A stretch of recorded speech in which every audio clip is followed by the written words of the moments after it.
Disclaimer. The information and education material contained herein is meant to promote the general understanding and dialogue of GAN's processing. Such information is not meant or intended to serve as a substitute for a healthcare professional's clinical training, experience, or judgment. For patients and individuals, such information is not to be a substitute for professional medical, therapeutic, or healthcare advice or counseling. For medical issues or concerns, including decisions about medications and other treatments, readers, viewers, listeners should always consult their physician or, in serious cases, seek immediate assistance from emergency personnel. Prescription information, procedures, and use of medical devices information should be undertaken only by properly trained and certified medical personnel. We specifically disclaim any warranties, express or implied, including implied warranties of merchantability or fitness for a particular purpose. Such information is provided, as is, and is believed to be accurate at the time of its publishing, but it is the viewer's job to evaluate the accuracy of any information found in this presentation. Every case presented is of their own experience, applied by themselves for themselves, and it applies to their case only. Every person experiencing health problems should seek professional medical advice and consult their course of treatment with a doctor. The processes of plasma balancing described herein are a natural process which supports the body but does not replace medical advice or therapies one is already subject to. Welcome, everyone, to the Keshe American Knowledge Team for April 17th, 2022. This is our weekly meeting, and it is Easter, a widely celebrated religious holiday. And of course, Passover, I was just told, starts around the 15th, I think, to the 22nd. So we have two of the three major religions. I don't know if there's anything going on in Islam right now along the same line, but there may be. A lot of the things we've been told about Easter and understanding what it's all about really hasn't been the entire story. We know that Christ was resurrected, or resurrected himself, so to speak, but this is the idea about us being able to resurrect ourselves as well, and copying or replicating what Christ has done. And we all have this ability within us. Of course, we haven't been told about that. We haven't even been told about our souls. So that's why I say this is the best place to be in and around the Keshe Foundation as we introduce this new science, this new ethos, and this new language to humanity. And yeah, many people do find it strange or kind of odd, or how could things work this way through magnetic fields? I can't really see them. I don't understand them. And many of the knowledge seekers are in the same position. Mr. Keshe said out of the millions and millions of knowledge seekers, there's only been a few that have discovered this. And even with Christ, I think he said in the last teaching, which we'll go to and spend about 20 minutes with Mr. Keshe today, that Christ received this knowledge just at the right moment in time, apparently at the Last Supper, which was, again, this idea of his last meal in the matter state. Mr. Keshe said basically that's all it was, nothing more, nothing less. But the understanding of the transmutation, of course, in the religious circles, they call it resurrection. In the scientific circles, we call it transmutation. This knowledge came to Christ, I guess, right in the nick of time, because he was about to be nailed to a cross and lose his life, so to speak, in the physicality. But we know a different story from the Keshe Foundation, that he actually walked off the cross. Maybe his body was there, but we see the body, but the soul within one day had created a whole new cycle, a whole new man, which then traveled, I don't know, North Africa, northern Spain, up into France, and so on. So there's a whole hidden story about Christ actually walking off the cross, and so on and so forth. And even Mr. Keshe had talked about Christ never suffered in his life. You can go through all the books and you'll never find any point, except when they put the 3 nails in him, did he ever feel any pain. And once he did, he was basically out of there in about 30 minutes or so. he was quite a happy fellow and shared that enjoyment and pleasure with all that are around him, apparently became elevated. But this knowledge of transmutation came to him at the Last Supper in that period of time, or just before he was put on the cross. And I think this is the big story of Easter, that it's not only Christ who can do it, but it's all of us. And it's taken a couple thousand years for what Christ showed us can be done to get to this point ourselves. And again, I'm not quite there yet, but I'm starting to understand, as we'll hear about this marathon runner, that it's going to take some practice, some understanding. But we're already doing it in the dream state. It's just a matter of going inside and bringing the physicality within the soul, going in a certain place, and then manifesting ourselves in the matter state, and then perhaps back to energy and so on. I know in the video we'll play at the end, the new tomorrow, this is the knowledge that all the entities in the universe are going to be able to do, is to move between these two dimensions of energy and then the dimension of Mitra, or the dimension of physicality, and our interactions with that dimension. So these are capabilities that is within all of us, but it's been hidden, whether it was from a priest, a pope, a rabbi, a mullah, an ayatollah, and so on. And apparently he goes into it a little bit more with the other great prophets like Muhammad, as well as Moses, even though Moses was very much hated in the physicality for all the killing and whatever he was doing at the time. His soul, in the dimension of the soul, was able to do this process.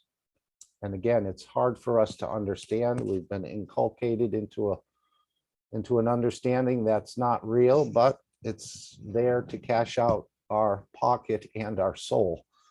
So that's why it's great to be around the Keshe Foundation and to understand more of the truth from someone who's been walking on this planet for thousands of years, namely Mr. Keshe, and maybe some of us as well.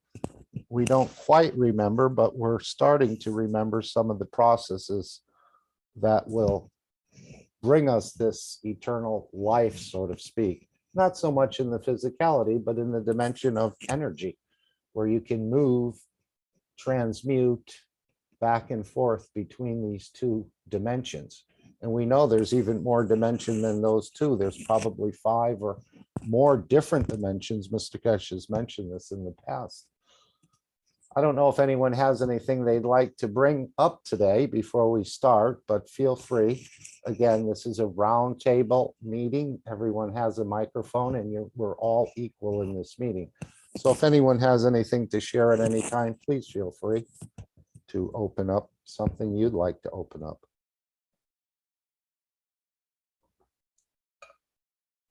If not, we will go to our first clip.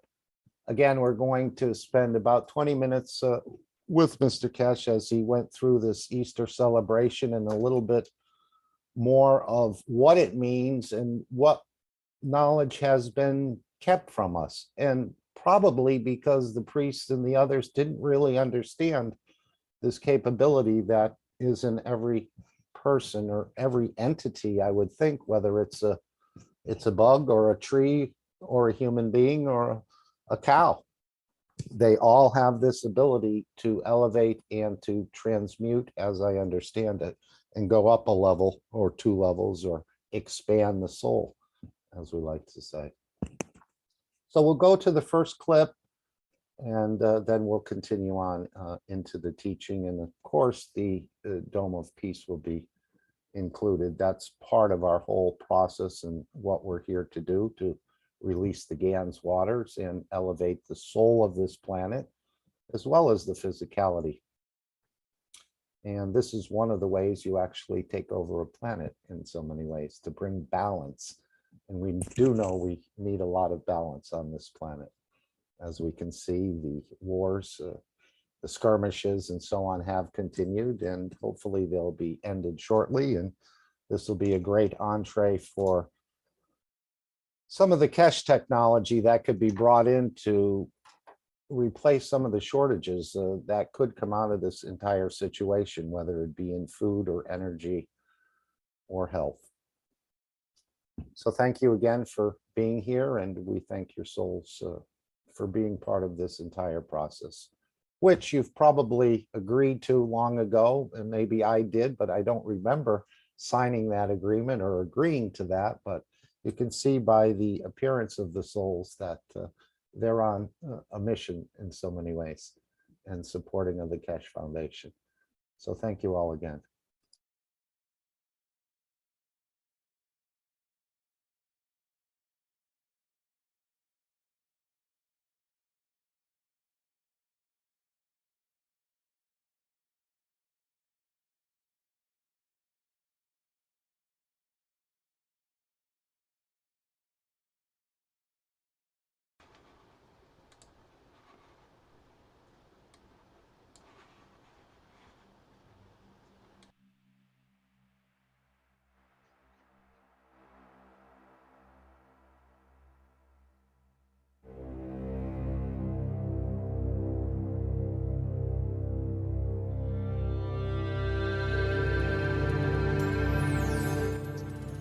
You are people listening from every corner of this planet. No knowledge has been dispersed so beautifully, so balanced across the planet, of this planet ever, maybe in the universe.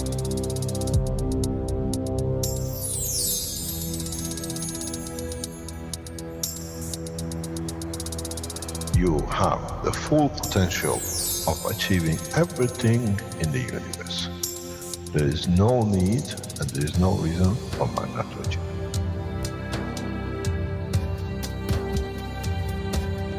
So, wherever you are, the way I taught you to make the coils double coil inside, you have continuous equal gravitational magnetic field, and if you put CO2 on it, and you put zinc on it, you have connected the emotion of the man to it on a stable condition, and you'll find out you become a very peaceful man.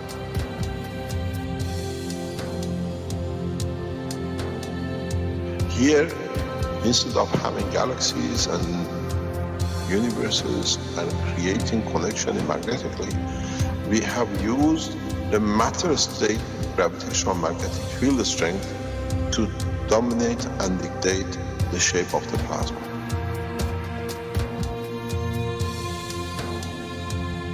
The nanotechnology, the nanomaterial which you have collectively developed in different ways, by caustic, by electric currents, by whatever, fire or whatever, has that advantage that the matter, the nano and the plasma is all the same. So connection is very solid, it's very strong. You're invited to partake in the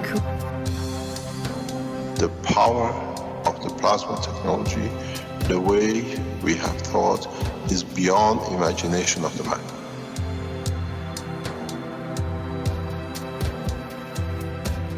Now you can create and control the plasma, which is the mother of the creation of the universe. You are given the seed of the essence of the creation.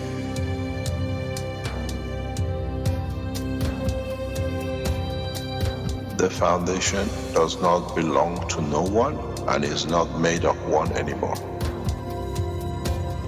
You are developing it, you are structuring it, and from today we will be still the same. We'll still develop the technology in different names, in different colors, in different nationalities which they do not exist. It is beautiful when we see the Christian, the Muslims, the Jews, and every other belief are working together to build up systems. We have already become one faith. We already have become one nation, and we already become one planet. You got to remember one thing. Dates is irrelevant. Today is the last day of the Christian calendar, or tomorrow is the beginning of another. One day is connected to another. We don't stop. We are working around the clock. The Keshe Foundation team is working irrespective of time, position, religion, country. And now we achieve what we set out for.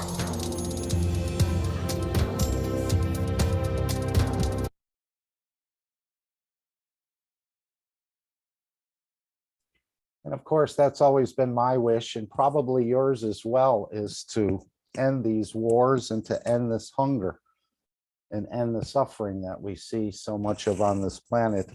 I was working quite a bit in the, let's say, matter state policies and ideas to try to create energy and farming systems, irrigation systems, and so on. But in the matter state, there's many forces that don't want to see the change. So now we're coming into the elevation of the souls. Again, Mr. Keshe has told us, even if we give you this technology, if we don't create a peaceful man within a generation or two, we'll go right back to the same killing and warring around this planet. And these are messages from the universal community. The universal community has been, we're part of it, but they want us to be more of a direct part of this big universal family that's been created through the process of magnetic gravitational fields, so many different dimensions and different entities that we'll find in the universe. But now we know through the plasma technology, we can simply, easily attain this. And it's up to the governments to sign the World Peace Treaty and to allow this knowledge to flow. The Keshe Foundation has developed many systems. We call it the Universal Body Enhancement Spaceship Unit. We have a flight system. We have a vision and brain and emotional enhancement, a horizontal, a materials enhancement unit, as well as a vertical enhancement unit.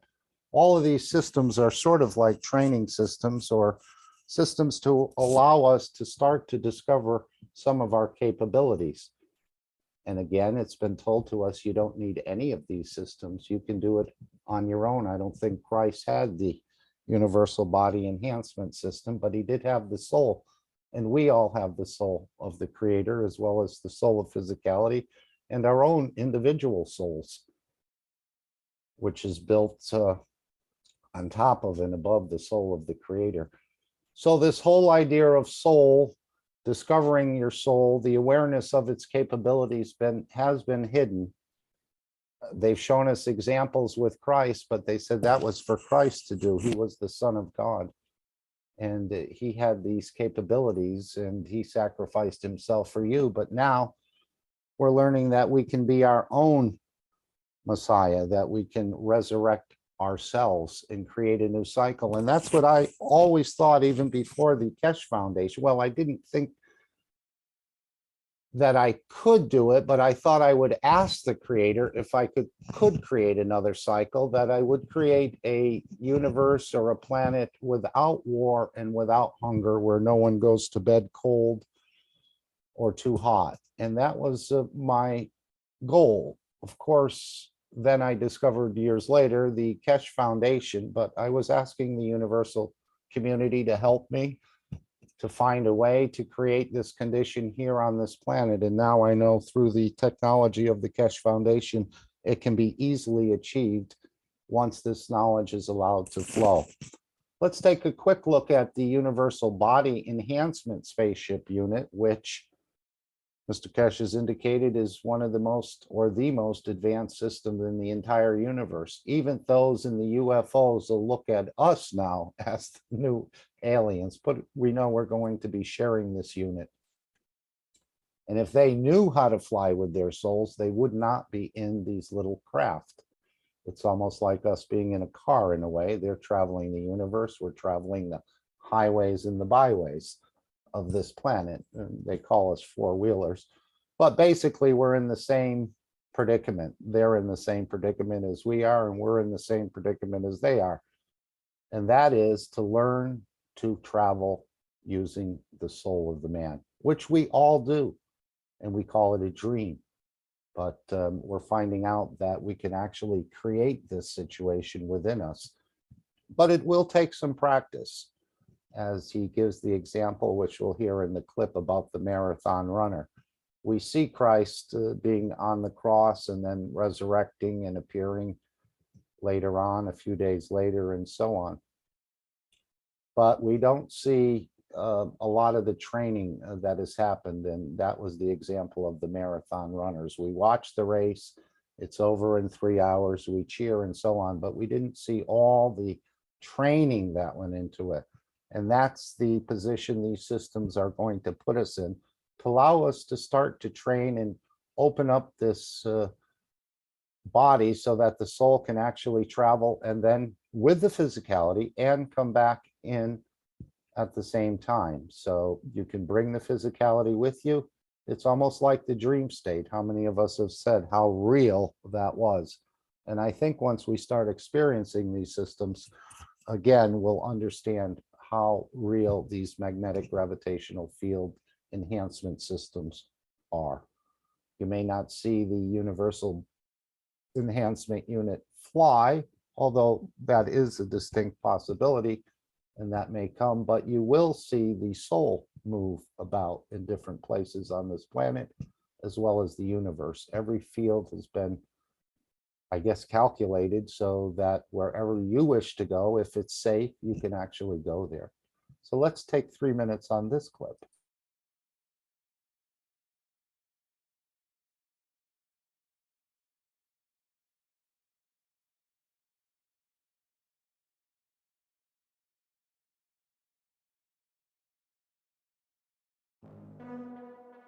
Innovative, revolutionary, stellar development, purest universal knowledge.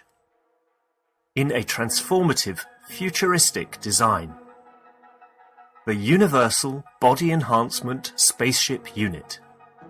The very first new evolutionary spaceship technology has been rolled out for mass production. Our Universal Body Enhancement Spaceship Unit is constructed from high-quality materials carefully selected by our team of experts. Embedding the essence of the new GANS plasma science and technology, it uses collective plasma field technology for changing and enhancing the environment of the body of the man. This new plasma enhancement changes the environment of the body to allow it to return to its natural, balanced energetic condition, as in the womb of the mother, allowing every cell in the body of the man to find its natural, original field strength balance. The shape and field distribution in this new space plasma technology replicates the inner structure of the universe and replicates the balance fields from which the man was created at the point of inception in the womb of the mother, not only receiving balance in the physical, but also in the emotional sense too. For the first time in the history of man, a system has been developed and delivered which not only enhances the physical body of the man, but also enhances the emotional part of the user of the system, hence reducing and eliminating many problems that could not be solved in the world of science, to bring the body of the man into near perfection, as at the time of birth. This new spaceship technology can be within the reach of every man today and can be ordered by medical practitioners, sports specialists and healthcare centres. The Universal Enhancement Spaceship Unit, the future you have been waiting for, is here. The journey from space to spaceship technology has started. Every order is subject to a contractual agreement and might require additional accessories priced separately for applications according to each case. You can order or contact us at office@at.kfm.global for additional information.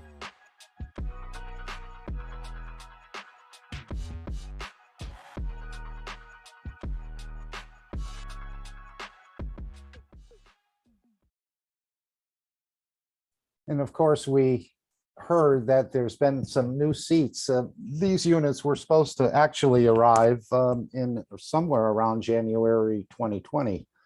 But with the outbreak in Wuhan, where they were being manufactured and so on and so forth, delays have come in, and now it seems a few more delays have come in, but it's all good because the system that was developed, Mr. Keshe said if that was a 10, the new systems are a 1,000.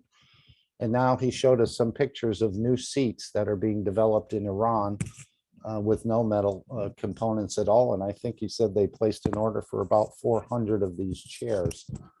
So depending whether it would be a 1-seat unit or a 4-seat unit, there's a variation of different styles depending on what's going on, but there'll be some new improvements. And of course, space reactors have also been changed. So the delays have actually not been harmful. They've actually been positive as the system is being enhanced to even a higher level, as I understand it.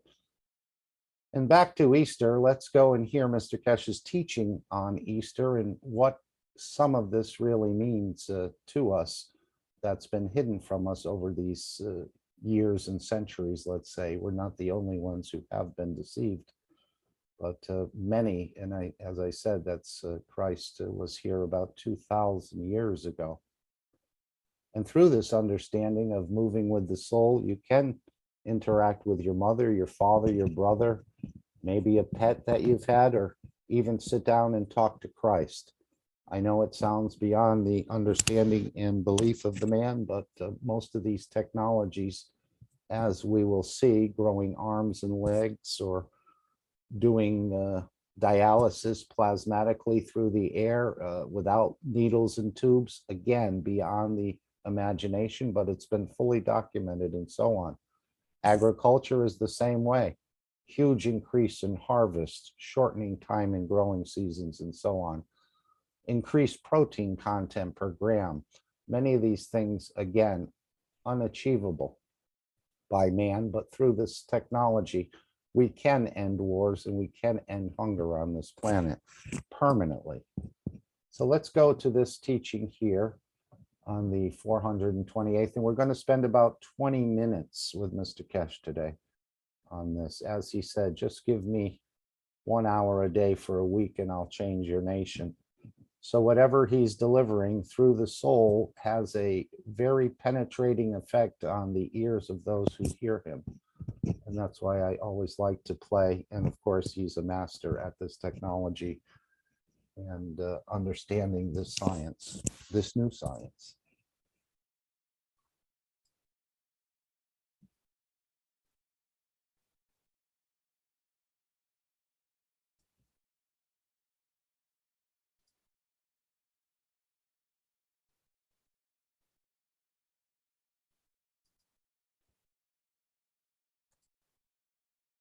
It's just understanding the detachment.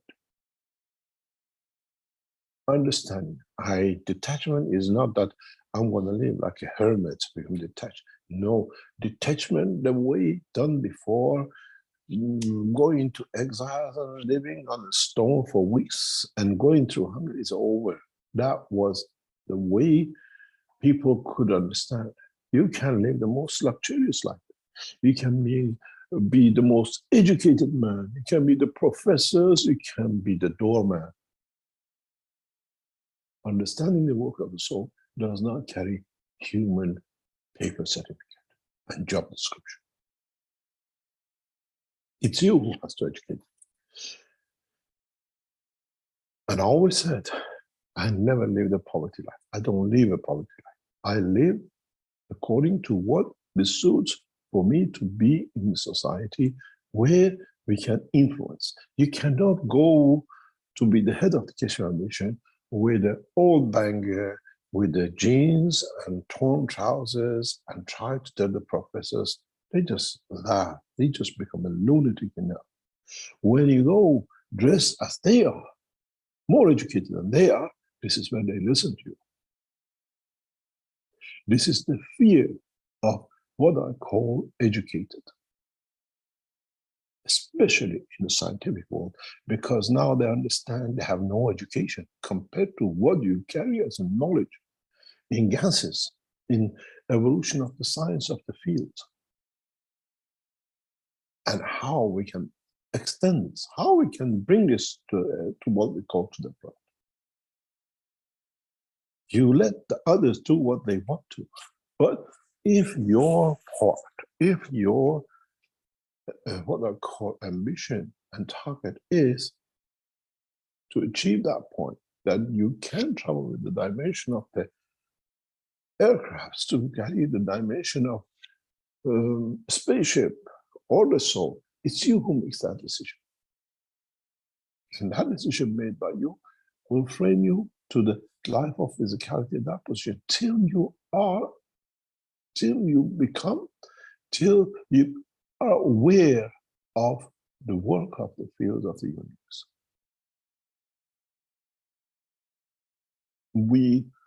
I'm told many times, Mr. Keshe, you do this and you do that, but I don't do. Whatever I have thought, I have done. Whatever has happened is the way it was set to learn. As I said many times, we come to earth to learn the ways of the life of physicality, that we do not fall when we go to another dimension with the soul in a dimension of physicality. We know what the fire does. We know how to transfer materials. So you cannot live in the dimension of soul and say, that's it. You have to understand what's the other end of the equation. If the soul energy goes in the dimension of the physicality, and then you become the holder of the life of the soul. It's the same as the book number 1, book number 2, and the book number 3. Man has left the book number 2. Now we are teaching book number 3 and how you transmute between it. You cannot go from one to the other if you don't have the knowledge. Man has gained enough knowledge from the dimension of physicality for what we call the spirit, the soul of the physicality. And now we have taught and we teach the dimension of the soul. This way, between your soul and the soul of physicality, which is that light of transmutation, there is no messengers. There is no one to fool you. There is no one to take a message and translate it and change it the way they want. With a new understanding, with a new dimension of understanding the operation of the soul of the man and soul of physicality, which you live every day by it, which you don't realize, you have never realized how closely your soul of physicality and the soul of your body works together in everyday existence, then there can't be any mullahs, there can't be any rabbis, there cannot be any priest or any intermediary, because the only intermediary is you within yourself. This is where the day of promise has come. Promise of the freedom of the man from the shackles of abuse in the dimension of physicality, poverty, hardship, or abuse in the name of religion. Because now you can live in both dimensions. You are in charge. You are responsible for it. And you cannot blame no one. But you have to go through that training to become a marathon runner.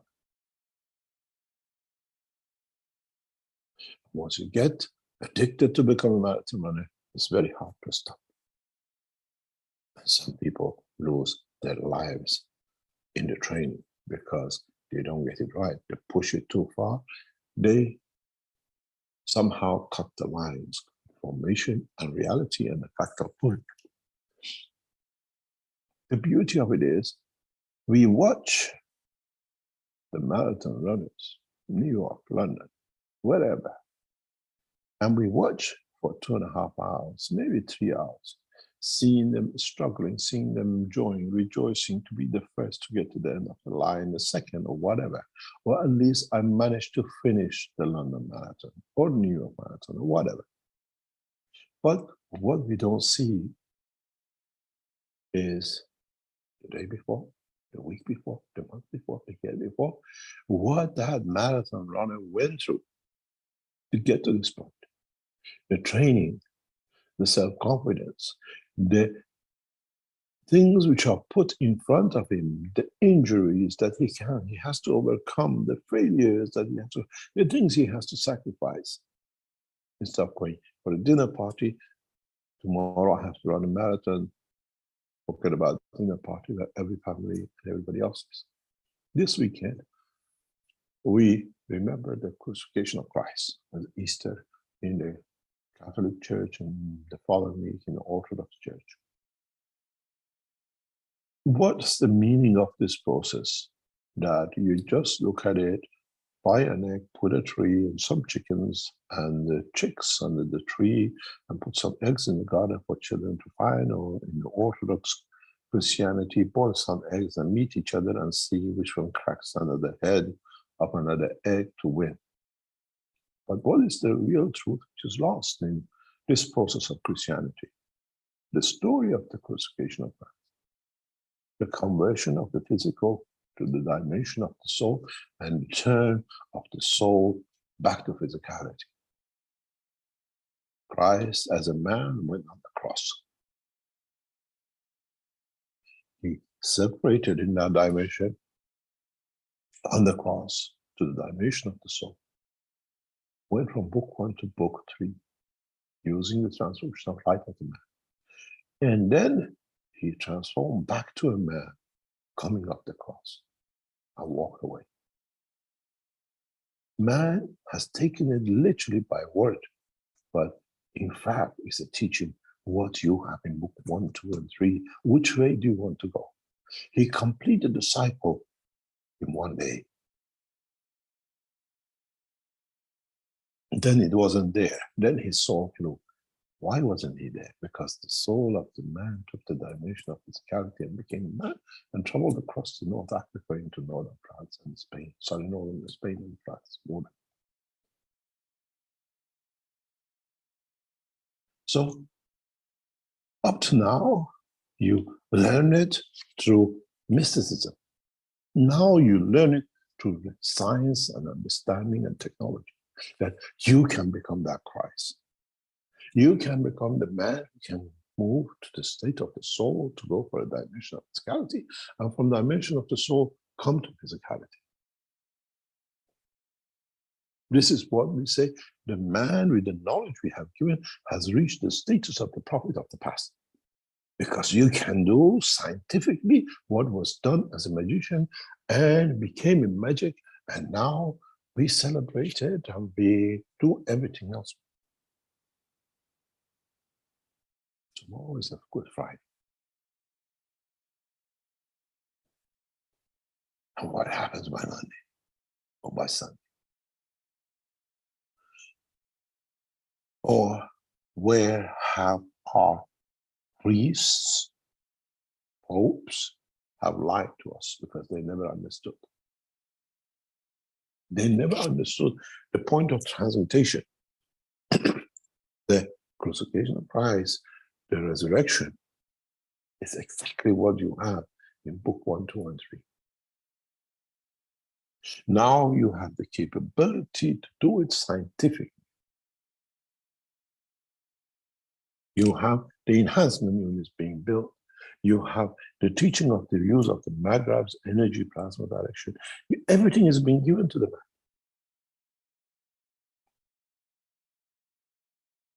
So, in a way, if any of you knowledge seekers understood the teaching from 270 knowledge seekers program till now, which is 447, 48, you could have done what Christ did. He understood how to go within the inner self, that the energy of the inner, which is the soul of the man, is more powerful than man, that can take the physicality of the man within it and then become the light, and then return it back into it, and then become another man. The man, the way you go from earth, from now to moon in a monkey suit, and then you still have to be in the monkey suit, Or you learn to go from the earth to the moon and walk the way real physical life will be on moon with the dimension of restriction of it, and live a life as a man of the moon, as a person who lives in the dimension. And this is exactly what Christ did. In a way, Keshe Foundation teachings is the teaching of what you like as Christian to call resurrection. In the world of Islam, you call it the return of Mahdi, which is the return of soul of Muhammad. We had his teaching in physicality, we had his soul, and now the promised one is the collection of the return of the soul of Muhammad, bless his name. Not something else will come. And the teaching of him will be for you as man to understand the transmutation. In the teachings says that man become complete understanding of everything when he understands the transmutation of elements, as we said many times. But in the new understanding and completion of knowledge of the man is that when the man understands the transmutation of fields, magnetic fields, that in their motion they become energy, and the energy can become anything. We get the copper, we create zinc and gold from it. In a way, we do what happened to Christ. We take nothing, we give it the soul of the Creator, and we make a gold out of him, which is the soul of the Christ. The same with Muhammad, the same with the soul of Moses, but not the man as Moses.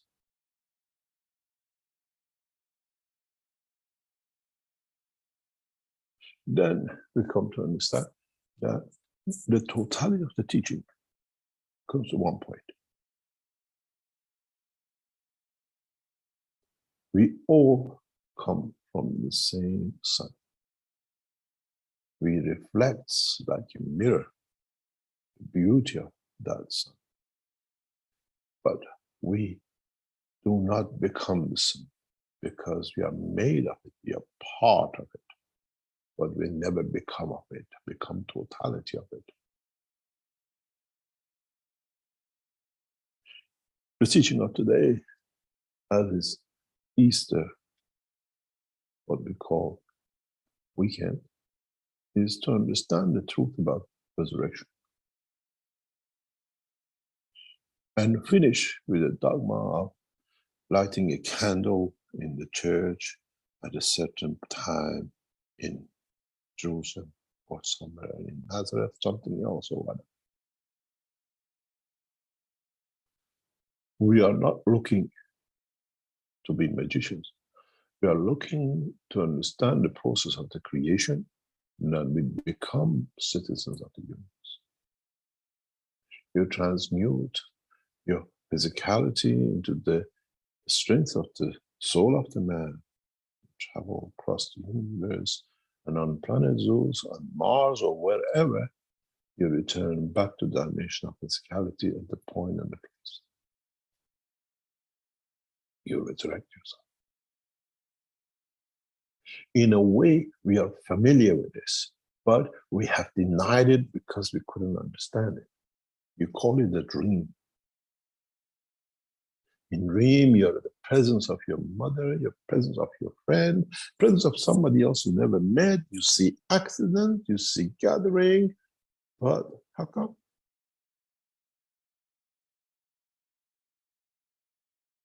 You allow the soul, which is in the dimension of the soul of the man, to travel and then get into parties or get into accident or see what's happening.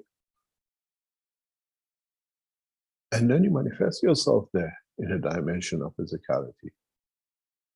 How come you call it a dream? What is the reality of the life?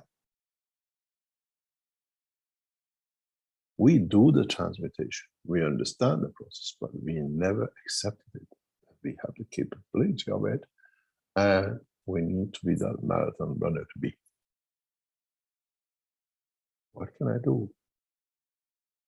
I want to see my brother in Washington, where I'm in Tehran. I want that, what I call transmutation. I make that trip because I want to. The desire to see my brother is so strong. I make that connection. I open the cage. I go to my brother. I sit down and have a coffee with him. I have a chat with him. Call him the next day. Did you have a feeling I was with you? Because you interacted with that dimension of the soul. He says, yes, I felt something, or no. Then you know the first yes, you have learned something. You desire to be rich, you work at it. You desire to understand the work of your soul, you work at it. But don't lie to each other, to your soul.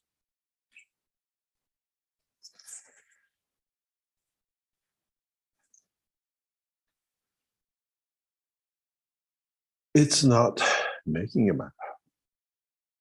It's understanding the elevation of the soul, how to bring the energies, the fields of the universe to become connected to the soul. This is what we do in the flight enhancement units.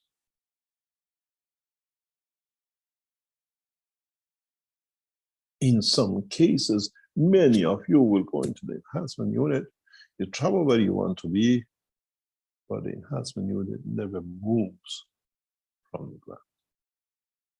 But you do the trip because we allow that elevation, that what I call transmutation, reduction in the field of the, what we call the spirit or soul of physicality, that the soul of the man is free to take his dimension.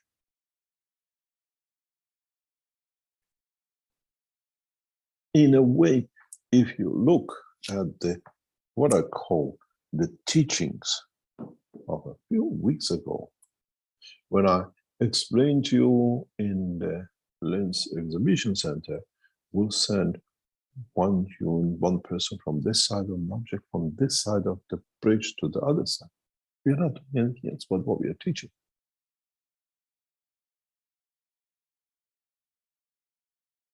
It's the evolution of the time for us.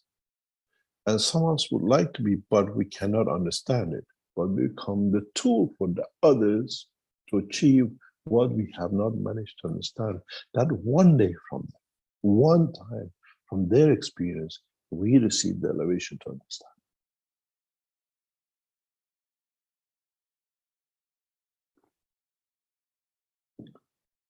We are here to serve, not to be served. In a way, this weekend or next weekend, if you understood, you have reached the station of understanding of the knowledge of the Creator in the name of Christ. The resurrection, the evolution, the transmutation. You call it in the name of theology, resurrection. We call it in the name of science, transmutation. No difference. Man has chosen many names for the same process. And this is another one of them. And if you can reach the dimension of understanding, the way you transmute and you reach the process of seeing your mother, seeing your father, past years ago, you can target the strength, the devotion of the Christ, bless his name, and meet with him. Because now the cage of physicality is not buried somewhere. The freedom of the soul is free to be in touch with and to be part of, as part of the universal life. I do. Okay, so that was the teaching, and he said the truth has been lost, but now the truth has been found, and I hope we change our understanding just by listening to that teaching. Of course, we're all doing it. We're operating in the matter state. We're operating in the level of emotion and thought, and we're also operating on the soul level, the strength of the soul.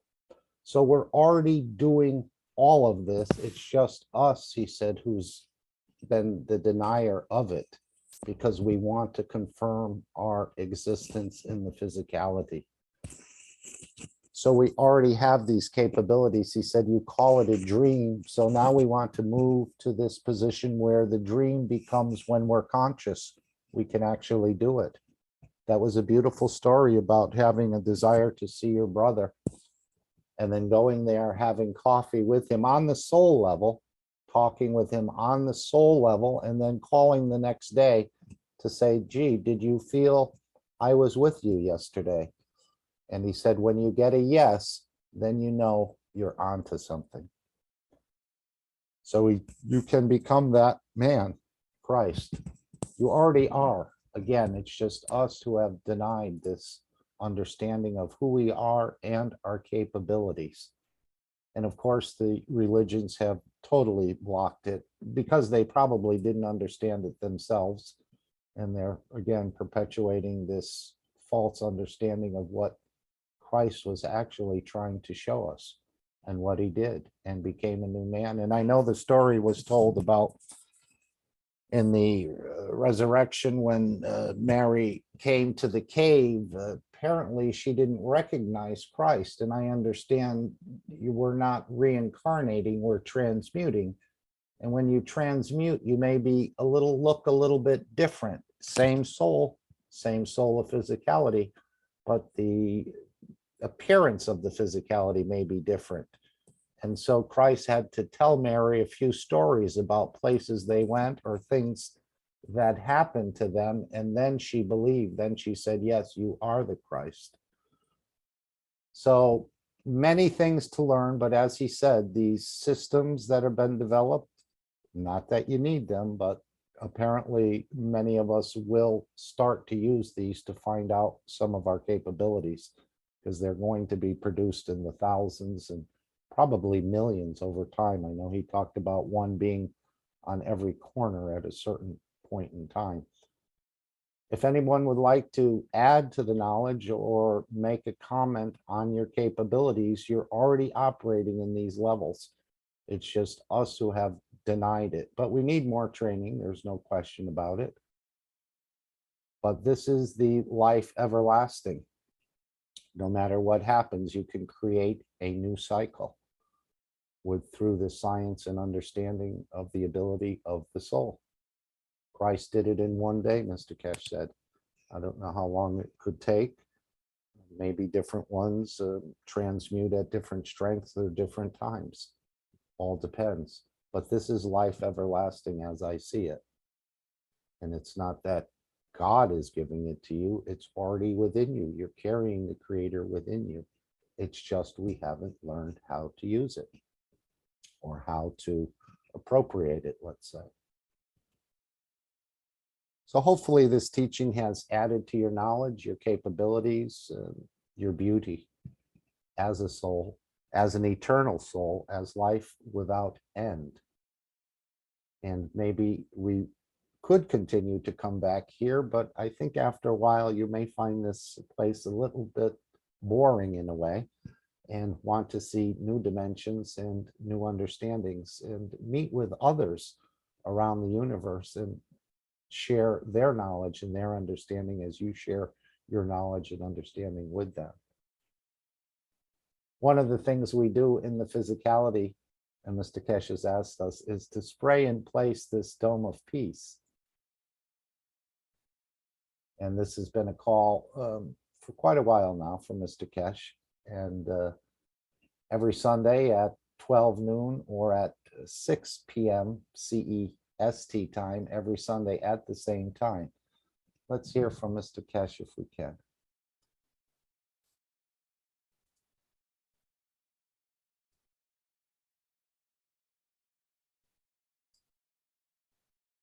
I will look for it. I don't know if anyone want to read this demo piece. Anyone want to offer? I will With a nice read it voice. for you. Okay. This is what came in and what is now become a pattern. This from a guy, I don't know him, but he says, please remember this Sunday and every Sunday from now on, till we raise the soul of this planet to a peaceful planet. Keshe Foundation knowledge seekers worldwide will spread the gas waters around the world at 12 p.m. Central European Time and or 18 p.m. Central European Time every Sunday at the same time as they choose which time to suit them. Thank you for participating in this greatest movement by the soul of the man to bring about the peace on this planet as the permanent feature of the life of this planet.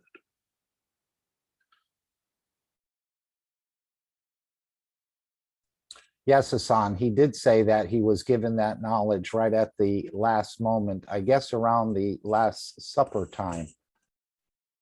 He was given this knowledge of transmutation. But again, it'll be given right on time as you need it. And I think that applies to many other things as well. And the soul carries the full knowledge of the universe, but it needs to convey that to the soul of physicality, I would think, in a way. And the two work together. He said that those two souls work very, very closely together. We're doing it every day. We don't realize how close the two souls work together on a daily basis. So for anyone who's trying to find out there's a separation or, you know, they don't know each other, the soul of physicality or the spirit of the man definitely knows the soul of the man and vice versa. I know the soul observes the soul of physicality, and the soul of physicality is not observing the soul of the man all the time, though. And this is what we're trying to bring together. We're talking about spraying here, and we're talking about elevating the soul of this planet. Apparently, the soul of this planet is in a considerable amount of dis-ease, let's say, not at ease or needs elevation. And so by spraying these GANS waters, these fields, these Maghreb fields, know where to go and what to do when they get there. And that is most likely about bringing balance. Of course, they can be used in other ways, but we're trying to create a peaceful condition on this planet. And just to give you an example, if I can just forward this a little bit, we will see a beautiful video that was made by the Mexican team back in, I think it was 20 and 21. And let's just watch this 10-minute clip, just so anyone who's saying, what do you mean releasing the GANS waters or spraying the GANS waters? And of course, these are waters that you can make from the Cup of Life, which you can find on the Keshe Wiki, how to make that, very simple. And all of this technology is for us basically to take into our homes and to apply to ourselves, to be able to balance our emotions or to feed ourselves or to do maybe creating energy. That's what all these technologies are, for you to be the last man standing. And we've been given this ability, at least in the matter state, we know what to do. Now we're learning to work with our souls more. But just a beautiful example of spraying the GANS water in the Spanish community. And I think this was in Mexico. But of course, the GANS waters are being released all over Europe, in China, in Russia, South America, Brazil, Argentina, and so on. So this is a collective effort. And there are certain times set, 12 noon or 6 p.m., but you can release GANS waters any time of the day. But collectively, we're doing it on Sunday, again, at noon CEST or 1800 CEST. And we'll watch this 10-minute clip.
Vargas Ortiz, sobreviviente de COVID-19.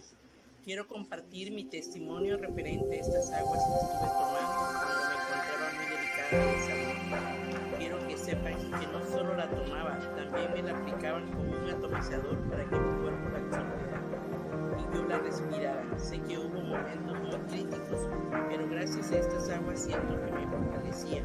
Prueba de ello es que aquí estoy saliendo adelante. Agua plasmática de la Copa de la Vida, de la Fundación Keshe.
Okay, that was very lovely. Now we do have a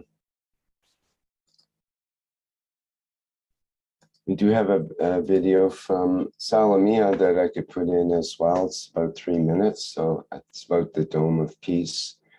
I think that'll be appropriate, so let me get that lined up.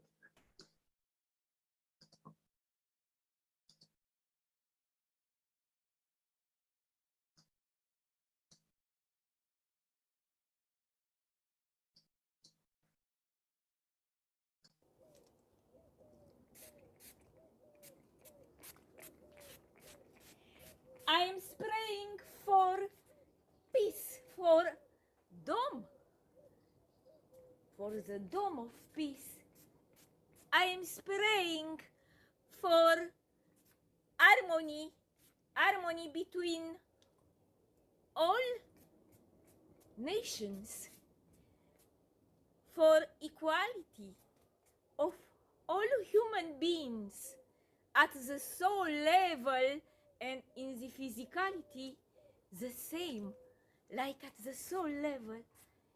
I am praying for peace and health of humanity nowadays, when humanity needs health, energy, prana energy, chi energy, plasma energy, this etheric energy who can bring balance in our body and balance outside in order to have peace at universal level. We need to have peace in ourselves, in our mind, in our body. Peace. For peace, love, humanity, new universal order, new planet order, structural peace which give access to opportunities to all the people of the planet, because we are equal, at the soul level, in plasma level, we are all equal. We need the same materialization in physicality, in a real physical world. The same like in reality of plasma. For love, for peace, for entire planet. Healing with the help of plasma, giving from our soul fields of energy, emotion, feelings of harmony, love, for the unity of our blue planet, which is our common spaceship. Love, peace, harmony, equality.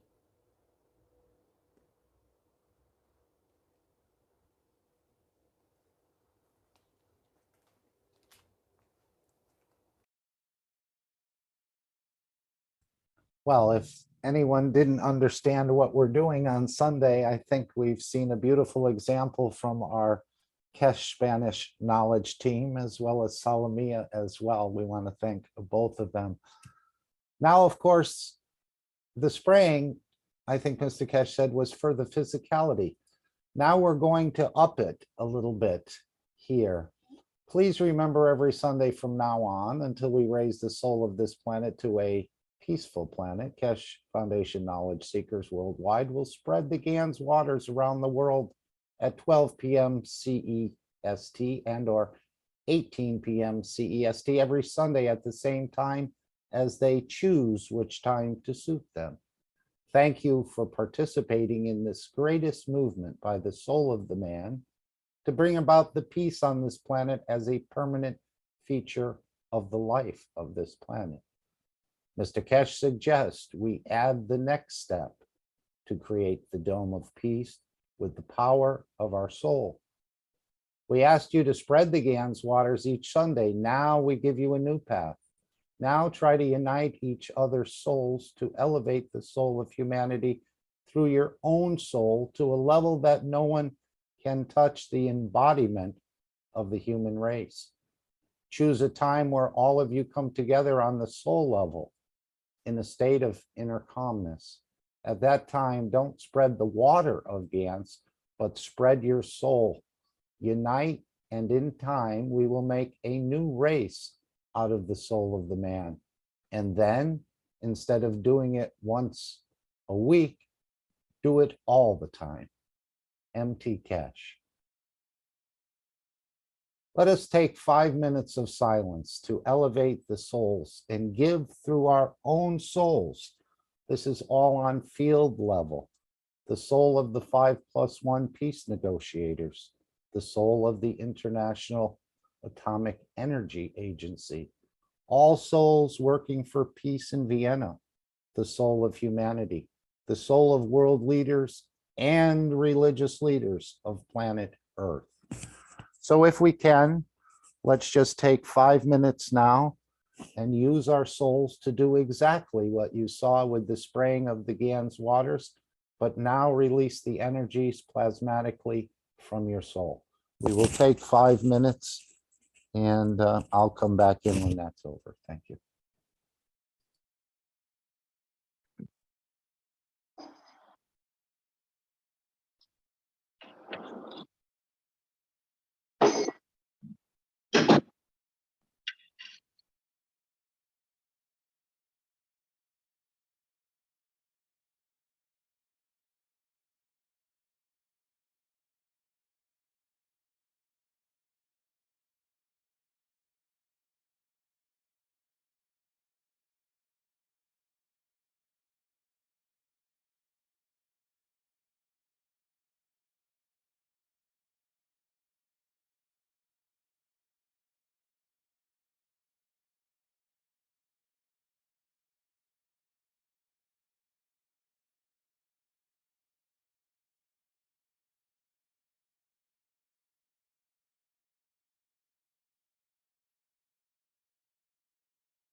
Thank you for participating in this greatest movement of the soul of physicality and the soul of the man, as we exercise both of them in the spraying of the Gans waters and giving from the soul. So that's what I call the souls working together.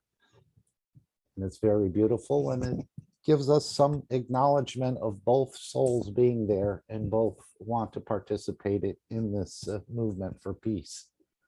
So thank you all for participating in the spraying, and thank you all for giving from your souls. And in the second instance, or in the first instance, I don't think anyone fails the test. As Mr. Keshe said, he'll handle the physicality in these negotiations and will work on the soul level. So very beautiful, and it acknowledges both souls and gives us an understanding of the two souls working together within the body of the man. As they're both very familiar, they do have their own separate ways in so many ways, but now we can bring them together in this sort of spraying and elevation of the others through the soul. So I want to thank you all again for participating in this regular practice until we reach a peaceful condition. Okay, I told Alex an hour, but it's been a little bit longer. I know that Ying has said she sprayed the Gans water to Niagara Park by the power generator. New York Power Authority is across by Niagara River generation station, and put some Gans water to the hydro canal, Niagara River. Hopefully we'll protect that area. Yes, when we give from our soul, it's almost like that spray bottle as I see it. You're just, the sprayer is spraying out the Gans water from your soul. You're giving out the same sort of energies, but just on the plasmatic level. So we're working both in the physicality and on the soul level. Eventually, when we understand more about the soul, we'll probably be working less on the physicality level, as we'll learn to create things and manifest things through our wishes and through our intentions, as the universal community does. I don't know if anyone wants to add anything. Feel free. Alex, I think you're there. I hope. Let's see. Alex? Hello. Hello. Okay, sorry for the slight delay, but I think it was well worth it as we Yes, it was. get our souls to start working together and acknowledging both the soul of physicality and the soul of the man can work together to create this keystone and the elevation of the other. So I want to welcome you. This is Alex from Canada. He always has a beautiful presentation for us ready to go. And we just want to thank you, Alex, for your consistency and your desire to disseminate this knowledge, again, across the universe in so many ways. We think it's just here for our little meeting, but there's many more observers and people taking from this knowledge than we can actually see or even feel sometimes. So I would like to thank you for that teaching that you're about to deliver. I can play the disclaimer if you'd like.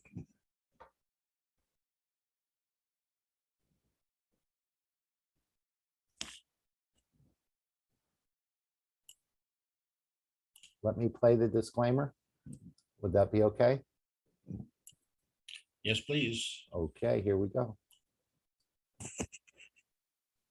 Disclaimer. The information and education material contained herein is meant to promote the general understanding and dialogue of Gans processing. Such information is not meant or intended to serve as a substitute for a healthcare professional's clinical training, experience, or judgment. For patients and individuals, such information is not to be a substitute for professional medical, therapeutic, or healthcare advice or counseling. For medical issues or concerns, including decisions about medications and other treatments, readers, viewers, listeners should always consult their physician or, in serious cases, seek immediate assistance from emergency personnel. Prescription information, procedures, and use of medical devices information should be undertaken only by properly trained and certified medical personnel. We specifically disclaim any warranties, express or implied, including implied warranties of merchantability or fitness for a particular purpose. Such information is provided, as is, and is believed to be accurate at the time of its publishing, but it is the viewer's job to evaluate the accuracy of any information found in this presentation. Every case presented is of their own experience, applied by themselves for themselves, and it applies to their case only. Every person experiencing health problems should seek professional medical advice and consult their course of treatment with a doctor. The processes of plasma balancing described herein are a natural process which supports the body but does not replace medical advice or therapies one is already subject to.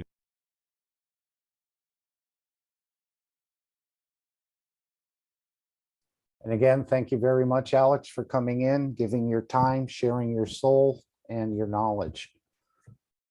As we continue to disseminate and open up this knowledge for many, many others. So thank you, beautiful soul.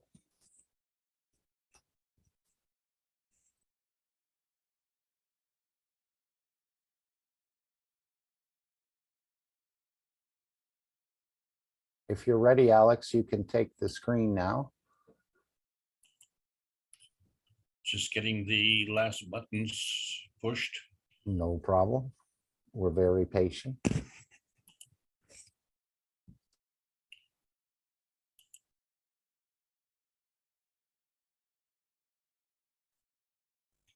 Okay.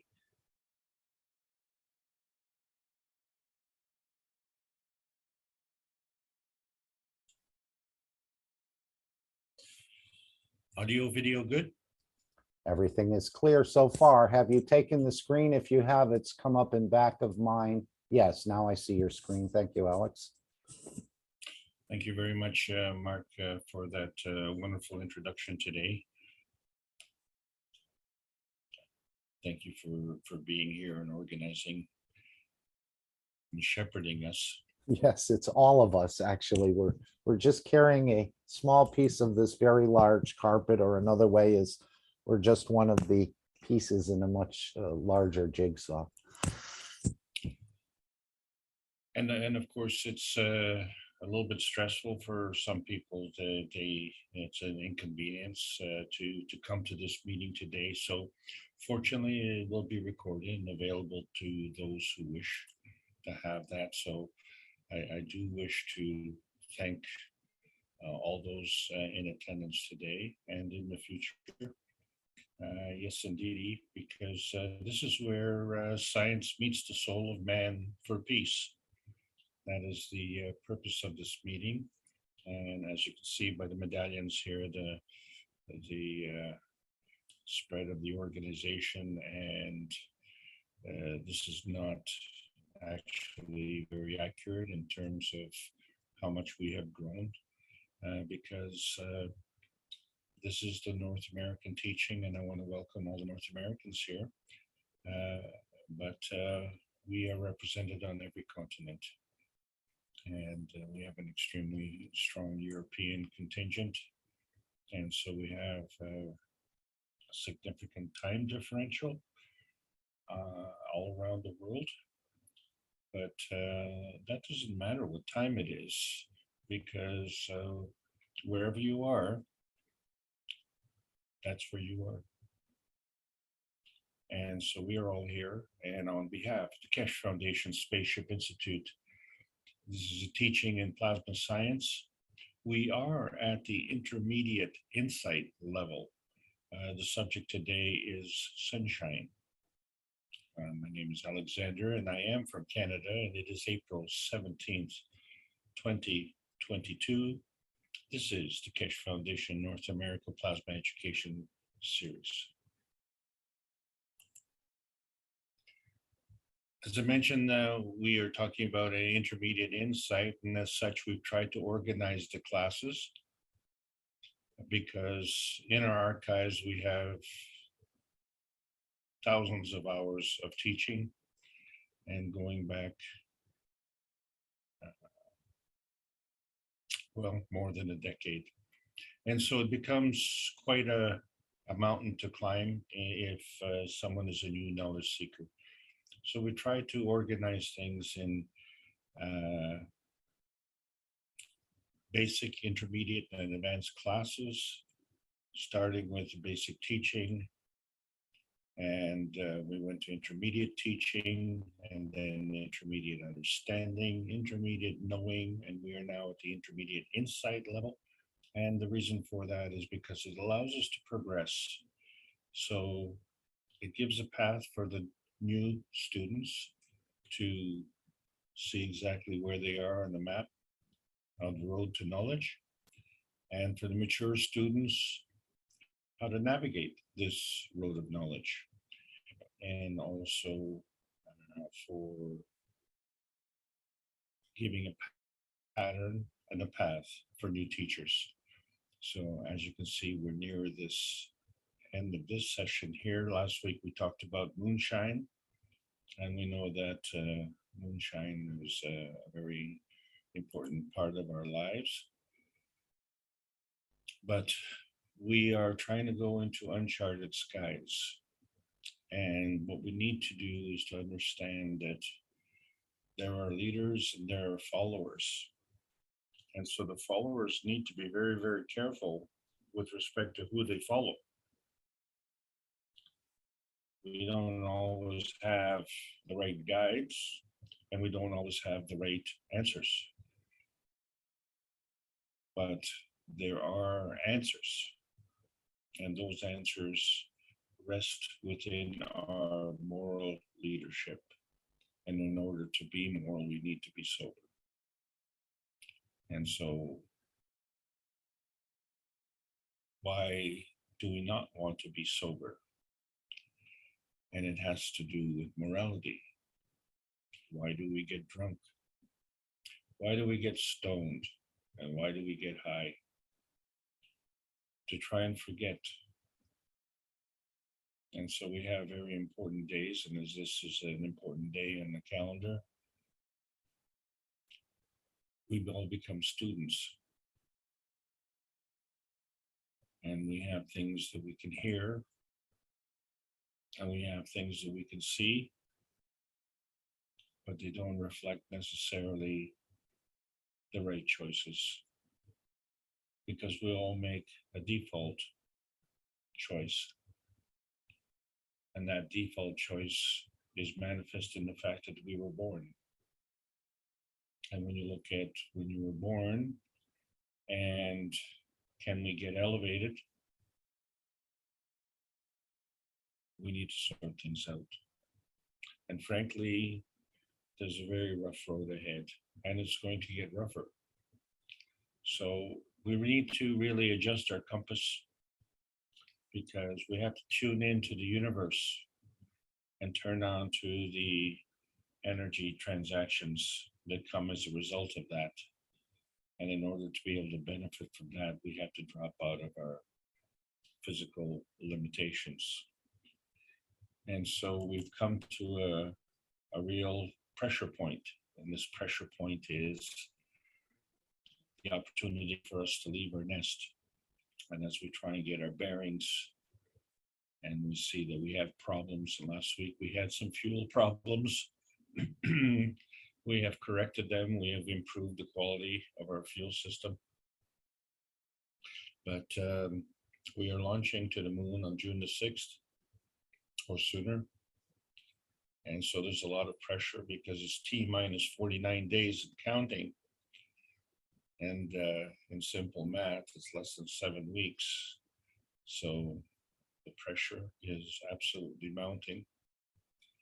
And so today's an important date, and June the 6th is an important date, but we have another pressure, and that's there's a date in between. It's the May 2-4 weekend. So this weekend is one step closer. And as you get one step closer, and then it increases the pressure. And so this is a very important day in Canada. But to alleviate that, as I said many times, May 2-4 weekend in Canada is every weekend. And any excuse will do to have a party, right? Because in that process, we can forget our morality and forget our sins, and not even worry about whether they are sins. We don't care. Just want to have fun. we just want to party. And we just continue to delay the consequences of our immoral actions. And so as this pressure grows,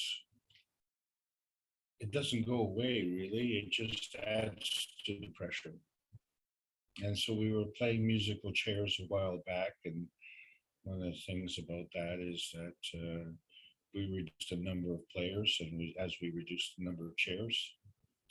But in the world of reality, you can't reduce the number of players. You can only transform the players. So in other words,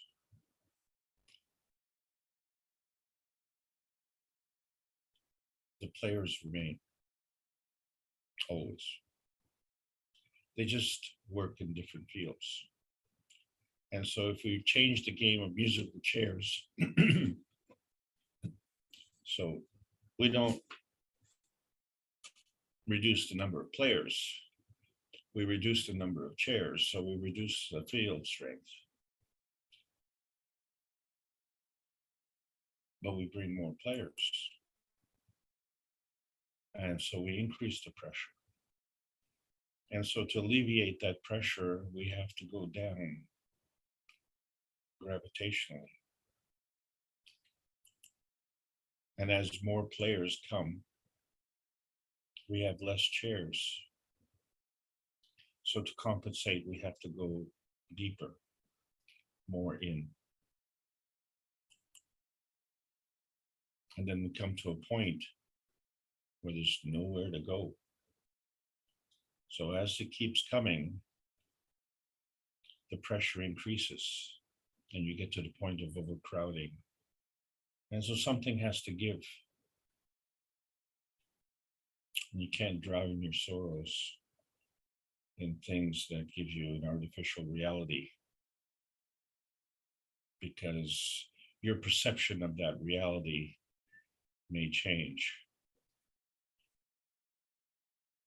And one of the things that inebriation does is that allows you to do the unallowable. But we have to remain sober so that we understand the other realities. The other realities has to do with when two forces come together, they create a field, which we call the X, Y, and Z axis. And so this is the universal harvesting we call self-enhancement. And life is hard enough. So do we have to work so hard at self-consumption? Do we have to work so hard at diminishing our capabilities by being drunk, stoned, or high? Or do we have to be self-consumed by stealing from others and going so far as to even steal their life source, the lelouch harvesting? Is this what we have to do? And do we become party to that? Because these are all points of conflict. And so conflicts generally are thought of as military conflicts, but there are other conflicts that are actually more imposing. There are conflicts of interest. There are conflicts between inventors and investors and shareholders. And as such, we are shareholders. And the conflict resolution sometimes comes together in a flash, because the energy has to go somewhere, right? You can maintain the energy in a rotating field, but as that energy grows, if that field remains constant, and if the pressure increases, then where do you go? So if you have no chair to sit on, then basically you just kind of get ejected, and that becomes a flash. But so what we need to do is to understand the difference between a flash and the glow. So when you see this energy coming out, and you ask yourself, is it a flash, which is kind of temporary, or is it a glow, which is enduring? And then at that point, you understand the difference between light and sunlight. Because actually, what we're not seeing is what we call the vanishing point. And this is what we've been talking about for the past few weeks, because we found that when we make GANs, the GANs is a product of our susceptibility.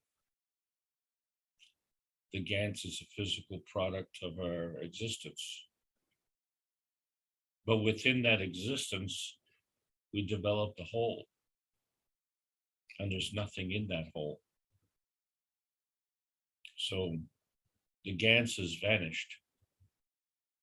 But maybe it's just transparent. And although we don't see anything, what we are seeing is the soul in the whole. Because the soul is transparent. And this is what we have to understand. If the soul is transparent, then the universal community can see your soul. Because to us, the universal community is transparent. Because we can't see them.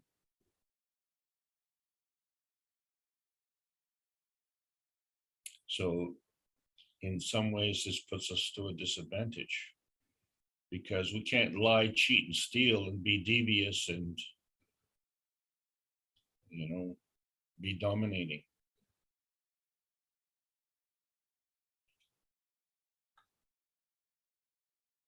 You can't play poker when everybody knows your cards.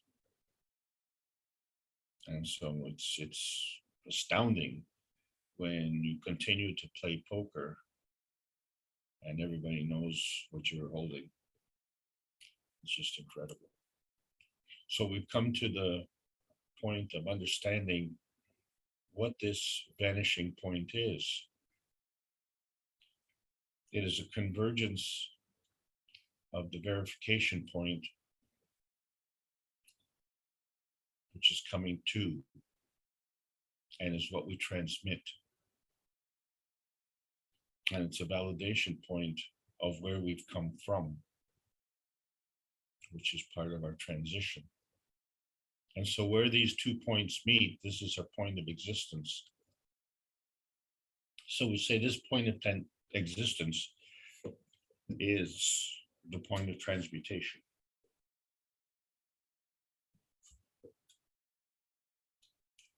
And there's a balance between these fields. Clearly, this balance point is invisible. So the transmutation is the crossover point of the vanishing point. And this crossover point is crossing over the limitations of our soul, which is operating in fields of a plasmatic reality and in fields of a physical reality. And so we know this because we have confirmation. We have a confirmation of what we can see, and we have a confirmation of what we can't see. And so to limit our abilities, we have man-made laws. And so what these man-made laws is interpret the universal laws on our behalf. And so this is an imposition on our soul capabilities. And one has to ask the question, why do we impose these limitations? Because in reality, the fun is in the unlimitations, isn't it? So what's our problem? And how does it come together? And what I'm harping on is the fact that a somatoscope is illegal. A somatoscope is illegal. There are many technical, physical things that are illegal. And if these technical, physical things were created physically or invented physically, these are a byproduct of nature. Why is a byproduct of nature illegal?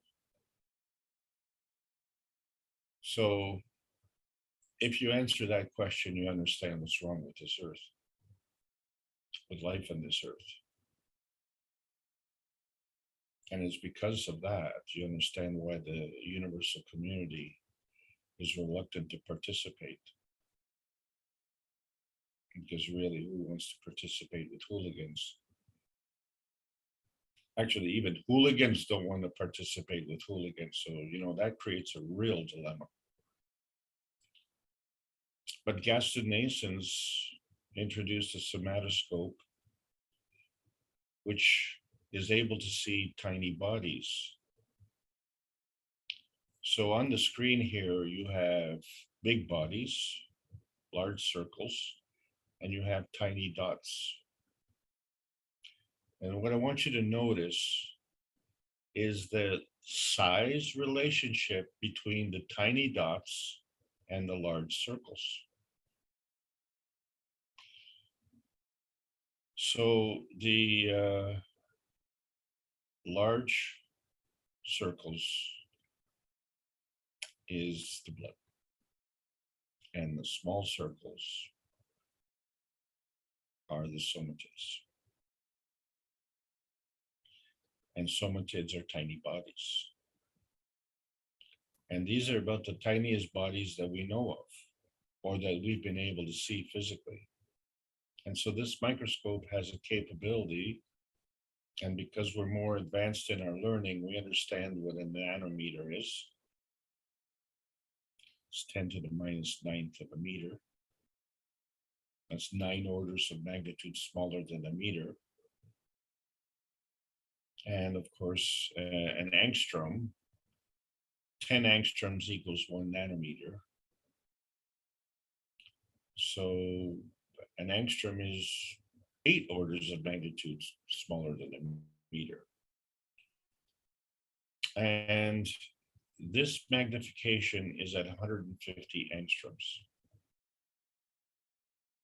So this would be 7 orders of magnitude less than a meter. In another relationship, this is 30,000 times the magnification capability of your eye. When you compare that to the 1,200 times magnification of a microscope.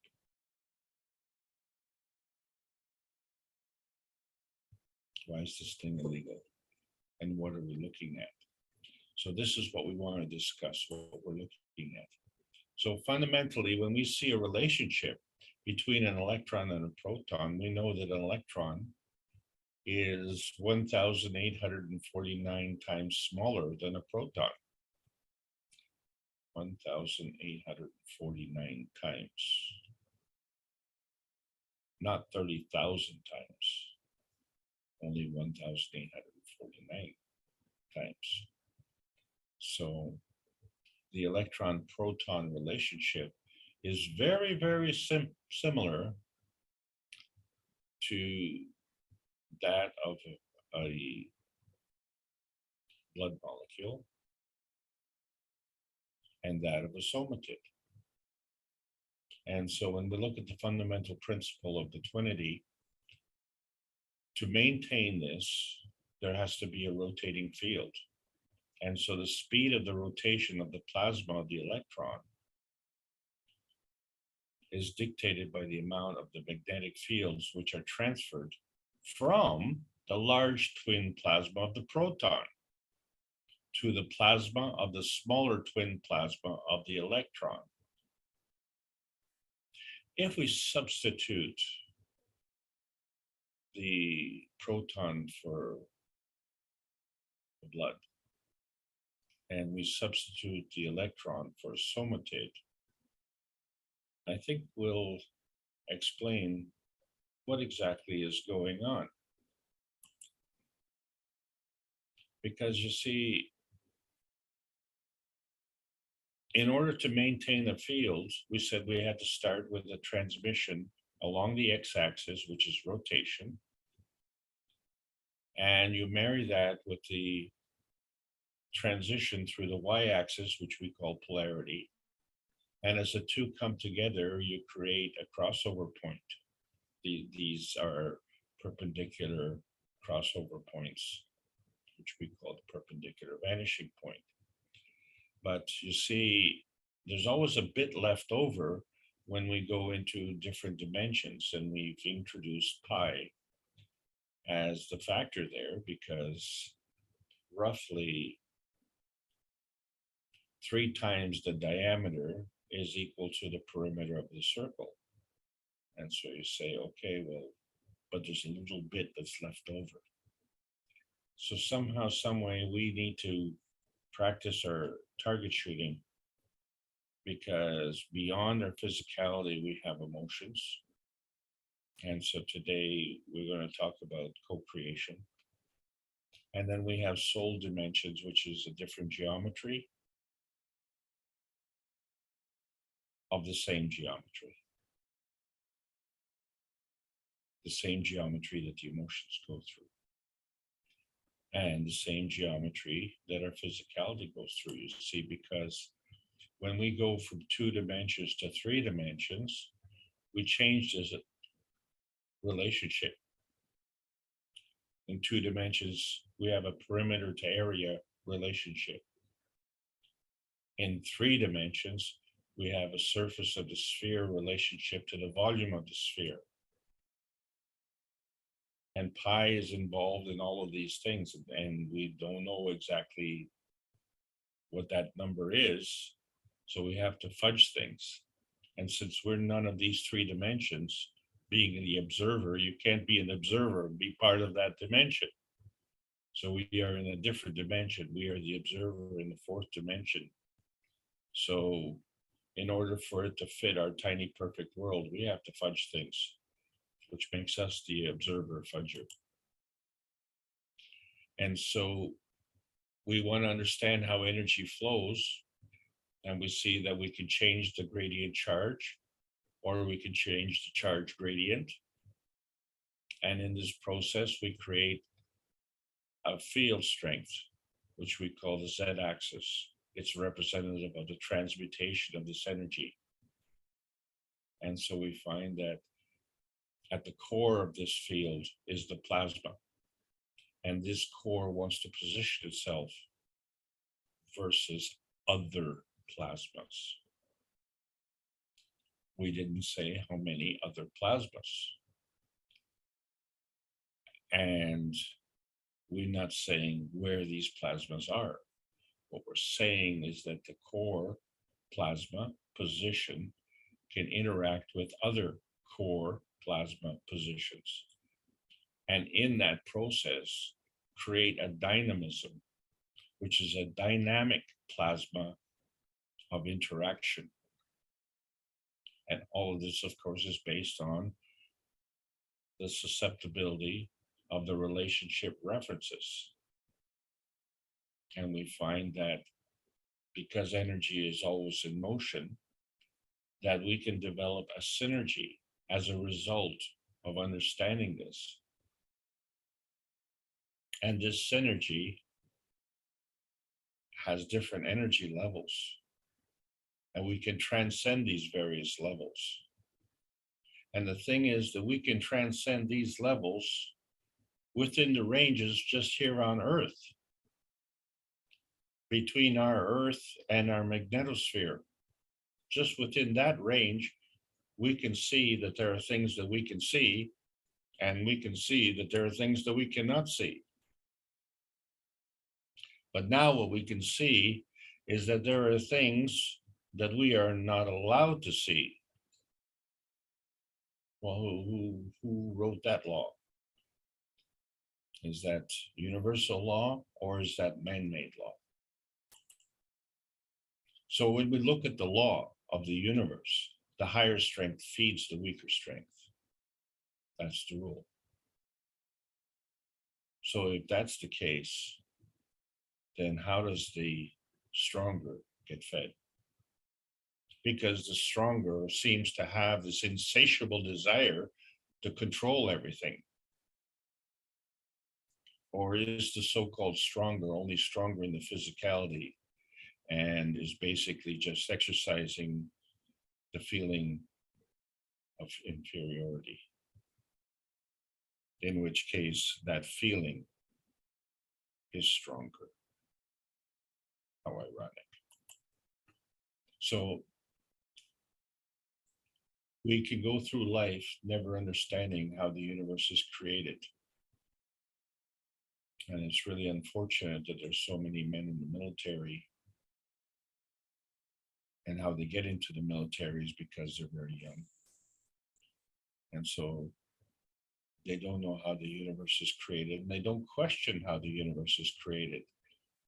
And if they do question it, they don't necessarily get the answer. Like we were fortunate enough in book number 1 on the universal order of creation of matters to understand how the universe is created. So fundamentally, the universe is created from energy. And energy has a charge, and energy is always in motion. But last week we found out that whether the sun is shining or not, we are having energy.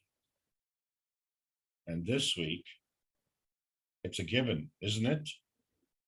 We all know that the sun gives us energy. So where does this energy come from? And since the sun is part of the universe, then the universe is greater than the part. I think everybody understands that. So when we have two parts that are equal and they come together from different points of view, direction, whatever, there may be a conflict. And so when we look at this point of conflict, not only is there a conflict with respect to direction of transition, but when we look at the rotating fields at that point of conflict, there's also a conflict of transmission. So we could have a conflict in transmission and transition. So what does that do to transmutation?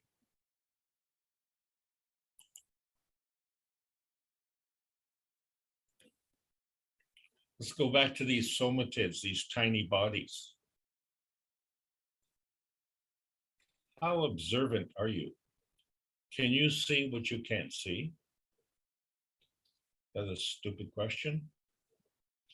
So this big thing in the middle that's not so tiny and it's bright, that's what we call a macrophage. And it could be anything, but why do we call it a macrophage? Well, it's interesting, isn't it? Because when you compare it to the size of a somatid, it's pretty macro. But if you were to compare it to something that you didn't see with a microscope, it would be a microphage. Isn't that interesting? So in the microscopic world, we have micros and macros. So the macros are not so tiny. Now, when we look at the blood cell, we see that there is a ring around the blood cell. And so that's what we see. We see that ring. We see that light. And when we look at the tiny dots, those are the somatids. And we can see them because they're a tiny light.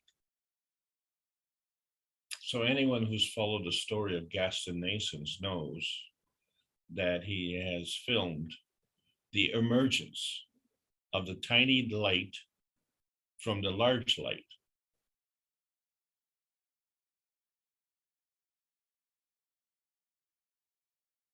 So the somatid manifests itself physically from the blood cell. But when you look inside the blood cell, isn't it interesting?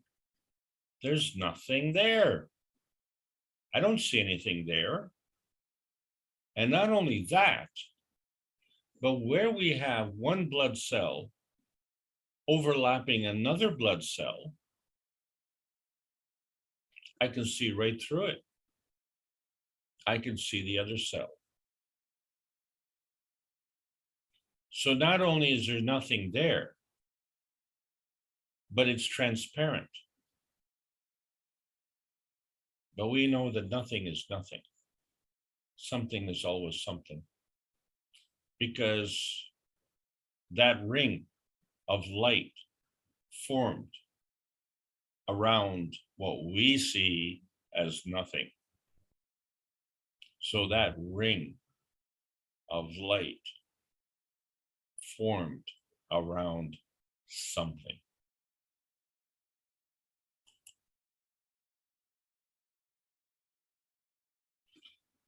What is bacteria? Well, a bacteria is at least an order of magnitude larger than a somatid. Well, we know that a red blood cell is much larger than a somatid. And we also know that there are white blood cells. And so in this picture, you see red blood cells and white blood cells. I think the difference is obvious. The white blood cells are kind of white. But there is a funny shape in the center of the picture, and that is a bacteria. And the reason it's a funny shape is because it's a rod. And what makes this rod so funny? This rod transformed into a round bacteria by itself. It did that on its own. It did that with a kind of intelligence. This bacteria had an intelligence to transform from a rod to a round bacteria. And if you're not astounded with that, try this on for size. This bacteria transformed into a star formation. And this star formation did not separate, but you can clearly see the triangle formation. Pretty intelligent. Now you know the difference between intelligence and artificial intelligence. So we call this pleomorphism. And so the question then becomes, what is the relationship between the red blood cell, the white blood cell, the somatid, and the bacteria? And so this is only just an intermediate insight class. We have to avoid answering that question. But the ultimate question, why did this happen? Remember, why is not the question. Why is the answer. So you cannot fudge that. So if we understand plasma science is basically the magnetical attraction and repulsion of field forces.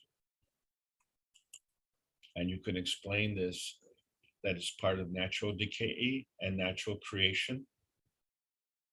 And so we know that there's an emission of energy and an absorption of energy. We call the emission magnetical. We call the absorption gravitational. But it has to emit and absorb from a point. And that point is a balanced position of magnetical gravitational energies. And so the emission is magnetical plus the maggrav, and the absorption is gravitational plus the maggrav. And these both work at the same time. It's a two-way street. So when we look at the basic model of nuclear decay, we're only looking at the one-way street. And so if we say that the neutron, through a decaying process, the neutron being the initial fundamental plasma, breaks up into an electron-proton combination,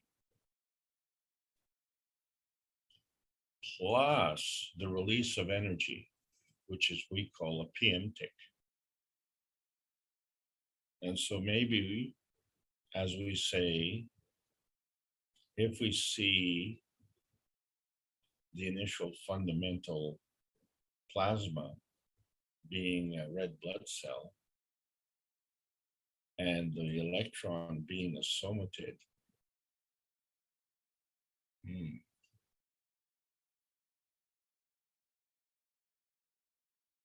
then what's the proton?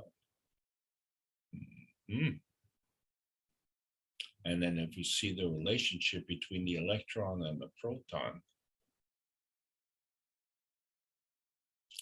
then we can see the relationship between the red blood cell and the somatid.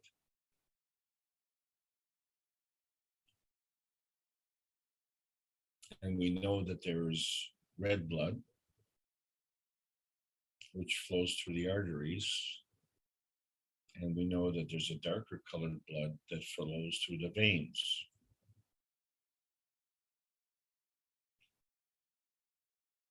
And they have different energy levels. And the station, shall we say, the main station of interaction physically is the heart. And it's connected to our emotion. We can't see this connection, but we know that in the process of what we call decay is coming down an energy level. So coming down an energy level comes to a lower energy level. And so we call that decay, but in that process, because it's a two-way street, there's also natural creation. So if we go to a higher energy level, we call that natural creation. But it too is a two-way street. So to have a natural creation, you also have to have a natural decay. But there is a point of transmutation between the two. And that's a crossover point. And it's not visible. And that's the bonding point. And as per usual, we can't see it, but it's there. And we have difficulty explaining it. So as observers, we just have to fudge things. But in the plasma science, what we do know is that there's a magnetical gravitational relationship between the higher strength fields and the lower strength fields. So identify the field strength and connect the direction of flow. So whether we have a neutron in the field of creation, it will connect to an electron-proton combination in either direction, in either the field of creation or either the field of decay. And whether it's a neutron in the physicality or a neutron in the plasmatic state, it will maintain the connection in both states. And so imagine, if you will, you have a red blood cell, which is your large field, and it creates a somatid, which is a tiny body. We find that the somatid manifests itself from the red blood cell. And what is very, very interesting, I say interesting, is that cockroaches and somatids are able to withstand a nuclear attack. And when I say nuclear attack, I'm talking about bombs and explosions.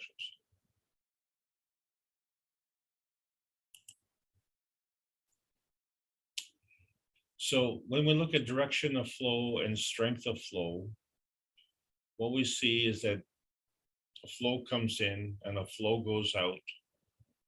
But in that process, it doesn't necessarily have to just come in to one field. It can come into multiple fields. And in this picture, we see a serial connection. That is, one field is directly after another field. And so to get this energy moving, there has to be a pressure. So as the energy comes in, there's a pressure at the front, and as such, that pressure flows all the way to the side. And it is because of that pressure that the energy flows from left to right.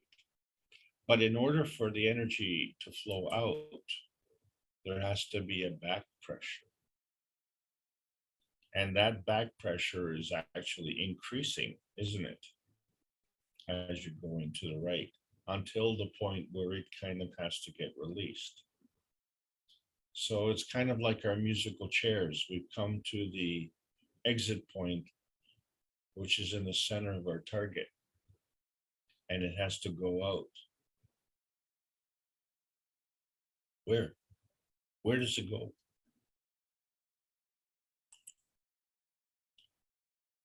So this helps us in understanding cups of life. We created physical cups, and inside we created GANs. And we created in a field of water, which has a high salt content, but it's transparent. And the area around the cup, well, that's also transparent. So we find that this GANs actually came from nothing. But as we know, nothing is nothing. So what we created inside the cup, where there was nothing, we created a magnetical field and a gravitational field. And we created two cups, and we found a relationship of one being emotional and one being physical. And there's a perception that this so-called pandemic is over. It's not over. And not only that, it's part of life.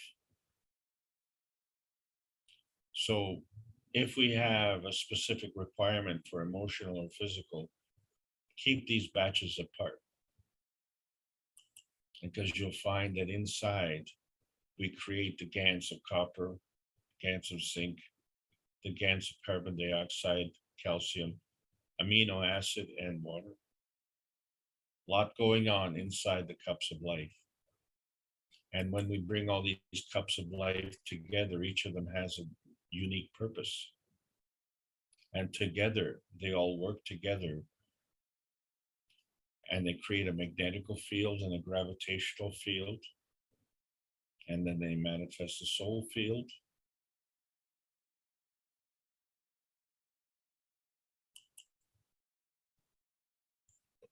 And so we find that we have a physical matter state, which we can touch and we can see. And we say physically we can feel it. But we have a plasmatic state, which we call the matter-gen state. We can't touch it, we can't see it, but we can feel it. Isn't that strange? So we have a feeding system and a feedback system.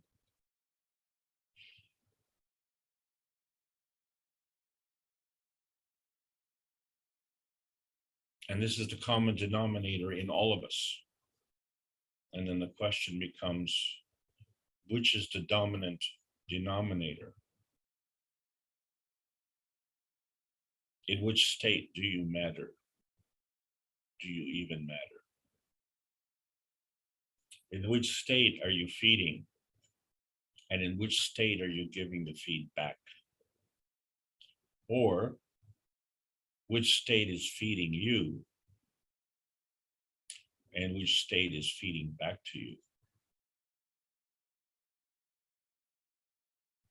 Fortunately, we have a default state because you were born.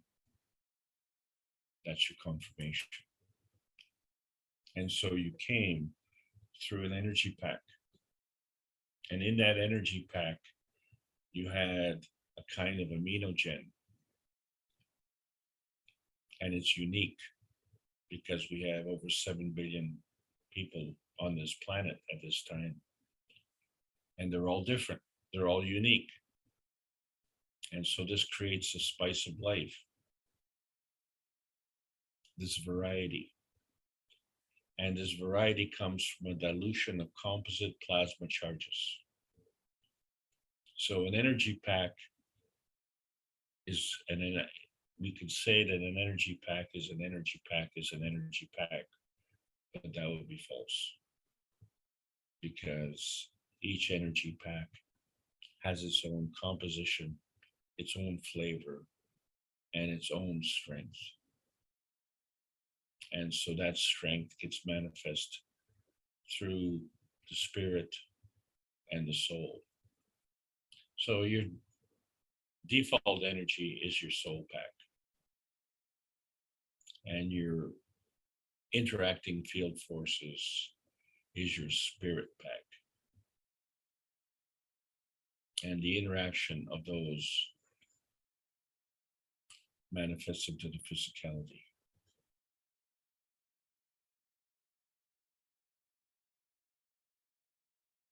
The dream energy is the interaction between the energy packs of the PM ticks in the universe and the manifestation of you on this planet. And you know that because you were born. And so the question comes, why did you shoot for this planet? You could have shot for any planet, right? But you came here. So the physical destination state comes from the dynamic transfer state, which comes from the interaction of the feeding and the feedback. And this feeding and feedback is a continuous process. So we find that the vertical stacker unit that we made is representative of our physical process. And the universal cup is the physical representation of our plasmatic process.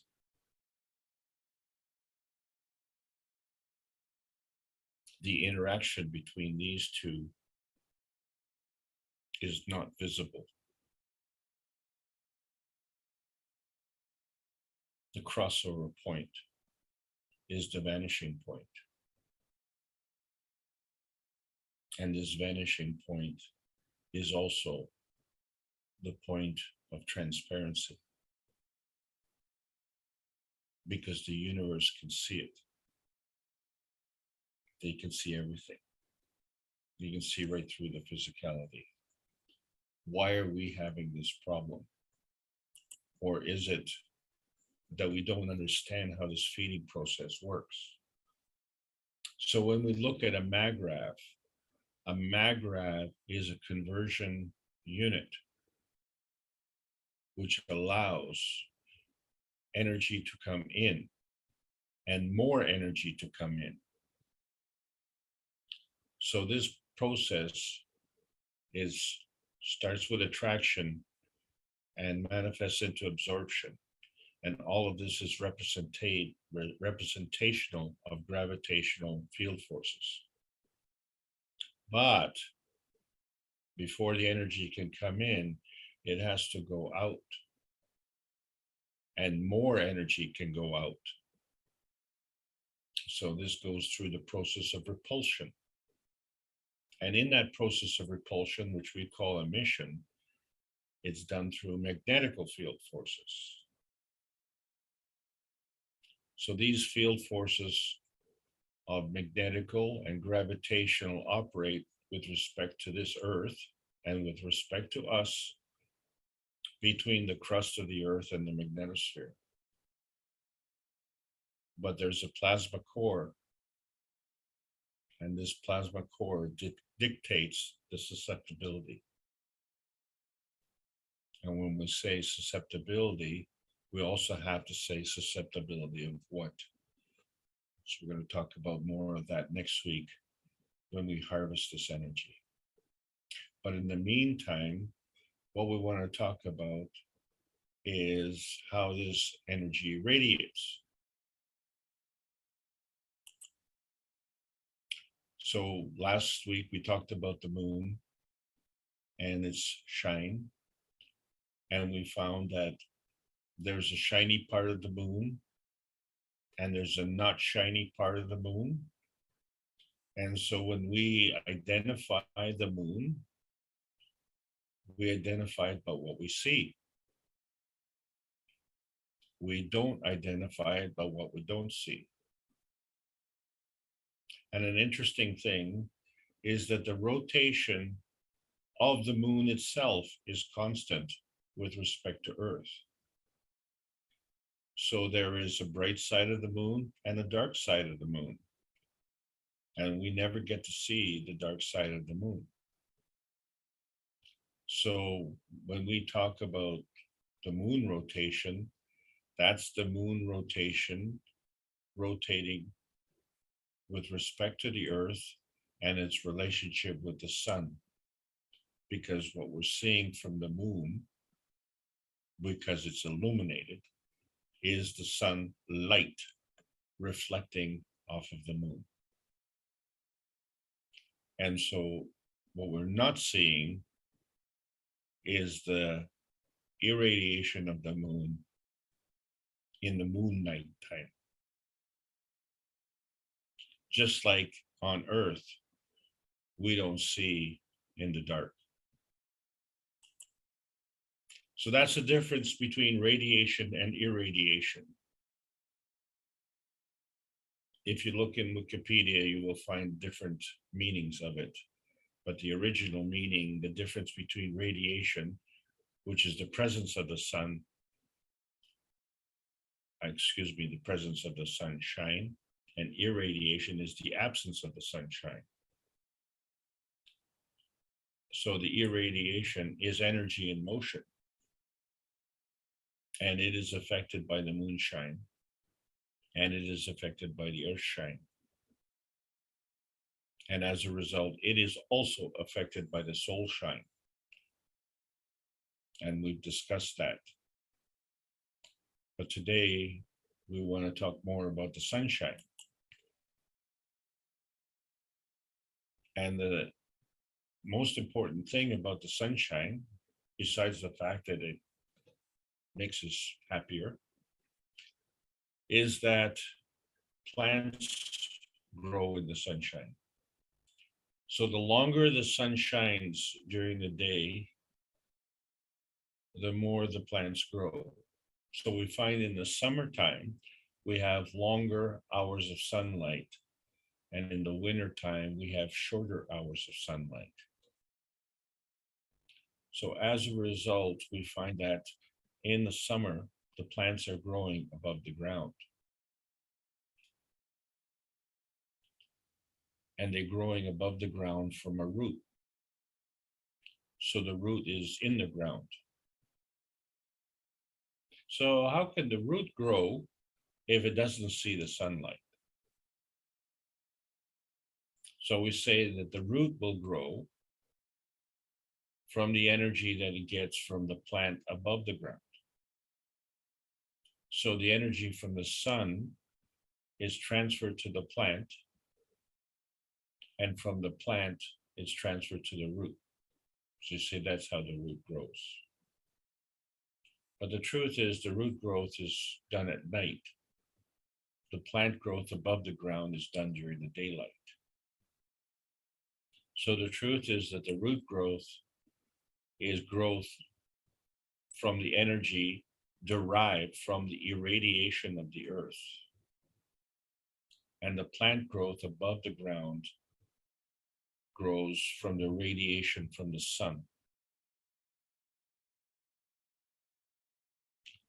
And the frequency of the light that the sun emits due to the curvature of the earth is the action that crosses the crossover point between day and night. Because at some point in time, there is a crossover with respect to the energy absorption. So in the morning, there is a turning on. At noon is the maximum intensity. In the evening, there's a turning off. And at night, it's dark. And so we find that the soul of the body, with respect to the vertical people,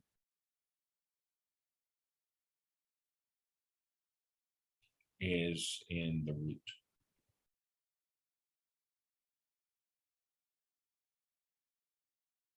Nope, I have that backwards. Sorry, gang. The soul of the body is in the plant. The soul of the root, the soul of the plant is in the root. And the reason we know that is because in the wintertime, plants that we call a perennial, that is a plant that can go into so-called hibernation or dormancy, state of suspended animation. It will lose the plant above the ground, and the life force, which is the sap, will drain out of the plant and converge in the root. And so there it'll preserve the root for a point in time when the winter turns to summer and the plant will start to grow again. This is how the vertical people do it. Bears do the same thing. They hibernate in the winter. Bears are horizontal people. We're not bears, and the only time we hibernate is at night. And so we hibernate at night, every night, but we're up every day during the day, assuming that we have vitality of our emotion and our physicality in order to do that. So there is energy that is coming from the sun, and there's energy that is coming from the earth, and there is a convergence of this energy at the center, and it causes a physical manifestation. So when we're talking about the sunshine, We're talking about the physical manifestation of the sun energy. And when we're talking about the earth shine, we're talking about the physical manifestation of the energy. And when we're talking about the aura of the plant or the aura of the horizontal people, we're talking about the physical manifestation of energy. So all of this is representative of the physical state. And so we're locked into this because of this energy equation where energy equals the mass times the speed of light squared. And we say that the speed of light is constant and the speed of light is the maximum speed. In order for the speed of light to be constant, it has to have a constant relationship between energy and mass. So we know that energy is variable. So if the light is constant, the only way the energy can be variable is if the mass is variable. But if the mass is constant, how can the energy be variable? You can't have the mass constant and the speed of light constant and the energy variable. Impossible. So where does this energy come from?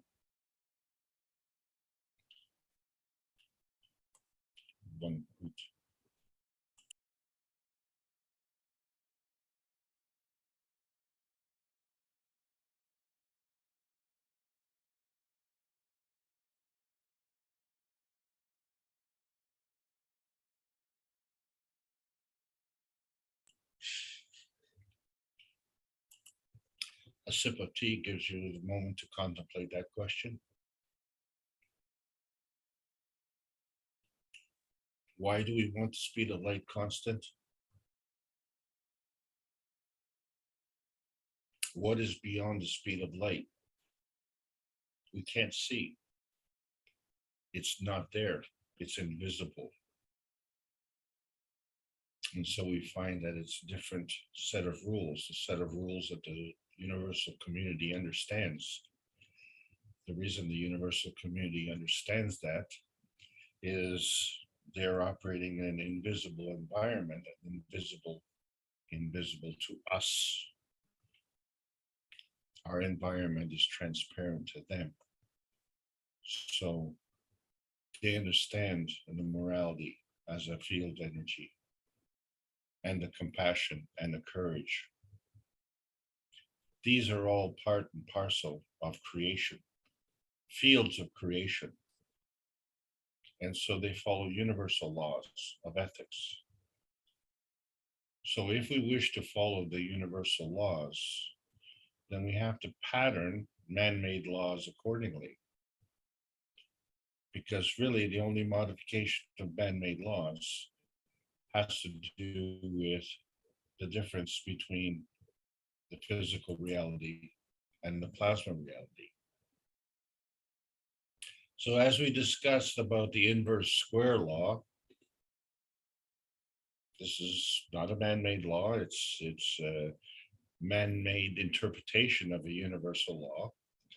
And so what we're looking at is from point of observation.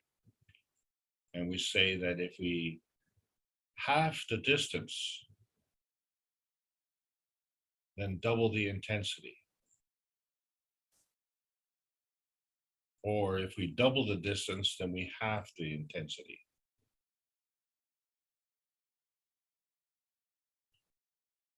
So the speed of light is constant. So there's a relationship between distance and intensity. And so we see that in the rainbows. But in this particular picture, we have two rainbows, a double rainbow. And what it brought to your attention was that the bright rainbow that's visible, the inside curve is violet, the outside curve is red. The second rainbow that's not as clearly visible, the outside curve is violet, the inside curve is red.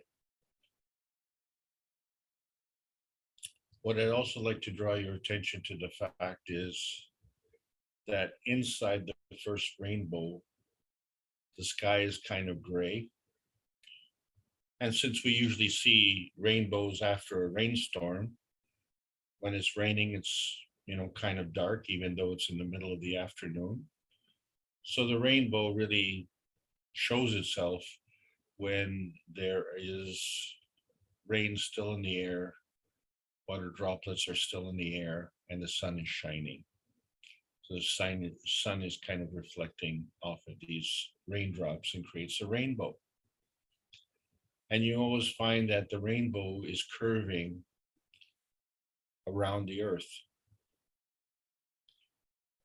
And then you look in the sky outside the second rainbow, and you see that the dark clouds are pretty much the same. But interestingly, in between the two rainbows, it's of a different color, hard to explain, but it's darker.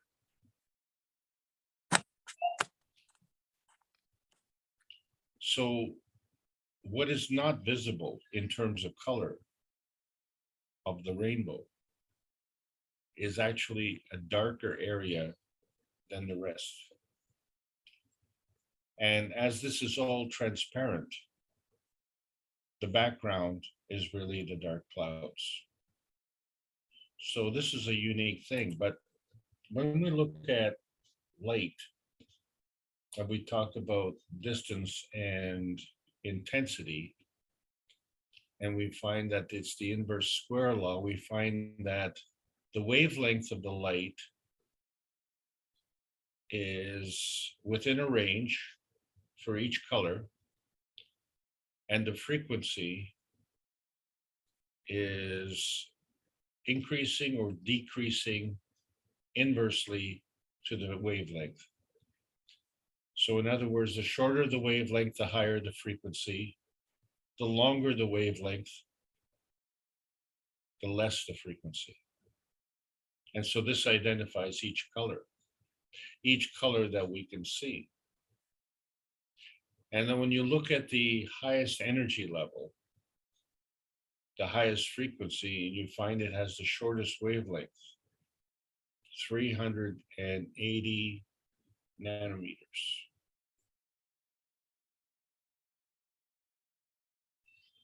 And 1 angstrom is 1/10 of a nanometer. And we found that the illumination on a cinematoscope was 150 angstroms. 150 angstroms compared to the lowest wavelength on the color chart, which is 380 nanometers, or in angstroms, it would be 3,800 angstroms. So in the visible color spectrum,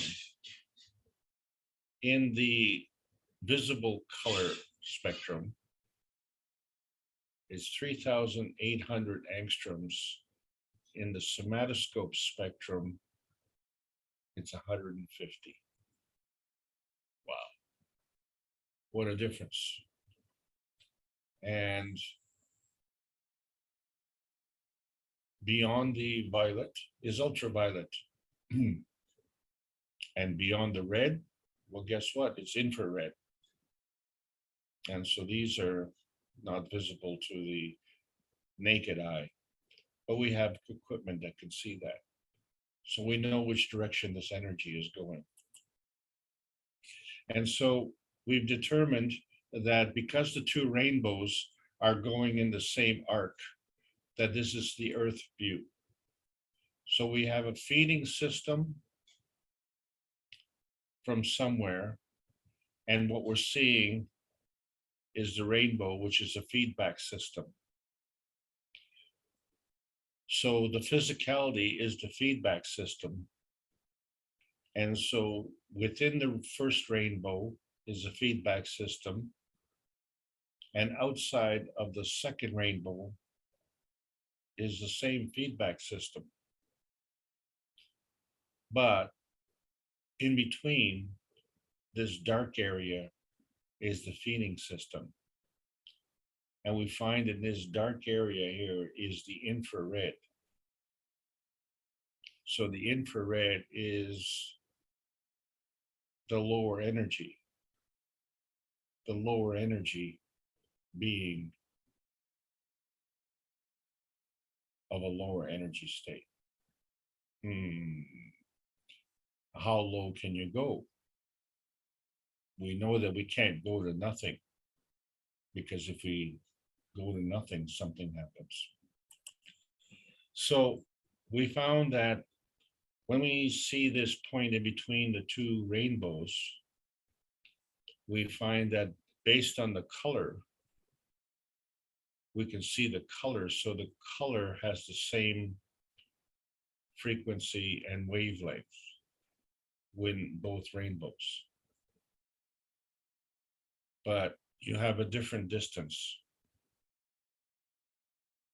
So based on the color is at the constant speed. All the colors are at the same speed. So if you have the same speed but a different distance, then that means you have a different color. But they are different in terms of gravitational strength. So that accounts for the difference in intensity.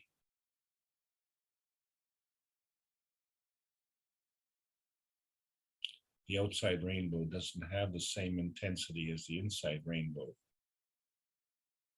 It only has the same color, which represents the frequency of the light. So if you're having the same frequency and the same speed,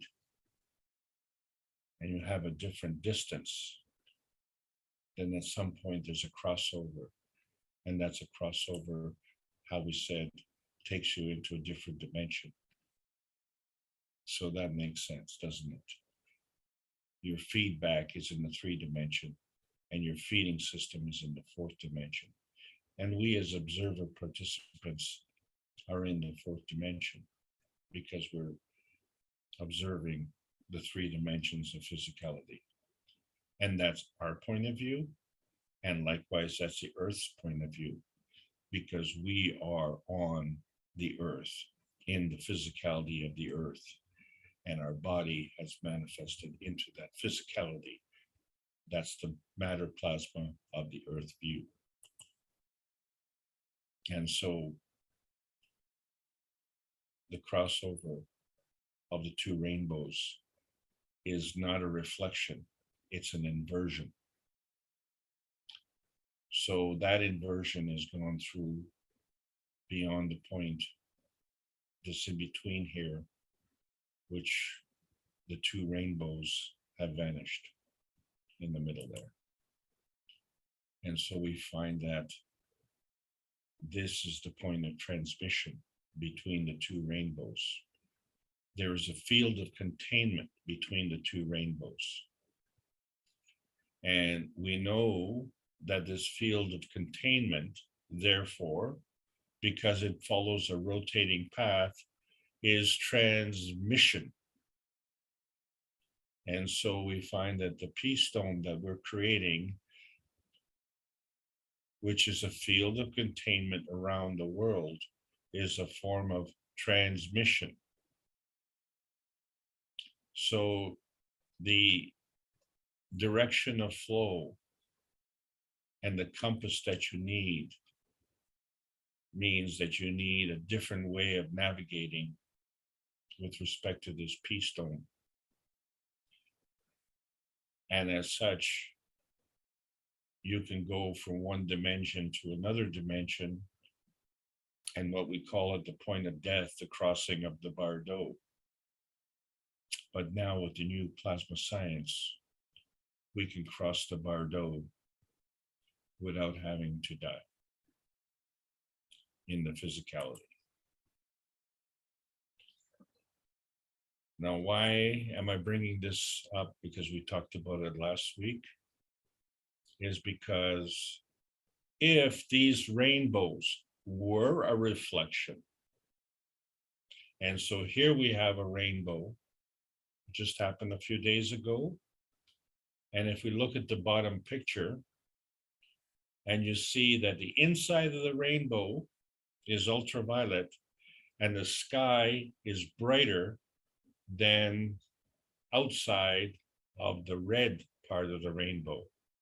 In other words, on the left of the picture, the sky is darker. The same thing happens. And we don't have a second rainbow in this picture. But if we were to do a second rainbow and to do it the same way, whereas the ultraviolet or the violet is on the outside and the red on the inside, we basically have to turn this upside down. And when we turn it upside down, we find that the curvature of the rainbow is opposite.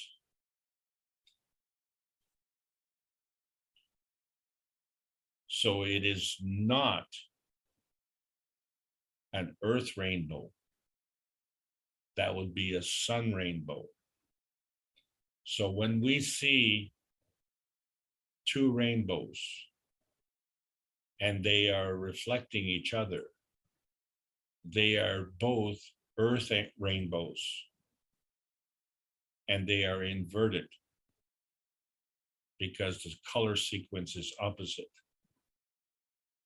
So the energy that comes from the sun would follow the path of the upside down rainbow in the top half of this picture. But we don't see a rainbow from the sun. When the sun is shining, we only see an earth rainbow.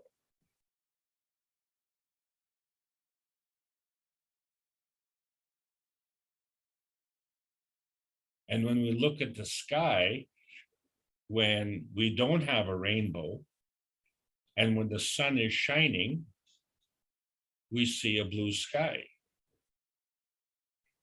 And what is that blue sky? Well, that is the inside of our Earth rainbow. And when we take the sun away and we look into the night sky, we don't see any color. It's dark. There's no sunlight. So this is why we ask, are we backwards or are we upside down? Or, if the sun is not shining, have we vanished? And so when we look at our compass position, every which way you look is north. We don't know if we're coming or going. So how do we navigate? How do we navigate through this universe? And when we see the relationship of man's tiny universe, that little red dot, tiny, tiny, and then you look at the vastness of the universe, it's big, big, big, big. And you kind of look at the difference between the red blood cell and the somatic. And you know what the difference is macroscopically, microscopically, or nanoscopically.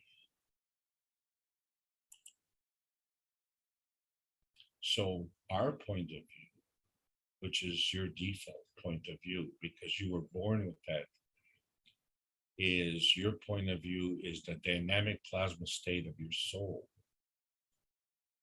And that dilutes down through your dream state and crosses the vanishing point and is inverted through the point of transparency into your physicality. But your physicality is connected to your emotion. And so this emotion becomes your point of transparency. because a good poker player can tell what you're holding, and the universal community can also tell if you're lying. So there's no poker playing in outer space. So these are the skills that we have to learn, how to go from our gravitational state to a magnetical state. And so that's what I want to talk about today. You're thinking, well, what have you been talking about? I've been talking about the soul limitations, because the soul limitations is what we are experiencing in the present, and it has a total relationship to the emotion of the past. So the combination, the emotion of the past and the emotion of the present, is affecting our future. And that's the emotion of the future. And what we have to understand is that we do not have to feed the emotion of the future from the emotion of the past.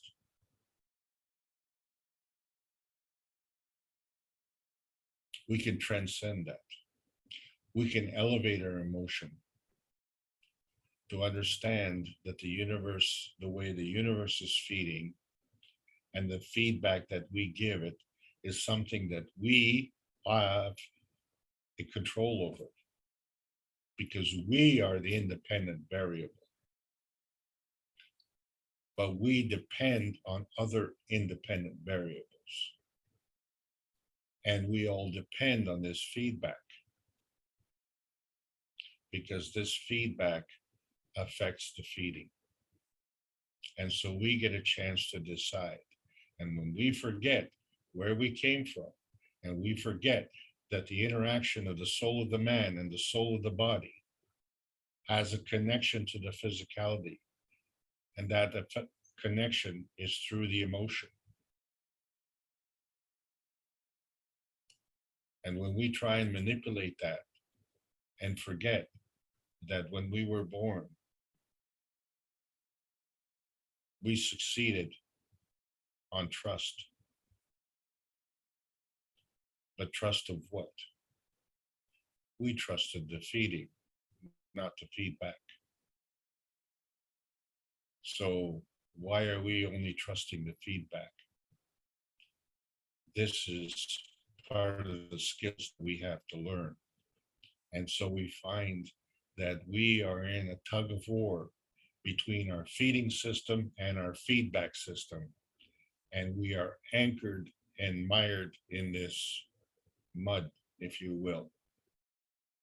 It's affecting our soul, and it's limiting our soul.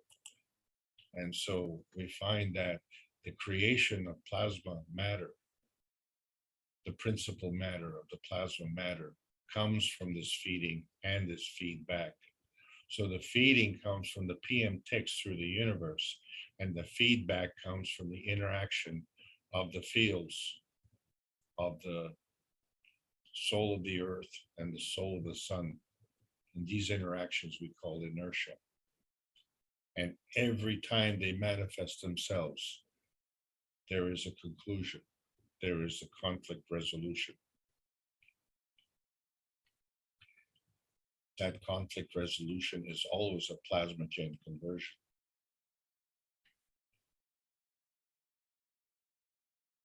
We have a choice in how to do that.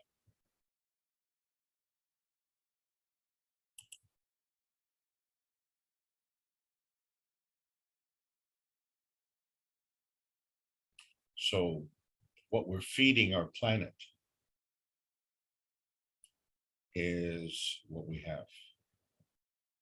So we have a choice in what we feed.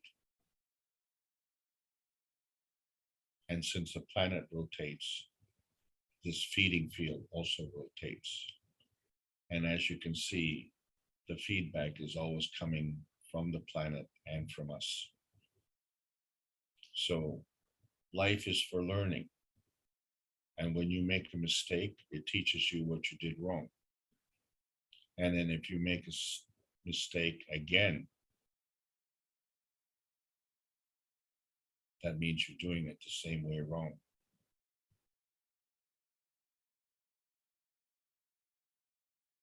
So we have an opportunity to learn.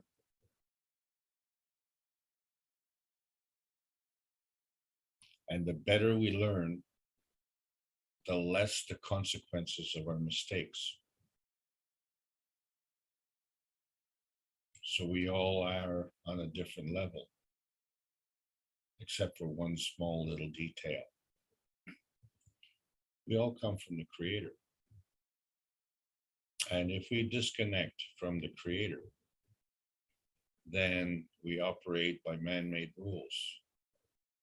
But if we connect to the Creator, then we connect to universal rules. And the universal rules feed our intention. And our intention is specific to us. So that's what we feed. And our feedback is environment specific. So that's what we feed back. And the combination of those two is the manifestation between the emotions of presence and the presence of physicality. So how well we learn our lessons is affecting this rate of transmission. And this is not taking into account the sunshine. What we said with the moonshine is this is where the vanishing point meets the point of transparency. And in our physicality as a human being, we have a super granular layer. And that is the point of inversion, where the soul that is within can shine without. That's the presence of the soul shine. And so what is the sunshine? The sun also has a vanishing point which meets the point of transparency. So the surface of the sun is the point of inversion. What we see as the sun is the presence of the sunshine. We don't see the sun.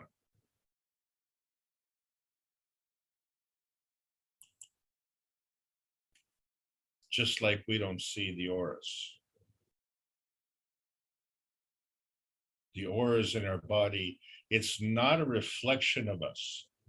It's not symmetrical to our soul on the inside, and it's not asymmetrical. It's an inversion where the soul in the inside has an energy field on the outside.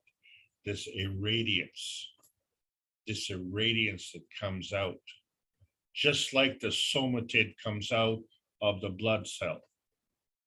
That's the essence of creation. And that crossover point is the inversion of the energy field from the red blood cell to the somatid. And so that crossover point is the presence of emotion, where the somatid comes from the red blood cell, because life wants to live. And when the red blood cell is not healthy, the somatid does not make its presence. That's a fact.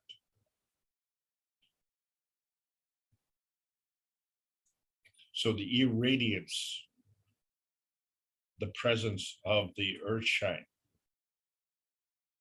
the presence of the red blood vessels shine, and the presence of the soul shine.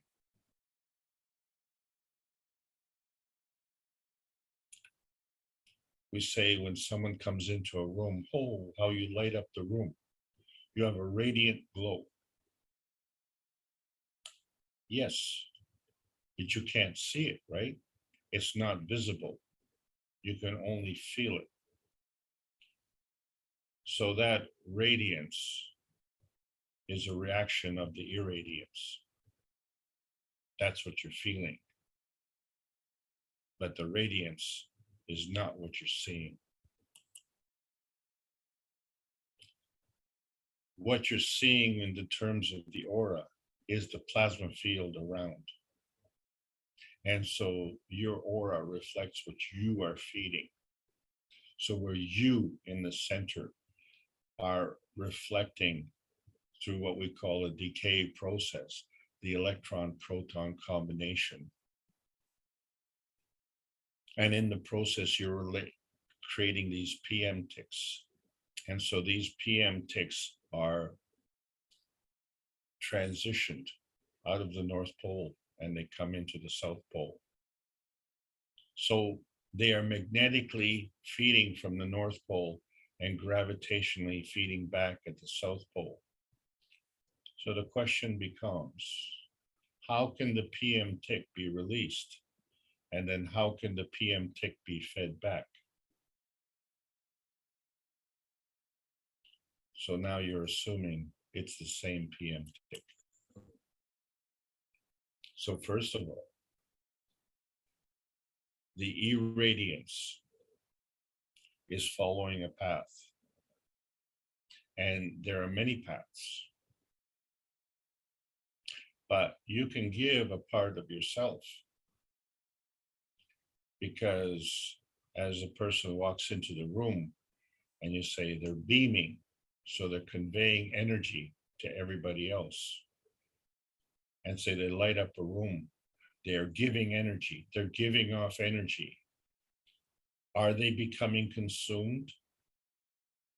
No, they're sharing.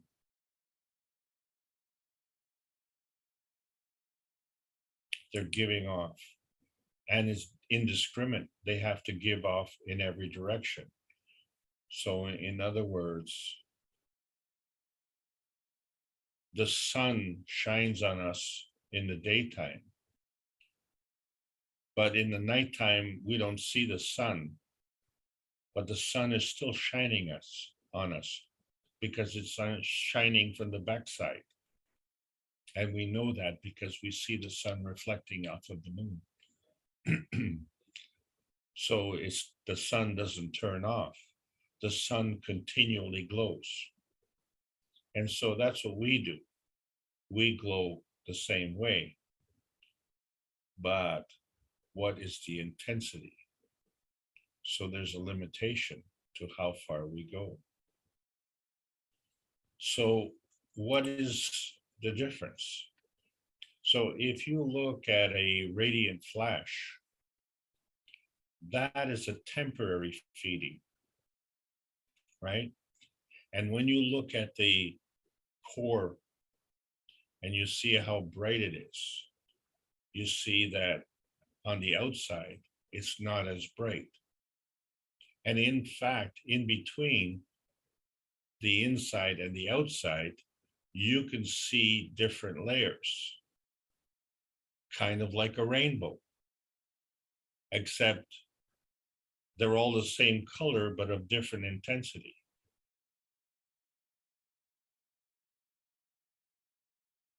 But this is temporary because it's just a flash. You see, when we're doing feeding, that is a feeding radiance. And when we're feeding back, we're also feeding back a radiance. But where from? We didn't say where from. What are the possibilities? So one of the possibilities is you can feed yourself. Another possibility is you can feed from the environment. Another possibility is you can feed from another plasma source. And of course, another possibility is you can get fed from the sun. Oh, by the way, you can also get fed from the Creator. All of this comes together. So the question then becomes, on the emission, the PM tick emission that follows this path, that is outside of the physicality, how does it become part of the gravitational side? We know that the gravitational side is more dense. In order to be more dense, it has to have more mass. So in the process of gathering this mass, then there has to be an emission and there has to be an absorption. So in terms of the emission, the magnetical has to be stronger. In terms of the absorption, the gravitational has to be stronger. How can the emission become stronger? How could the emission become absorption?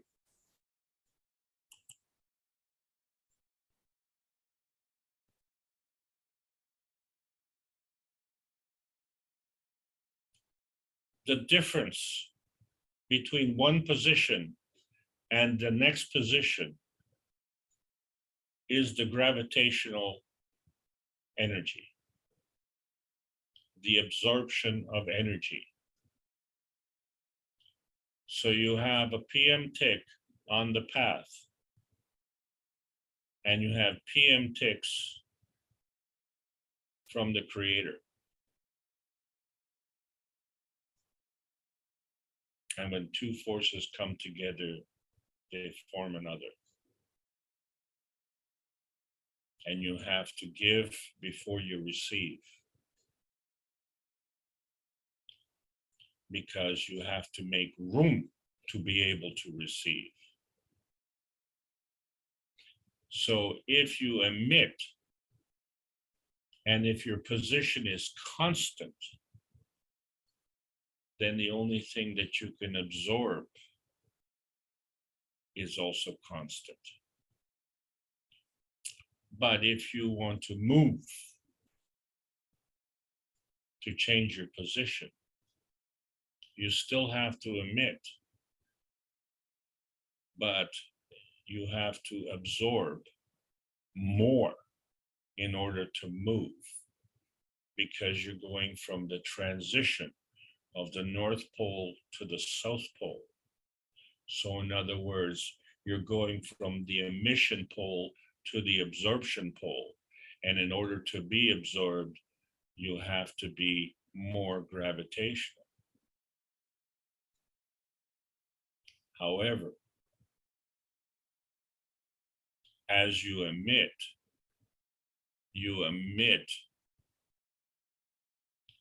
because it's a higher energy.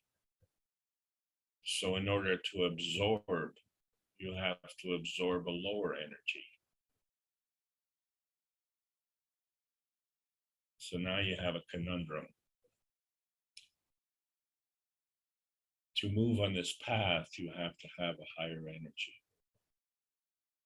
So in other words, you can't be in the same dimension.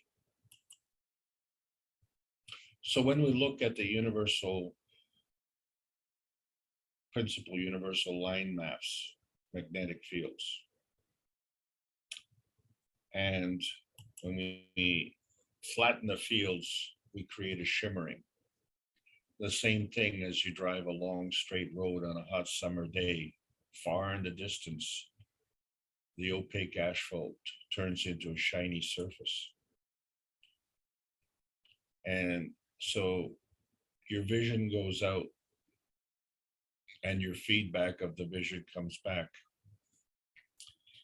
But as it becomes flatter, it becomes shinier.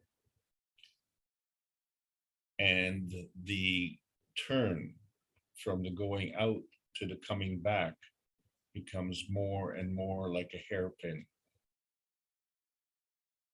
which I've represented in this safety pin. And so it's very difficult to navigate this turn. And in fact, there's no reason to navigate this turn, except there has to be a maggrav position so that you can capture this field of rotation. So at the point of transition, where it's transitioning from magnetical to gravitational with respect to your point of view. So if you're in the center and you're looking at the end point, it has to go through a rotating field.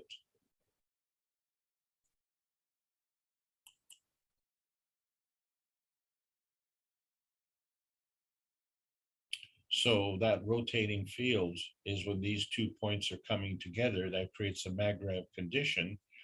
So other energy packs, when they go to that field, can be absorbed in that field, and then that field can emit. I'm never saying is that energy that is being emitted the same as that energy that's being absorbed. There's no rule that says it has to be the same one. So if the emission is first and the absorption is second, they can't be one and the same. And we know that from Hermann Wheel.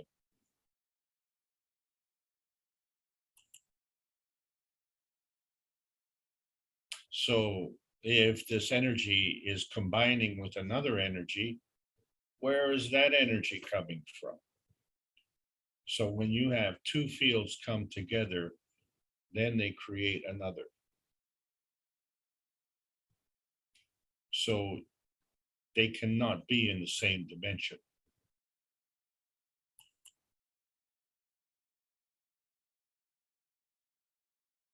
So when you look at the one field,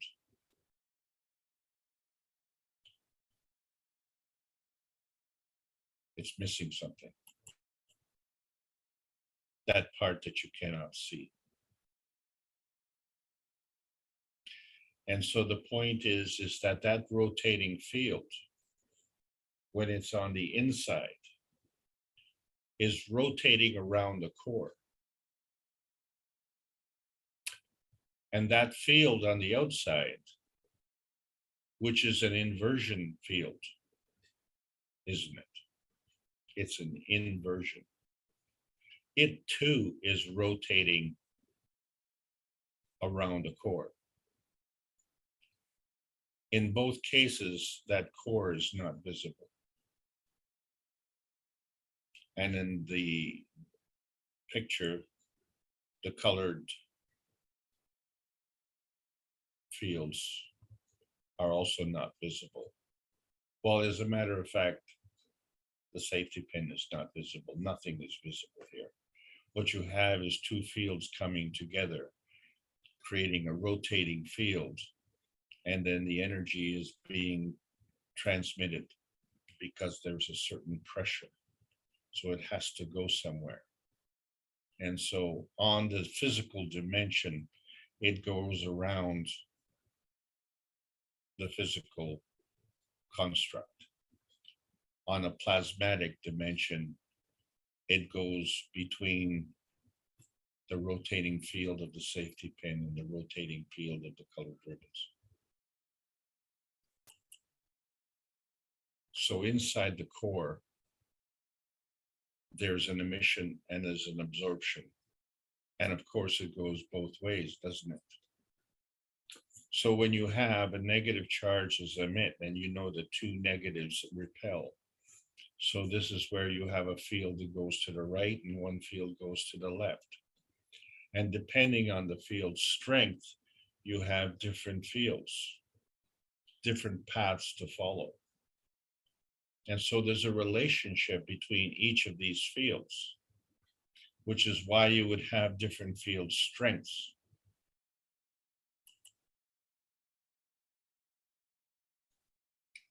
And because these fields are moving, it means that they are gathering energy because they are increasing in mass. They are becoming more gravitational. And so that energy is coming from another source. So with respect to our physicality, our solar system, that energy is coming from the sun. But with respect to the universe, that energy is coming from the creator. And it is the interaction of these two fields that is creating another field.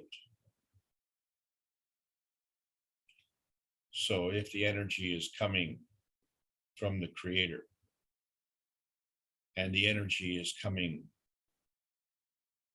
from our solar system, and the manifestation is our soul, then the path that our soul follows has decided to manifest itself in the physicality of our bodies. And so we see that there's a sequencing of the souls. So first of all, there's a soul of the sun, and there's a soul of the earth. So this is what attracts the soul of the man. So that is the convergence point for the soul of the man. But if you have the soul of the earth plus now the soul of the man, that attracts the soul of the body. What is the soul of the body? Is that a reflection of the soul of the man? No, that's an inversion. And you know that because for those who have had an out-of-body experience, know that when they exit the body and turn around and look at the body, they don't recognize themselves because they don't look the way you look. They look the way other people see you. And then the soul of the earth plus the soul of the body manifests itself in the physicality of the body. And so this becomes the default pathway of the manifestation, and the divergence comes in the physicality and the manifestation of the physicality. So it's not that it's man-made, it's the role of man. And the role of man has now extended its capabilities to provide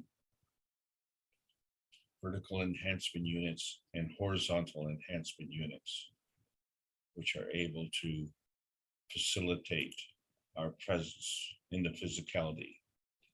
And furthermore, to mitigate the energy binding problems that we have on this planet, where we like to cross and double cross people at the expense of others. Because we see that through the killing and through jealousy and through kingship, that we seem to create a superiority.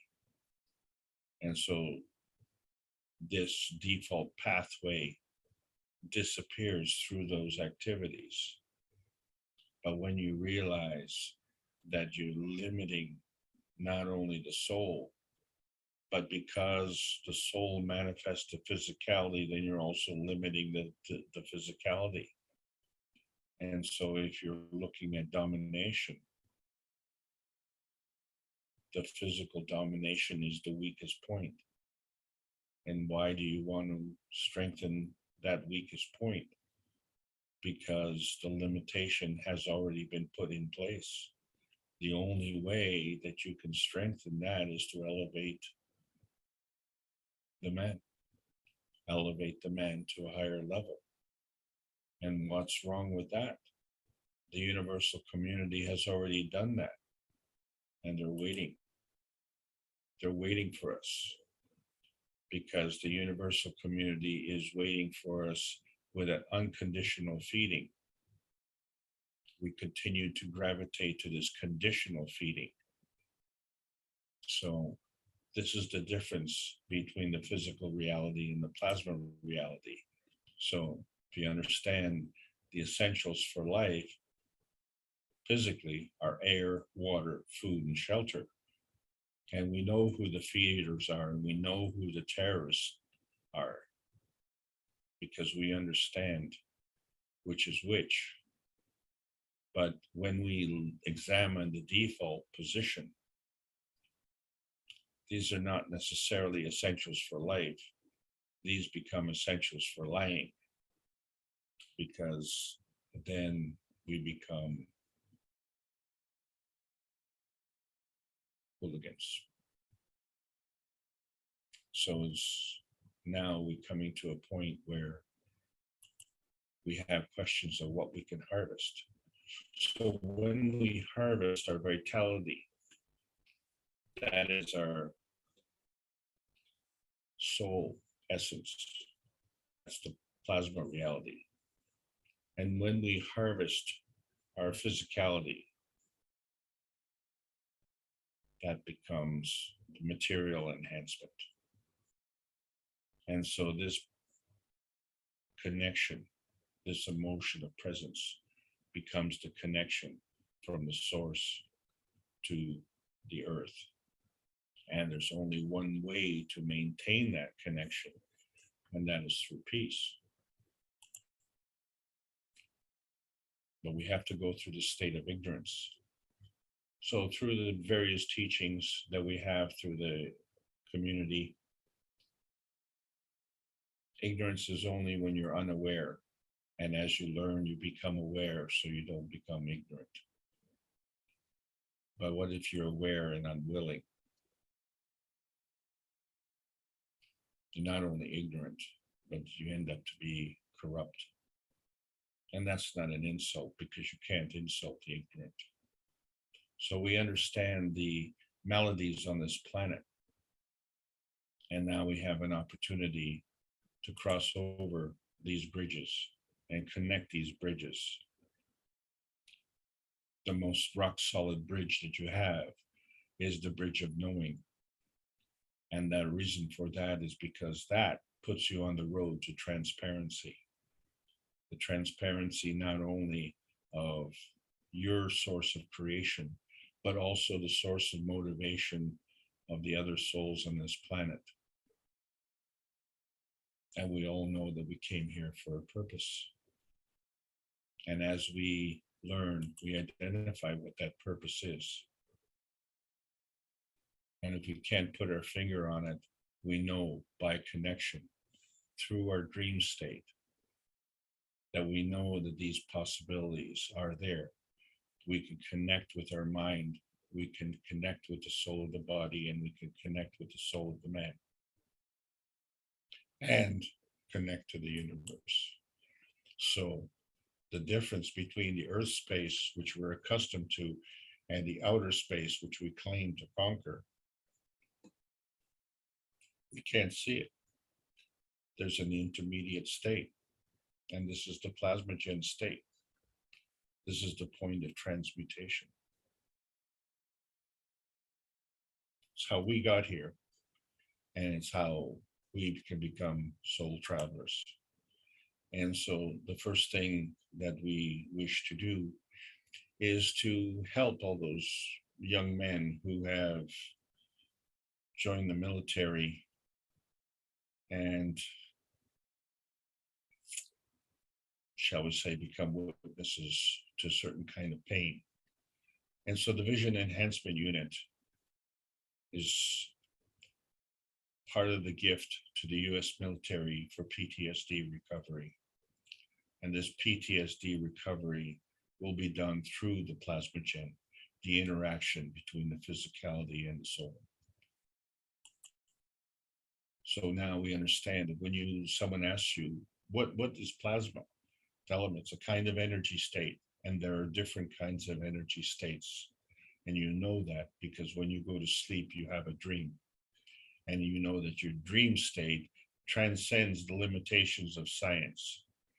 And so it's very important for you to learn that.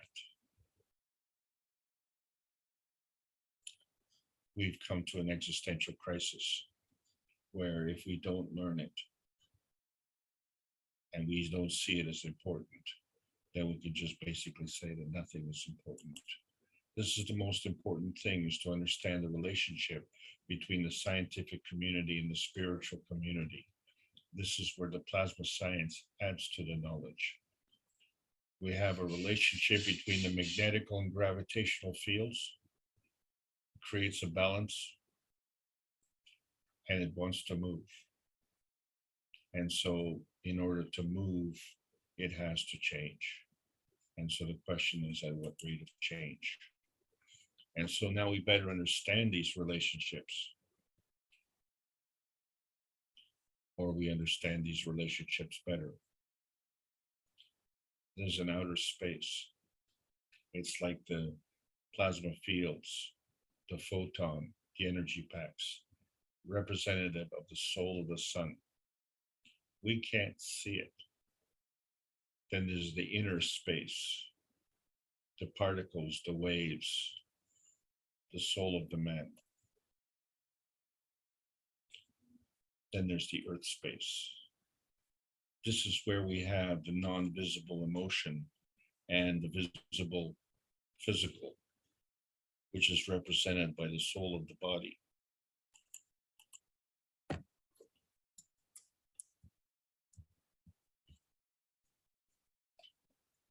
There's a relationship, the soul of the sun, the soul of the man, and the soul of the body. And here we are on Earth. And as we line up the new spaceships getting ready to travel, it will put us in touch with the universal community. And so we are now at the point where we can go beyond that vanishing point or come back from that point of transparency, which gives us the opportunity to experience dematerialization and materialization, and to transcend both in both directions as free will. So now we understand better what the manifestation is. You have the difference between what we think is the stacker unit and the universal reality. It's all the same. Two fields come together to form another.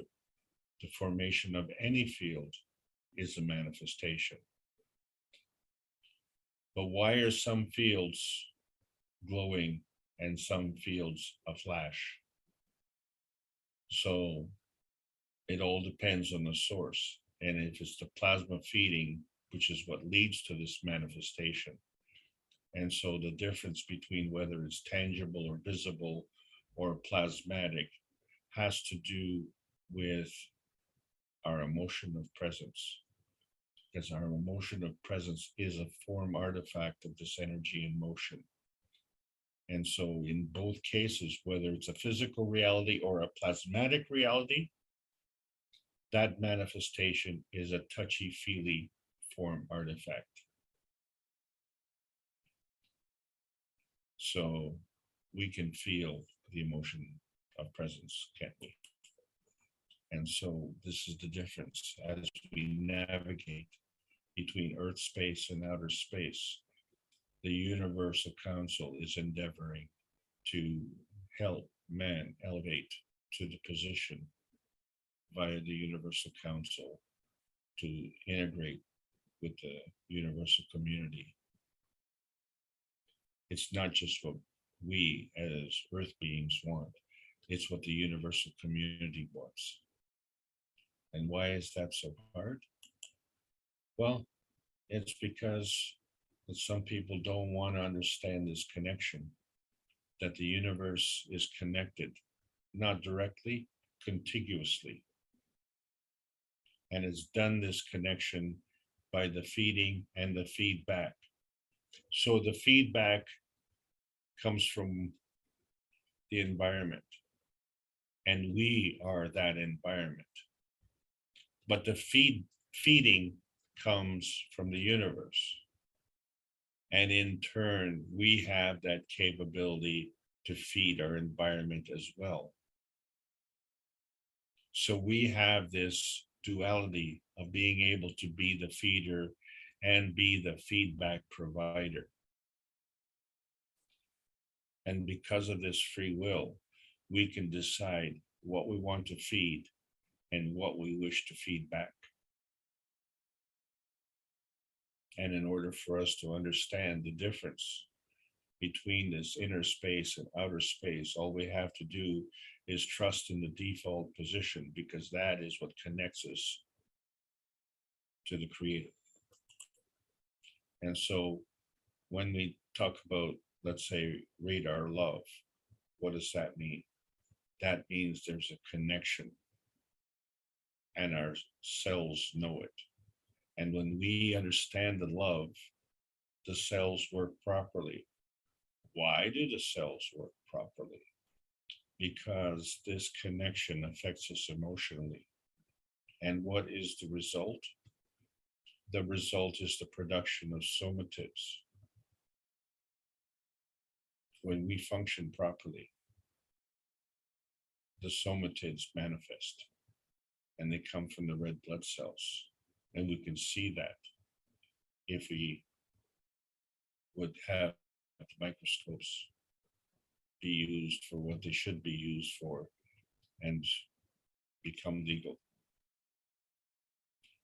So now we know that for some reason they are illegal. So we have to fudge things. So with the plasma science, we now understand that the PM ticks are the fudge factor. The fudge factor which facilitates creation, that facilitates decay, and facilitates the bond between the creation and the decay. And both are a two-way street.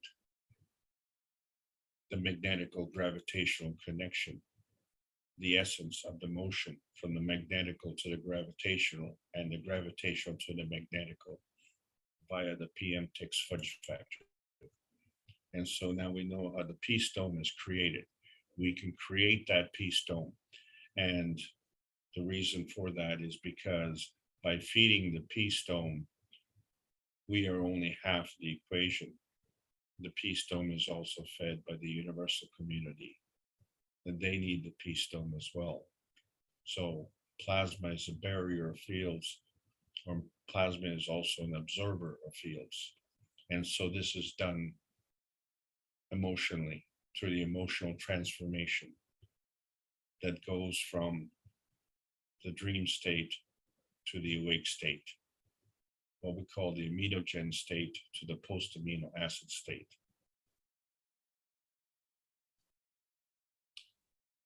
And there's nothing wrong with being man-made, because men are made of dreams. And dreams make the man.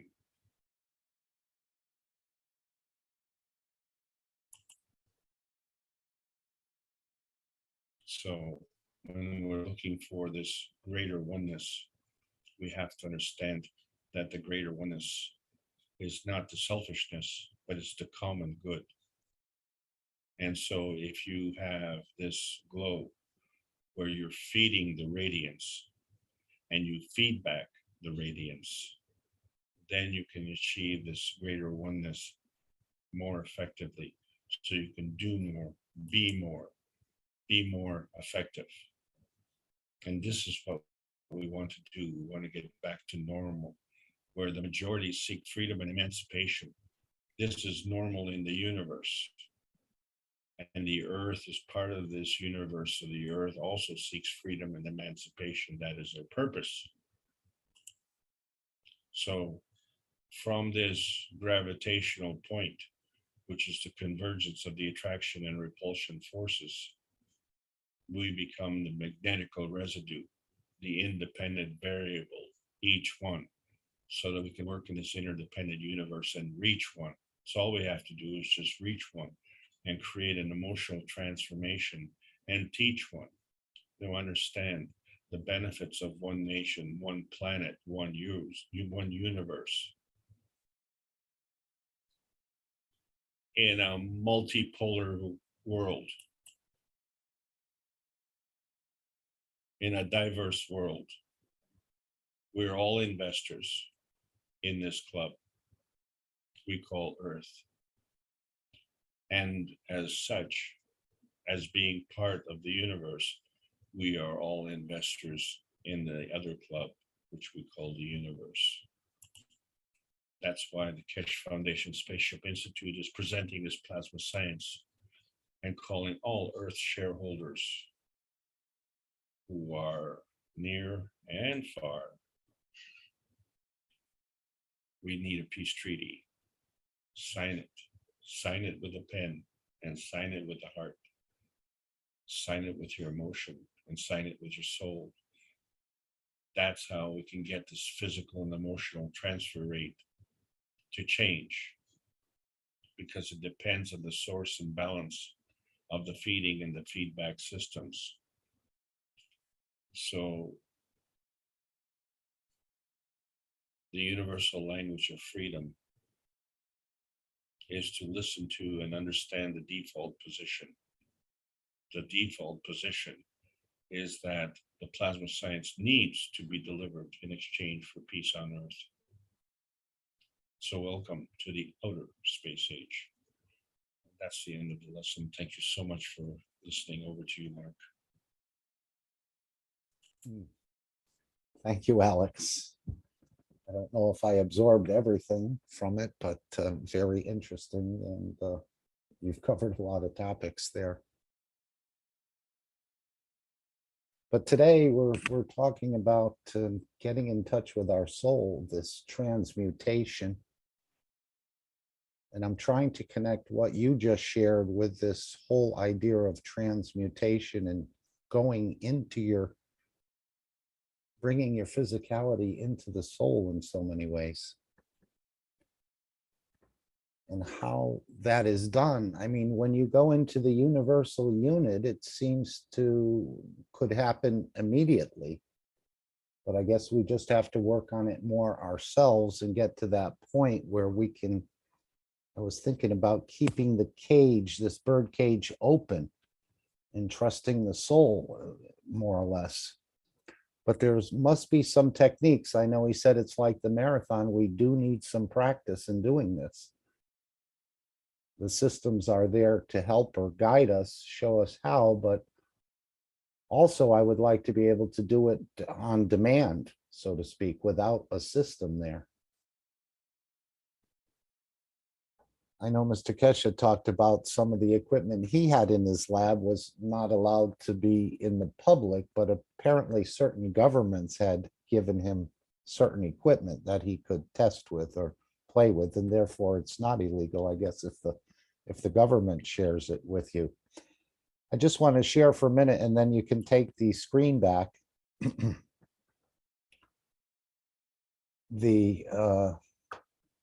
This is something Gunther shared about a year ago with us, and this is I guess it's the most detailed picture of a cell up to that point in time. I just thought I'd share it to see what the soul has done. And I know we're a compressed universe, but the detail in this picture, and I'm sure if you had one of the microscopes you were talking about, it'd probably be even more detailed. But this is just one cell. I'm not sure what kind of cell it is, but it's just an amazing construction that the soul is able to carry out. So we're carrying around this soul, but sometimes we don't give it the credit that it deserves. I know Mr. Keshe said it carries a double PhD in this knowledge, but this is a real beauty of a creation of one cell. So we do need to trust the soul more and go into it, somehow go deep inside ourselves. I don't know what triggers that. When you go into the unit, apparently it's triggered immediately. But for us to do it on our own, it doesn't seem like that many people are able to do this, like a dream state, but you're fully aware and awake of what's going on. As Mr. Keshe said, he could see his physical body on the bed or in the chair, and he said, you know, I'll be back. He wanted to go explore the universe or other things. Okay, Alex, would you take the screen back, please? I just wanted to show this beautiful picture of this one cell and look at the complexity and the intricacies of this one cell. And we're a collection of trillions, 30 trillion or more cells, similar, probably very similar to this. So I think maybe we need to give the soul a little bit or a lot more respect. As far as the feeding goes, I think it's doing very good with the 80%, but it's not enough. And even if you are still eating, and I would imagine most people are still eating that go into the unit or, you know, consuming something along that line, it still happens. You'll still be able to move about. I know Mr. Keshe now is not the time for jokes about Christ and his physicality, but apparently he does have a number of them, which he shared a couple with us. So Christ wasn't also so perfect in his physicality. I remember at one point, Mr. Keshe said he wished he had the life of Christ, lived at the top of the society, the most beautiful women, great wine, He said it was like a 24-hour disco to be in the presence of Christ. So he was very happy and jovial, although he was accused of hanging around or being in the company of gluttonous men and wine bibbers. I think that was in one of the holy books, let's say.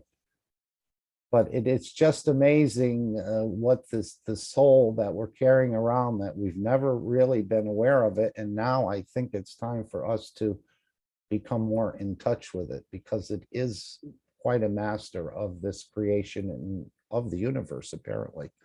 It doesn't need this physical body to survive. It has its own life, but I need to spend more time, I think, going into myself somehow. And why I can't do it on my own as fast as I could in a system, or maybe I can, I'm just doubting myself and just denying it to myself. But I am going to work on this, going inside and integrating with my own soul.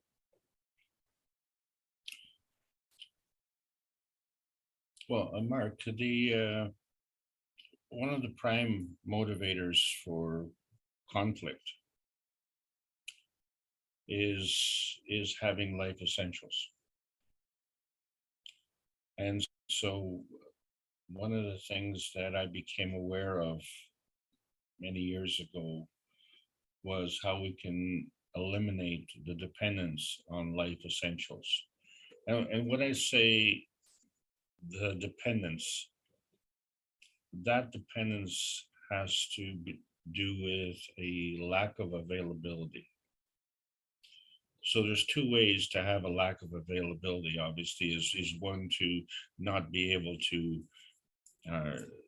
provide the life essentials for yourself. And the other way, of course, is to deny those life essentials. So that's the difference between a provider and a terrorist.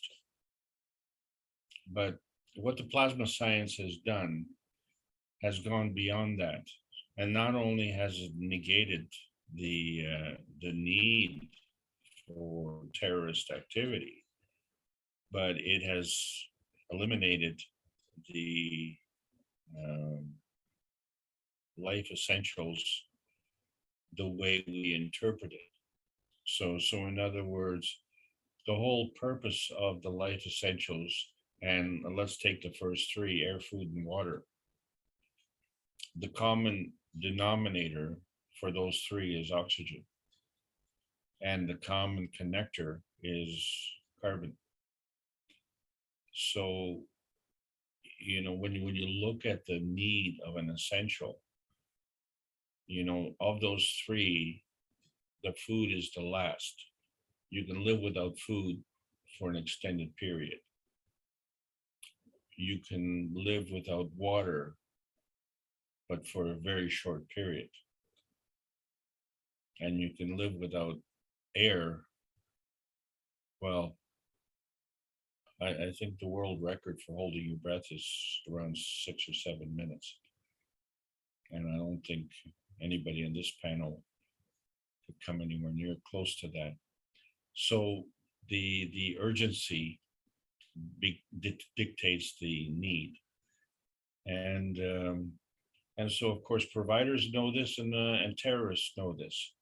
So, your decision to be one or the other affects, the sequence of operation.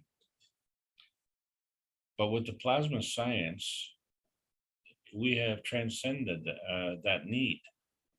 In other words, so we can provide that need for ourselves.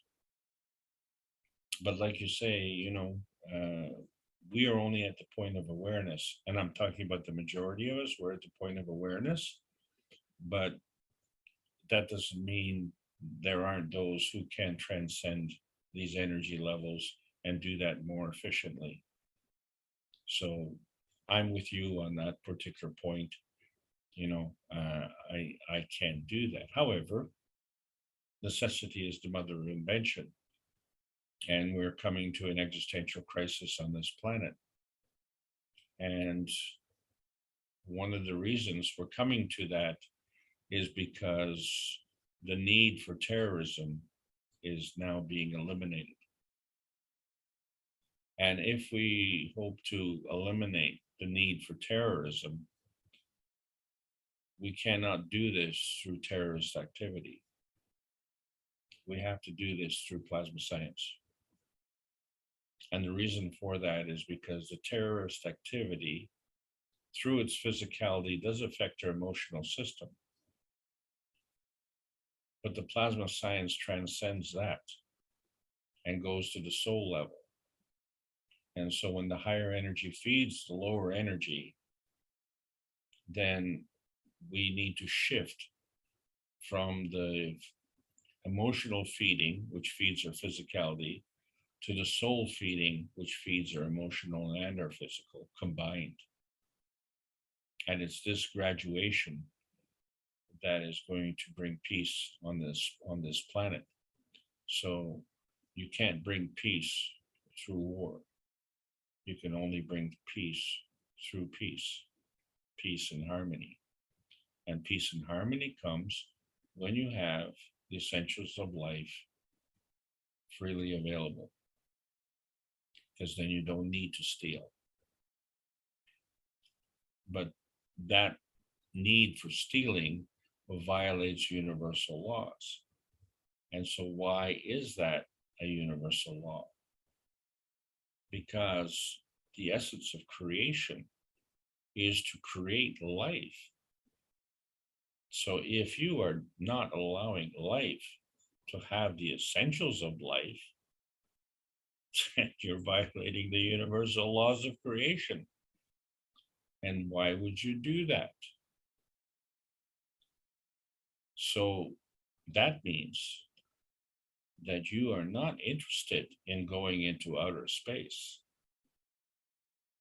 You are working in the physical realm of the earth space and the inner space. And so the only reason that we see the difference between earth space and inner space is because of the color of the sky. So we know that we can see the sky becomes blue in the daytime and it's hard for us to see through it. But at nighttime, when it turns dark, we can see completely through it.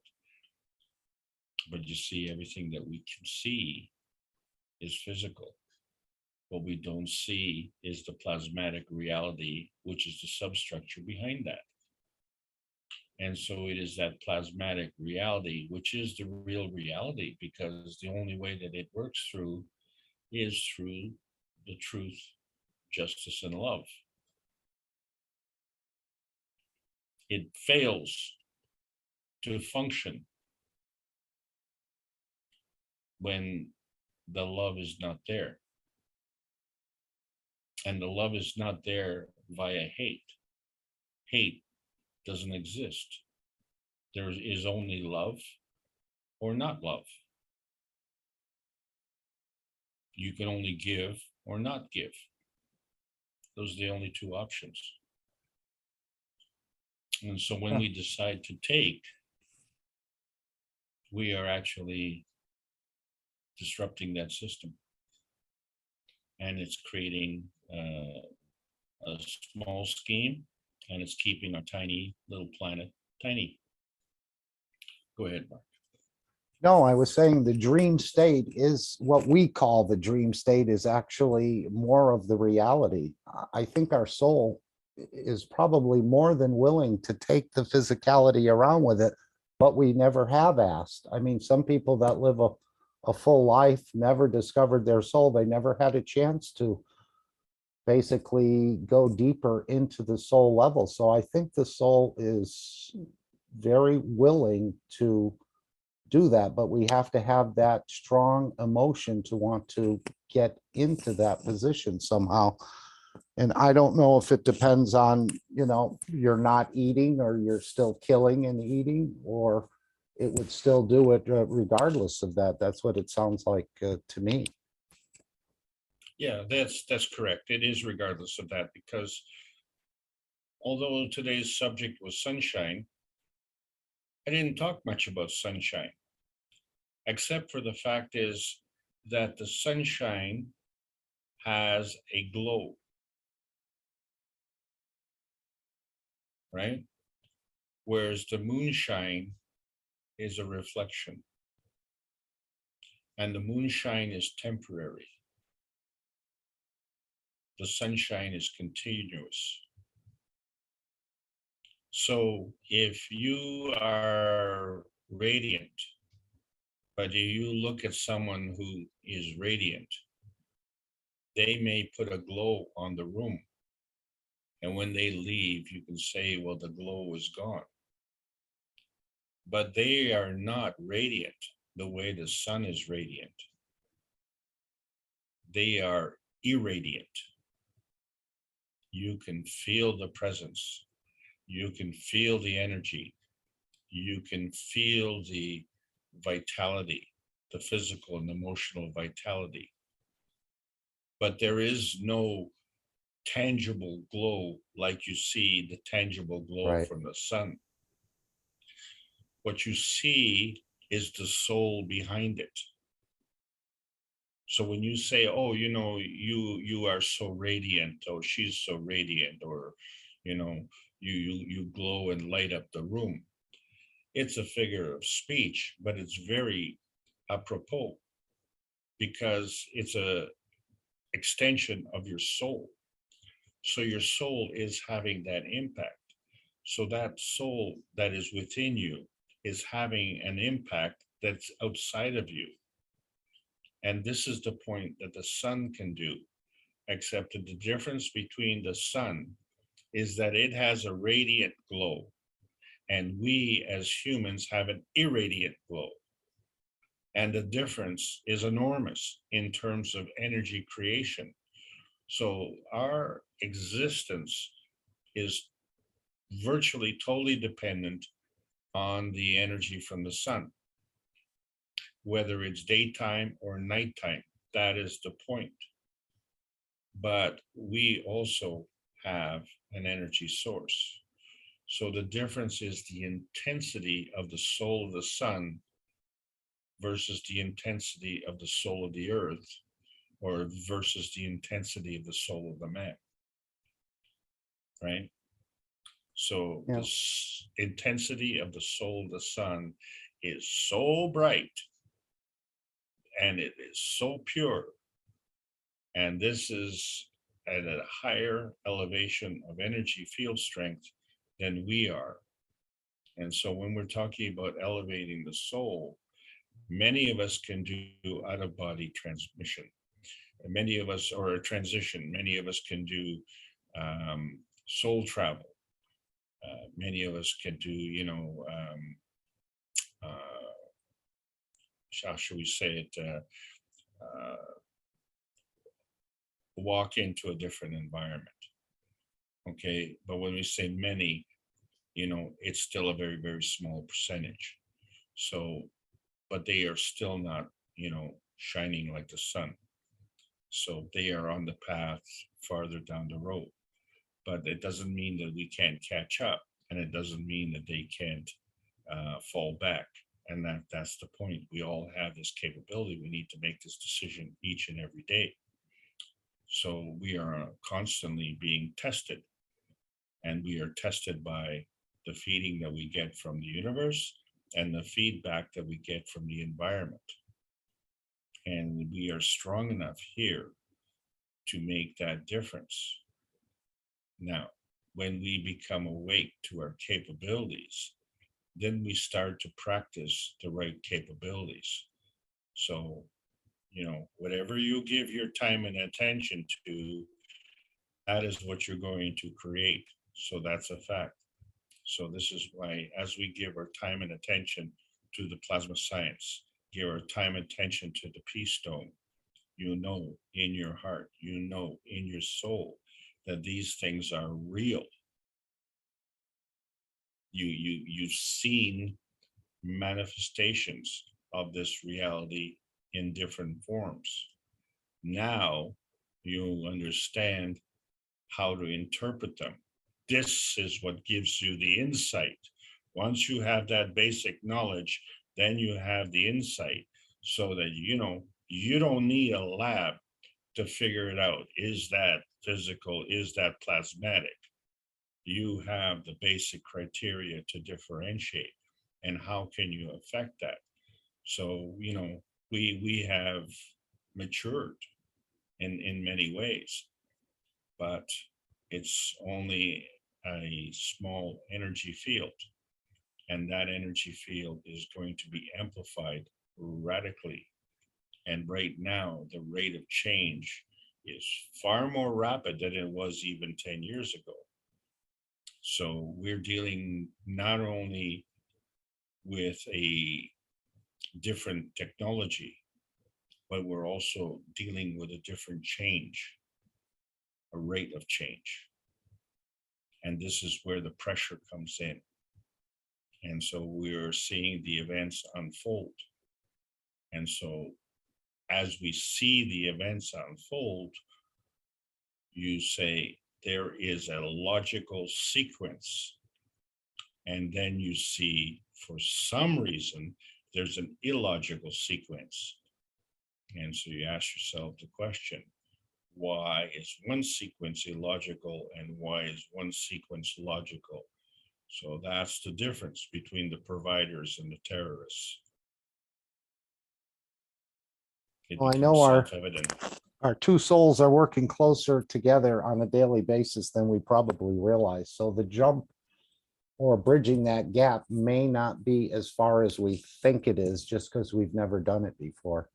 I know Selena is always talking about going places with her soul and things. I don't know if it's conscious all the time or mostly unconscious, but she does have some vivid interactions, and I think we can all do that.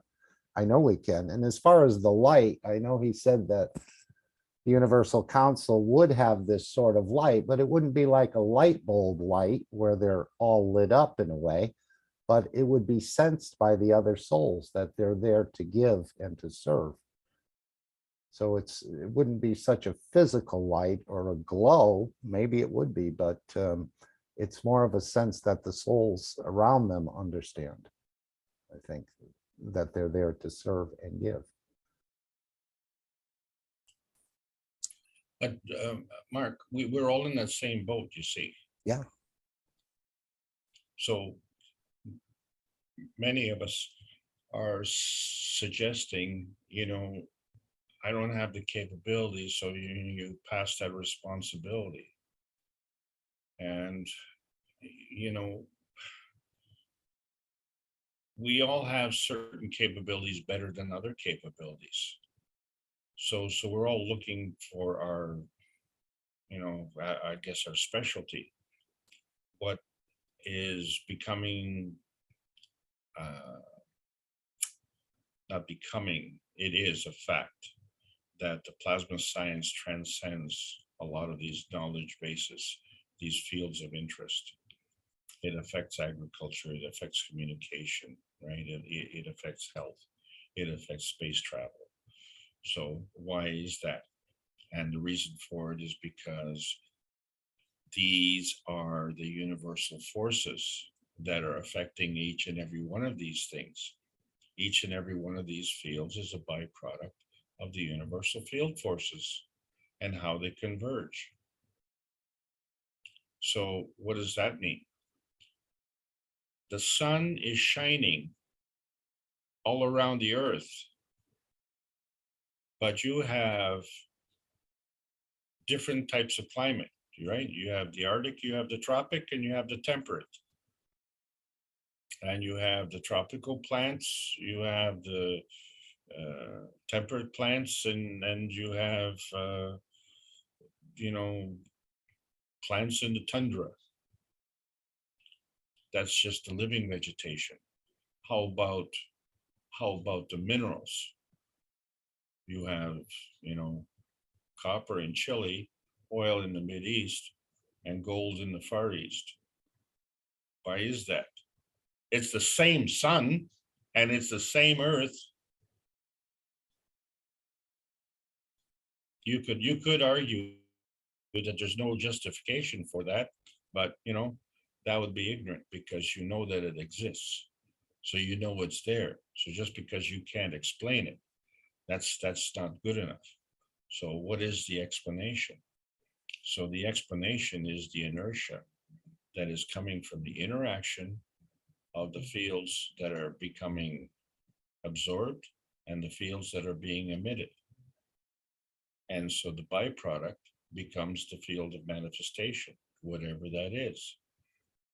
So in other words, everything is a manifestation. And if it's everything, that includes everything.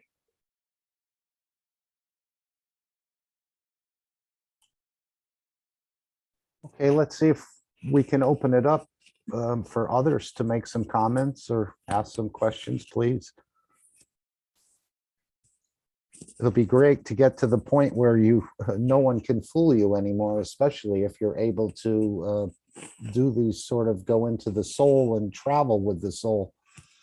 He said you won't need any messengers and there'll be no one there to fool you. No one can fool you after that point. And I think we're on the verge of it. We're very close. And these systems will allow us to bridge it, or we can do it before. I'm going to be working on trying to do it and get in touch somehow. I don't think the soul will reject it. It doesn't seem like it. And I don't know if the soul places any conditions saying, well, you know, you did lie today, or you did take something that wasn't yours, or you did eat that cow today, so I can't take you with me. I don't think that exists. You?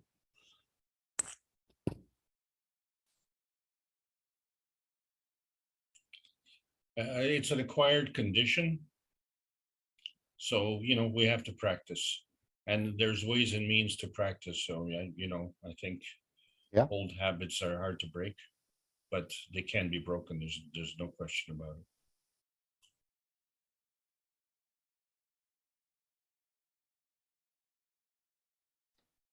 I would say, Alex, that Gaston Nissons was one of the first people to probably actually photograph non-visible and visible plasma at the same time.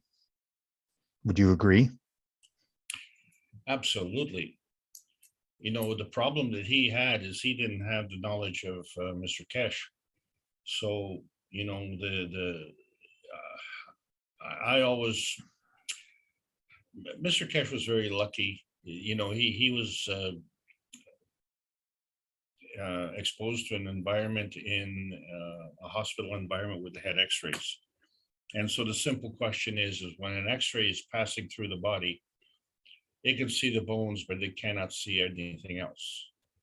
So in other words, using an x-ray, you can't see the blood. So even with a somatoscope, you can't see the blood. You can only see the outline of the blood cell. So still inside the blood, you can't see anything.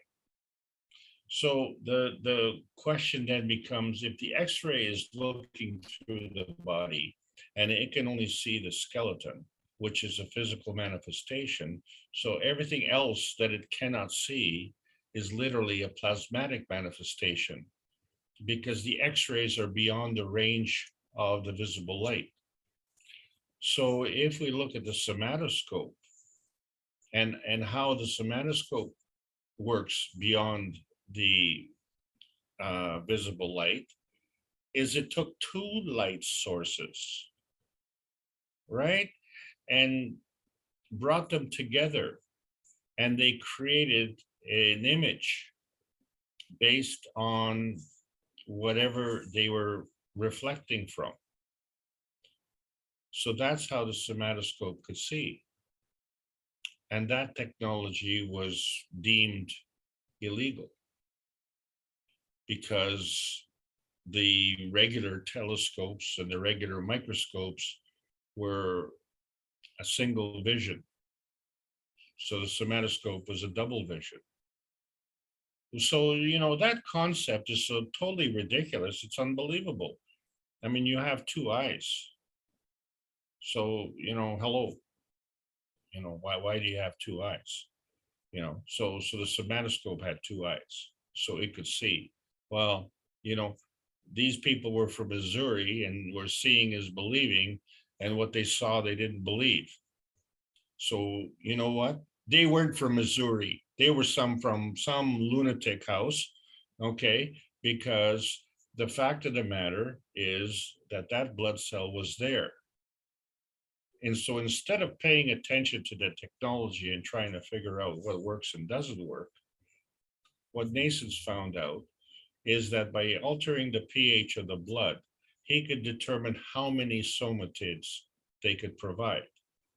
And what he also discovered was that a healthier person had more somatid activity than an unhealthy person.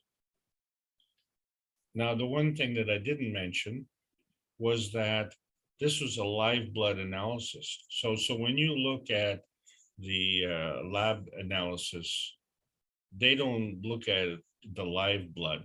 They look at the dead blood. And what is the dead blood?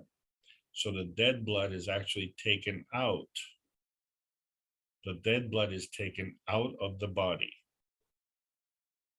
So now it's red. If it were red, wouldn't the X-rays see it? So it's transparent.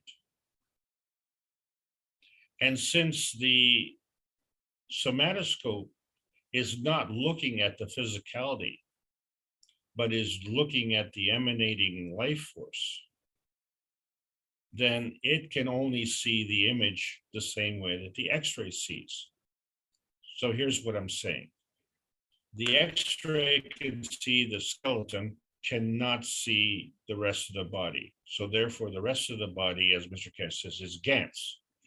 So the blood is part of the GANS. So the somatoscope cannot see the physicality. But since the blood is taken out of the body, the blood is red. But the somatoscope is not seeing the physicality. It is seeing the essence of the blood. So it too doesn't see the red color. But what it does see is the outside of the red blood cell. Now, compare that to the body. There's nothing in the red blood cell. The somatoscope can't see anything inside. And the other thing it can't see is that point of transmutation of the somatid. The somatid is a byproduct from the red blood cell. That's a fact. And because of these somatids have a high surface to volume ratio, they have an extremely high negative charge. And when you fill up that area in between the blood cells, they bounce off each other like magnets. And it's constantly in motion. And so what they are is little plasma fields that are bouncing off each other. And there is a pattern. If you look at it long enough, and you don't have to look at it very long, I'm talking a few seconds, you can clearly see, pick one somatid and follow its path. And as it gets near to another one, then it'll bounce off, just like a magnet with an invisible field in between. And then it'll go in the opposite direction and then hit another somatid and bounce off. But there's no physical contact between, they never touch. They never, ever touch. They just bounce off each other. They, as if they have a magnetic field around them. But the somatids are visible. That means they're in physicality. The perimeter of the red blood cell is visible. That means it's in physicality. The center of the red blood cell is non-visible. That means it's in GANS. So when we look at the X-ray, the outside of the red blood cell is also not visible. There is no difference. In fact, the whole thing is not visible. But when you look at the body, the skin is visible. Okay, so you have a physical manifestation on the surface. You have a plasmatic manifestation inside. This is the revelation. This is the breakthrough. And that plasmatic inside is gravitational. So it's of a higher energy. And in order to be a higher energy, it has to be at a higher plasma state. It is not physical. Hello. Let me just extend that one more, if I may, please. You look at the volcano and you see the lava that comes out is red hot. Now, you can cook soup on the kitchen stove. And if you overcook it, it may expand and come out of the pot and pour all over the stove, kind of like lava. But on your stove, you have a heat source, that stove element. Where's the heat source in the earth? Where is that heat source there? And so if you dig down, are you hitting the lava? The only time you see that lava is on the surface. And what is it doing at the surface? It's cooling down.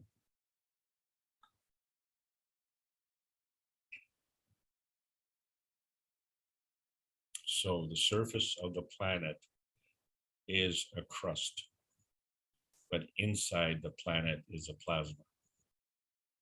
So you see a consistency. The red blood cell, the human body, and the planet. Now saying, what's the sunshine? The sunshine is the sun crust. And that crust is not just irradiation, it is full-blown radiation. Not a nuclear radiation, beyond that. Beyond that. And it's life-giving. And so this is a normal process, shall we say, evolution, but it's not so much, it's maturity. We have that capability. So now we know that, if we stop playing kids games, that we can bring peace and harmony to this planet, and we can join the universal community. And as Mark said, it's probably a lot more fun in the universal community than it is in the earthbound community. So what do you think? And did you know, Alex, that 2 weeks before the Mount St. Helens explosion, that all the rivers around there turned pure white? I would say that's the GANs of the planet.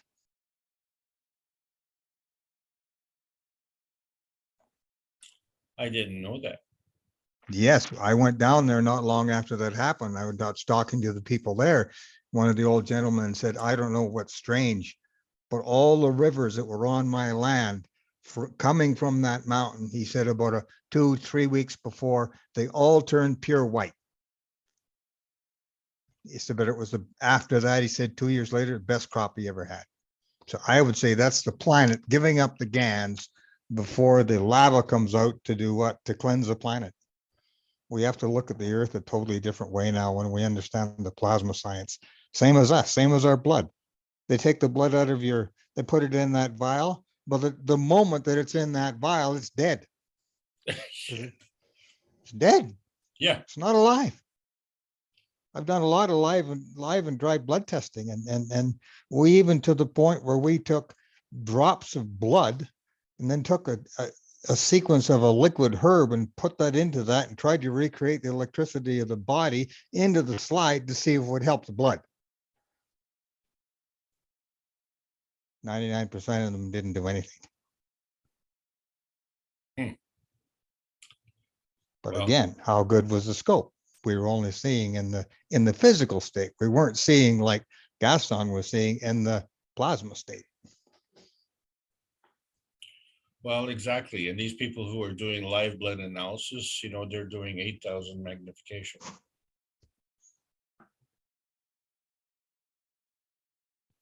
Not 30,000. Well, actually, the pictures that I showed you was of 30,000. but the microscope that he's using now is over 125,000. So another, I multiply that by 4. So, And his product that he made from that, the 714X, I've used that product and it does work. Yeah, the It does product work. works, but again, it's a physical interpretation. Exactly. And this is the thing, we are now at the point where each one of us can use the plasma manifestation, because that is what dictates to the physical manifestation. So as we become more understanding of that, then our approach to looking at, well, let's oh God. Did you ever wonder why the Food and Drug Administration is administering both food and drugs? So they are treating food as a drug. So anything that you consume externally is a physical altering thing, right? So I have never looked at food and drugs as being part of the same family. And so I often question that. But if you say, well, what is the criteria? So the common denominator is that they are external consumed items. But, the thing that it was dismaying was that the quality of the food also mattered. So it wasn't just, what the food did for you. You say, oh, I can eat this food and it's going to make me healthy. Yeah, but is it genetically modified, or does it have pesticide on it, and what are the lingering effects on it? So the genetic modification and the pesticide are also physical altering. So quality, it isn't just any quality; it's good quality or bad quality, right? So the quality matters. So we have to take more and more things into account. But if the people who are assigned to do the job would do the job, not for their own pocketbook, but for the benefit of the community, in the long run, let's go to the extreme. If I am following a practice where my neighbor is diminishing as a result of my actions, at some point my neighbor is going to disappear. Now, that's okay if you can take another neighbor to abuse. But, what happens if that's the last neighbor? Now you have no neighbors. Who are you going to abuse? Well, guess what? You have now been accustomed to abusing people. What's going to happen to you? Now you're going to turn around and, maybe you're going to abuse your family instead. Because the inherent desire to abuse has been ingrained within your psyche. You have conditioned yourself to do that. So this is where the emotional enhancement unit becomes very, very important. You'll be able to reset to your default position, which is to be a good universal functionary on this planet. And believe it or not, that is causing terror in the hearts of some people. And it's palpable. I can feel it. And, as the mercenary said when he got caught, I got paid a lot of money, but there's not enough money to get me out of jail. And there's a physical jail, and there's a mental jail, and there's an emotional jail. And I'll tell you, those are far worse, because there's a balancing that comes up, Over to you, Randy. Thank you, Alex. I never did get to it, but there's a village in the northern part of Thailand where when the people get to just about the stage of what we call death, their bodies literally disappear into nowhere. I heard about this from all the time I lived there in Thailand, but I never did get a chance to go up there. So I'd sure like to know what's happening in the plasma state in that village, because other villagers, when they feel they're going to die, they go to this village and the bodies are not there. They're gone. So whatever is happening in that village is quite interesting as far as plasma science is concerned. I'm going to try to find out a little bit more about that and get back to you on that. Very interesting. I know Mr. Keshe said now is the time to understand the transmutation, and it's up to each one of us to find that position. Maybe they are finding that position in that mountain, or consulting with people who can teach them. Yeah, that's just it. You know, you don't know how to do it, so you just assume that, you know, nobody knows how to do it. But, you know, you have to assume that there are those who do know. And, you know, if the conditions are right, they will share that with you. And if the conditions aren't, then they won't share it with you. But if your soul is aligned properly, then you will come within nearness and proximity of having those conditions. And so that's what these teachings are all about, is to show you how to navigate. And those people who are here want to be here. And those people who are not, hey, guess what? They don't want to be here. So, you know, we all Maybe they navigate. resurrected themselves. As Mr. Keshe said, you have to resurrect yourself. So Randy, they might have disappeared, but at the same time, they might have appeared as another man or a woman. Absolutely Same true. place. That's absolutely true. Yeah. Because many of those places in Northern Thailand, there's no internet. There's none of that stuff. They just simply live from the earth and of the earth. And there's one thing that I did notice when I lived there is when they ate all the traditional foods, they were thin, they lived a very long life. And as soon as they started eating the Western foods that were all there, they all got overweight, fat, diet, you know, all the Western diseases come. So you are what you eat.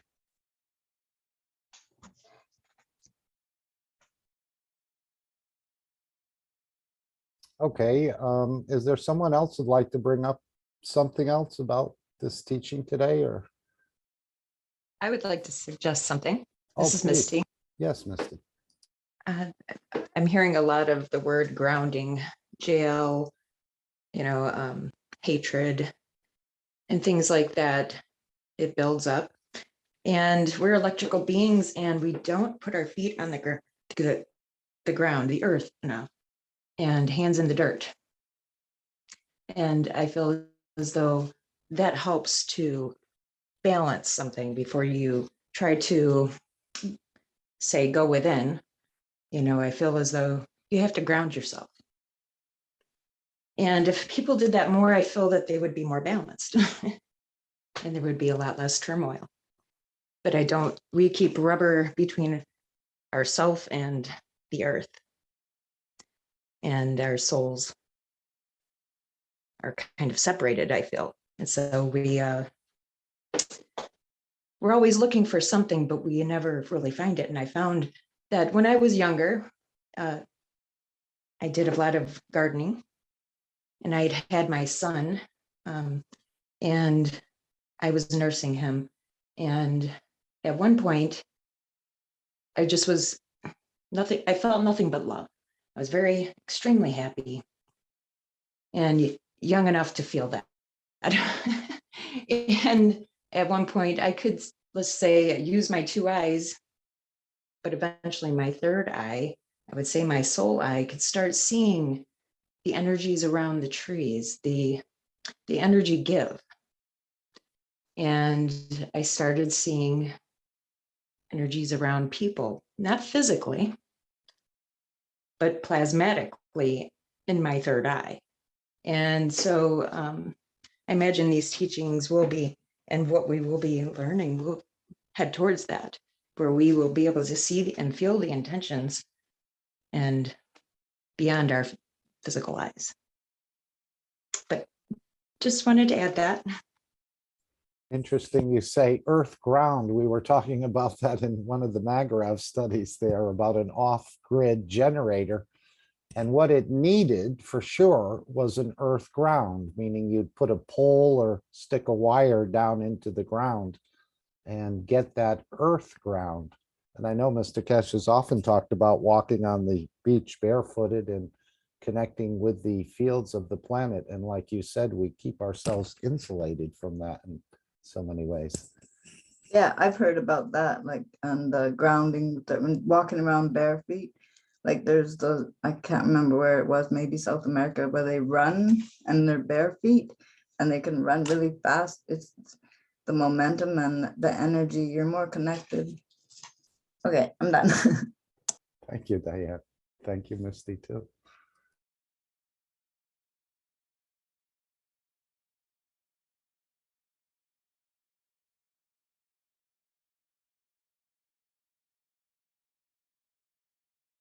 So it's taken a couple thousand years for this teaching of Christ to really come forward in an understanding brought by the Keshe Foundation, Mr. Keshe, and so on.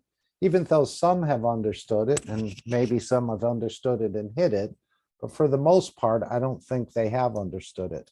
But now is the time to understand this transmutation or resurrecting ourselves. I always thought about creating another cycle. I thought I would have to ask the creator himself if I would be good enough to create a new cycle. But now I know that we all can create a new cycle. We just haven't been aware of it. And of course, our soul, whether you're aware of it or not, I think your soul will create some sort of new cycle. It's just sort of, as Alex said, the default. But maybe we can be more involved in that new cycle in so many ways, or at least experience it more when we're in the physicality, so that when we are out of the physicality, we'll have an idea of maybe where we want to go or what we'd like to see.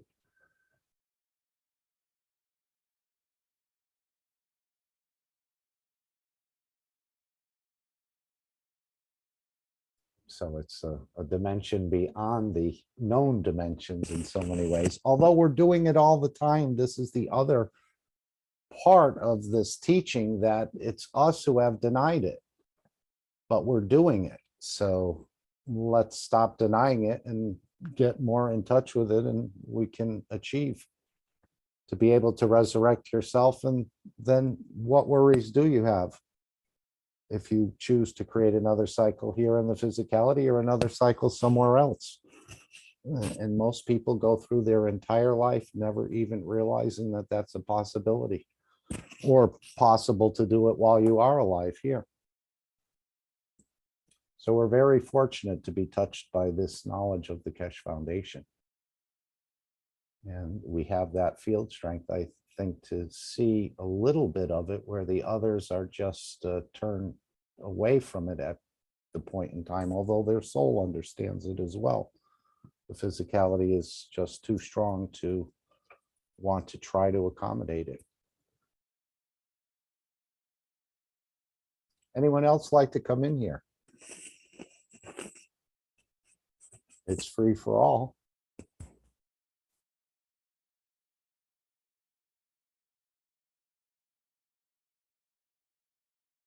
Hello, Mark. Good evening or good morning. Yes, Gallup. It's Gallup here from Holland. First of all, thank you so much, Alex, for this beautiful teaching, and it's been very insightful.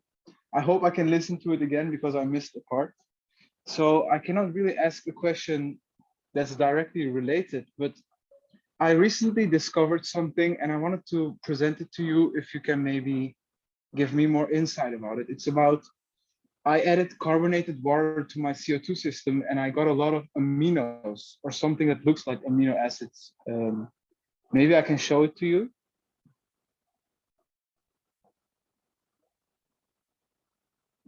If that's okay. I think it's okay. Alex, are you okay? Yeah, Mark, do you want to take over the screen? Sure.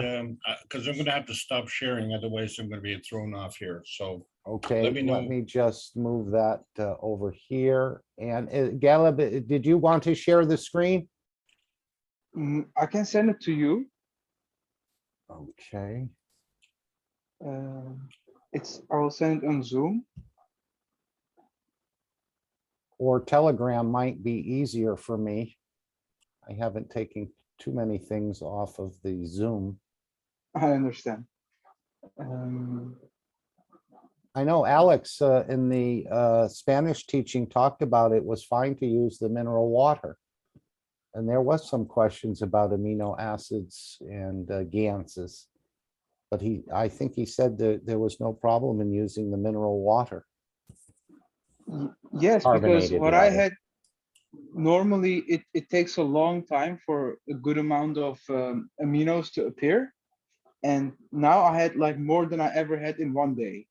But I'm not sure if it are aminos that I wanted to ask that actually. Okay, no problem. We have a lot of eyes who've seen aminos before here. Okay, I can't find you on top to share it. Okay, try the Zoom and I'll try to pull it out of there. Or perhaps maybe Alex is able to do that. If you can see it now. I'm looking. Okay, but I can see it. I can see it. where are you seeing it, Diane? In Zoom? So yeah, on the main screen. I don't, the one that Okay. Well, I Go ahead. did to the thing. Oh, yes. Okay. We see it now, Gallup. Okay, great. Well, yeah. So this is it. It's all colorful and I used to get aminos. It does react the same way to my spoon and stuff. So I do think it's aminos. But there was quite a lot, like a lot more than I used to get in one day. It looks like amino acids, but I can't say for sure.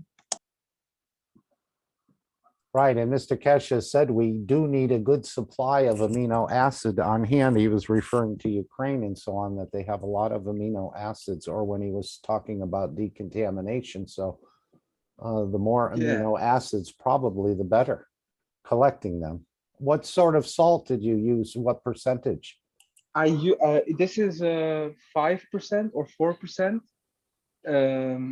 And it's Turkish rock salt and Swedish rock salt and Korean salt and different sources of carbonated water as well. I used one Belgium carbonated water. It's naturally carbonated when it comes from the ground. The pink or the chartreuse is an interesting color there. Yeah, it's very different colors. I harvested these aminos and I waited for if they would come again, and they didn't. So that tells me that they're probably being formed from the minerals that I added. And then I added just a tiny bit of mineral water again, and it did form again. I can see if I have a new form. And again, it formed in one day, loads of amino acids. Can you zoom in so we can take a closer look at the colors? Is that possible? Of course. Can you see it zoomed in now? Yes. Yes. Yes. This is as far as I can zoom in. That's excellent. And you know what that almost looks like? That almost looks like when you Nebula. pour oil into water, how Yeah, it separates and forms the colors. Yeah, like when you drive over water that's on the ground. Yeah. I have another one. Kay has asked question. Thank you for the question. It's one cup, one life. I have another. I'm gonna show the other picture. But you used various salts and various mineral waters. That's what you said? Yes. Yes. So this is from today. I harvested the GANs or the aminos yesterday, and I added just a tiny bit of mineral water again, and again there's a good amount of what you call aminos formed again. I can show you what it looked like harvested, if you like. Sure. Well, we'll have to ask one of these civilizations that specialize in amino acids since Mr. Keshe is not here. I think he could make some interesting comments about this.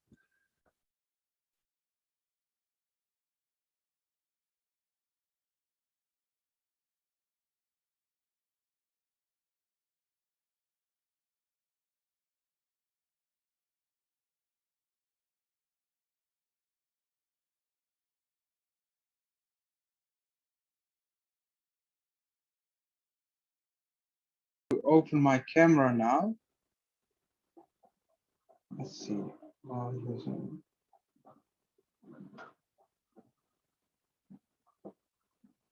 Okay, we see your camera. Oh, you see me. Hello, everyone. I'm sorry. You weren't supposed. Let's see. This is what it looks like. And there is a settlement, and it's a lot bluer than Suo GANs or my normal GANs. And I can open it. Are they still floating on the top? No. They a little bit, but the ones that are floating are more white now, as you can see. Yes, we can see that.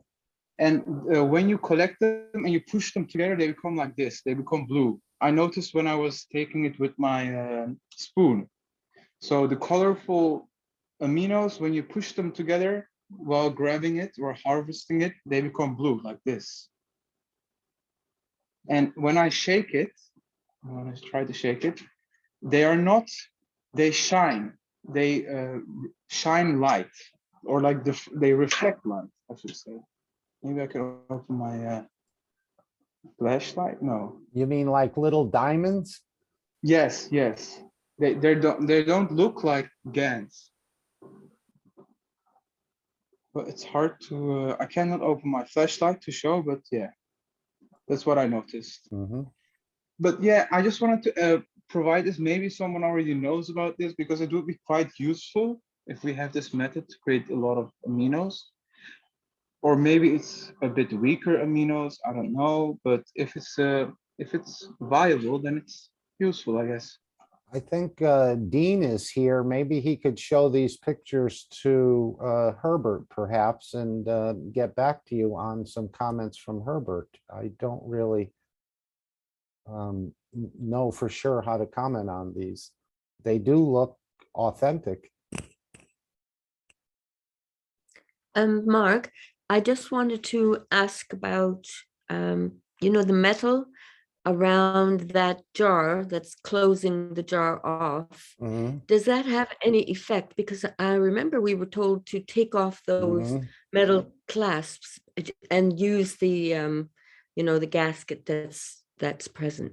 Yeah. Is that? I don't know if that would cause that. I don't think he made it in that container. He's just storing it in that container. I mean, I didn't mean that he would make it with it, but that it might affect the quality of what you have. I don't know.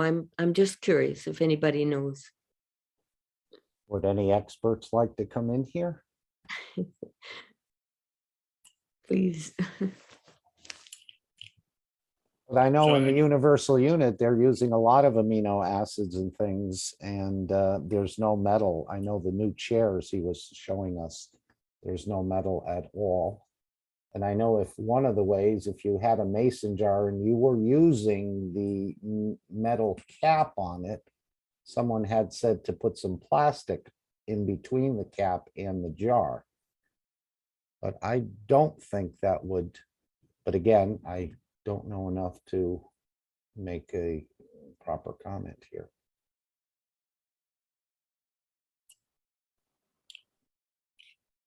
I think those are useful. I will consider them and look up for new. I'm trying to go as pure and as most scientific as possible. I'm just doing my best. So thank you for the tips. Dean, are you with us? If you could open your mic, perhaps. I was just thinking you could show a couple of these pictures to Herbert. And he's made quite a number of ganses and played with that. I don't know if he's done anything with carbonated water or mixing salts. He possibly has. Dean probably can't come to the mic at the moment. Very Hi, Mark. interesting. Sorry. Oh, yes. Hi, Thank you, Dean. sorry. Yeah, I've been, funny enough, I've just been looking at my 5-cup stack system and seeing what amino acids are on there. And some of them have a little and some of them don't. But I've been experimenting, sort of using different salinities and all sorts of things with them. So at the moment, there's a lot of salt buildup, that's for sure. What are your thoughts on the aminos he's showing here? Yeah, they look excellent. That's from what I've seen when I've been present with Herbert and what I've seen. These are the amino acids that you experience within the foundation quite a lot. Yes, most definitely. And when I've produced certain ganses, and you get this spectrum of aminos building up, and when you put them in the environment, you can have some very plasmatic conditions arising, that's for sure. So they're wonderful to use in many, many different ways for lots and lots of applications. Use your thoughts and intentions and the unlimited ability of what you want to use it for. And I'm sure you'll come up with some incredible incredible plasmatic conditions, and then just bring that back into the group and just share what you've done and like you've just done. Do you think Herbert would like to look at these pictures? The pink ones were with the green was quite, and here we see a little bit of pink. I was wondering if he was using any of that salt with the iron, the Himalayan salt. I didn't. Okay. Because I was told not to. And Right. thank you, Dean, so much for your input. It was great to hear. Yeah, no problem at all. Thank you for showing those pictures. They're wonderful. Yeah, they are exactly what you need. And as I said, you will find you'll have many interactions with that material that you've produced there, with those amino acids. If you use those amino acids in conjunction with the ganses in all your applications and whatever your thoughts and intention are, you will definitely have some very major results. That is for sure. That's for sure. Mm. So keep experimenting and keep using those ganses and those aminos. Yeah, there's a blue one there. Thank I you. haven't seen that before. Very blue down here at the bottom of the picture. How long did Yeah, it take for these aminos to build? Did One it take day. was it fairly instant? One day. Yeah. Yeah, that's why I was wondering if it were viable aminos or if it was just something else. I think, like with with a lot of this technology, if it's done in with the right intention and you have that genuine condition where you are your conscious thoughts are connecting with the GANs that are in the bottom, and then you have the environment with the materials used, you are going to get this this bloom of amino acids that happen, as you said, within a day. I know Mr. Keshe has mentioned many times with lots of different things with this technology, that if it's done in the right way and your intentions are pure, it's almost instant in many applications. So yeah, I think you're obviously in a plasmatic condition yourself and creating at will. Well done, excellent. Thank you. I did have a little application for it. It's a bit silly, but I can show it. So I filled this all three. These are the red one. There is the amino of CH3, and this blue one is what you earlier saw. And the white one is the amino of ZNO. And on top, I have 1 cup of 1 live GANs. It's filled, you can't see it. And this is, I call a small pyramid. And I have a multiple of these, and I just distribute them around the house or in the parks when I go. Yeah, so this is what I did with aminos thus far. Yeah, that's good. You need to you don't need to do it. Whatever your intentions are, whatever your whatever your thoughts and intentions and what you're trying to create, as we know, Mr. Keshe and Rick has mentioned this many times, that there are as many star formations and reactors as there are stars in the night sky. So whatever you're creating will have a very unique position, and I'm sure it will create whatever your intended use is. And I'm sure it'll be a beautiful creation. Thank you. Thank you so much. You're very welcome.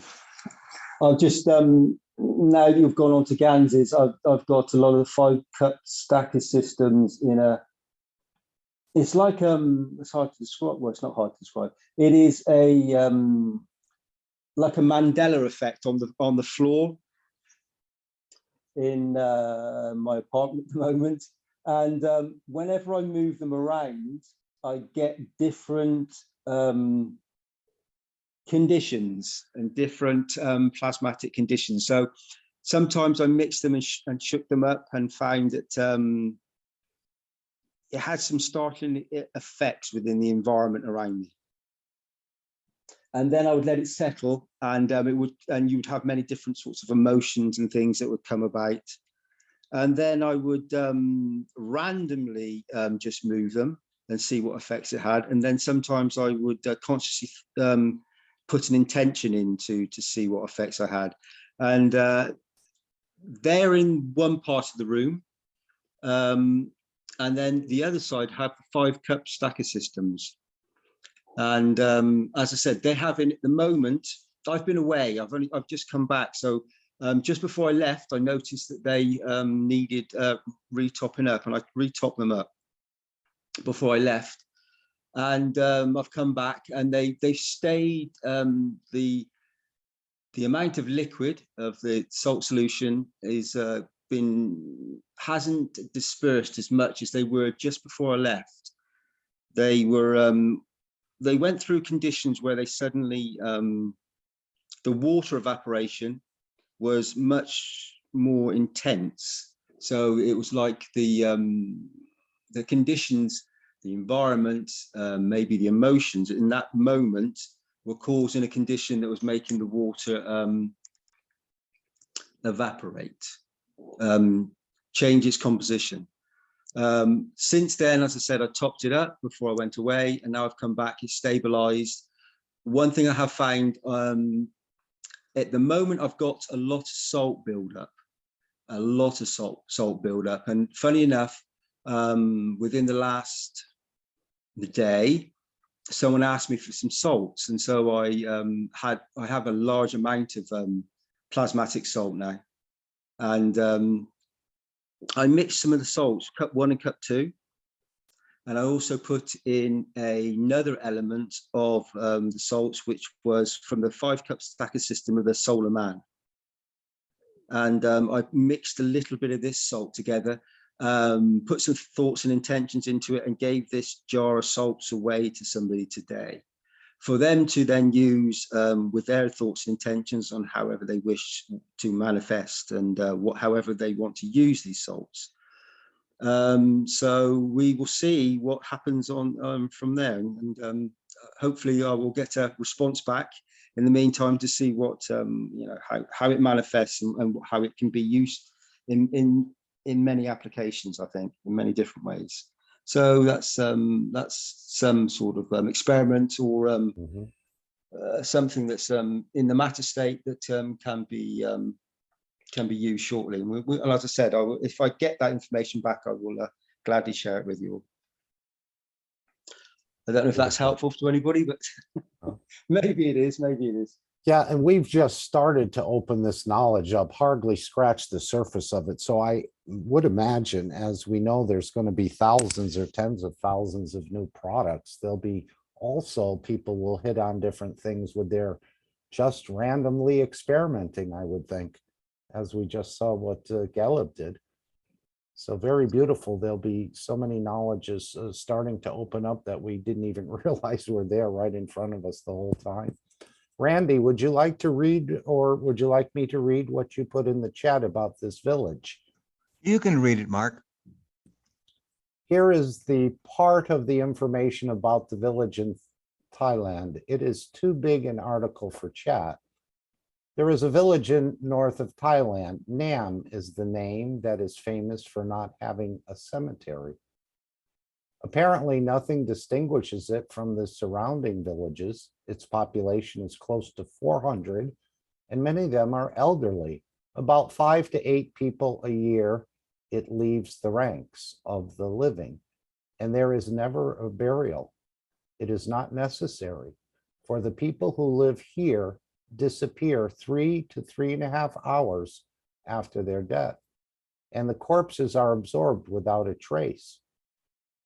The relatives only have time to bury the deceased and arrange a quick farewell. By the time the mourning women show up, mourning, M-O-U-R-N-I-N-G, the ceremony is pretty much over. We have to hurry because the dead are soon dematerialized. As the relatives surround him, he begins to melt into the ether. After 10 to 15 minutes, it disappears completely. It is physically destroyed. This phenomena occurs exclusively in this village.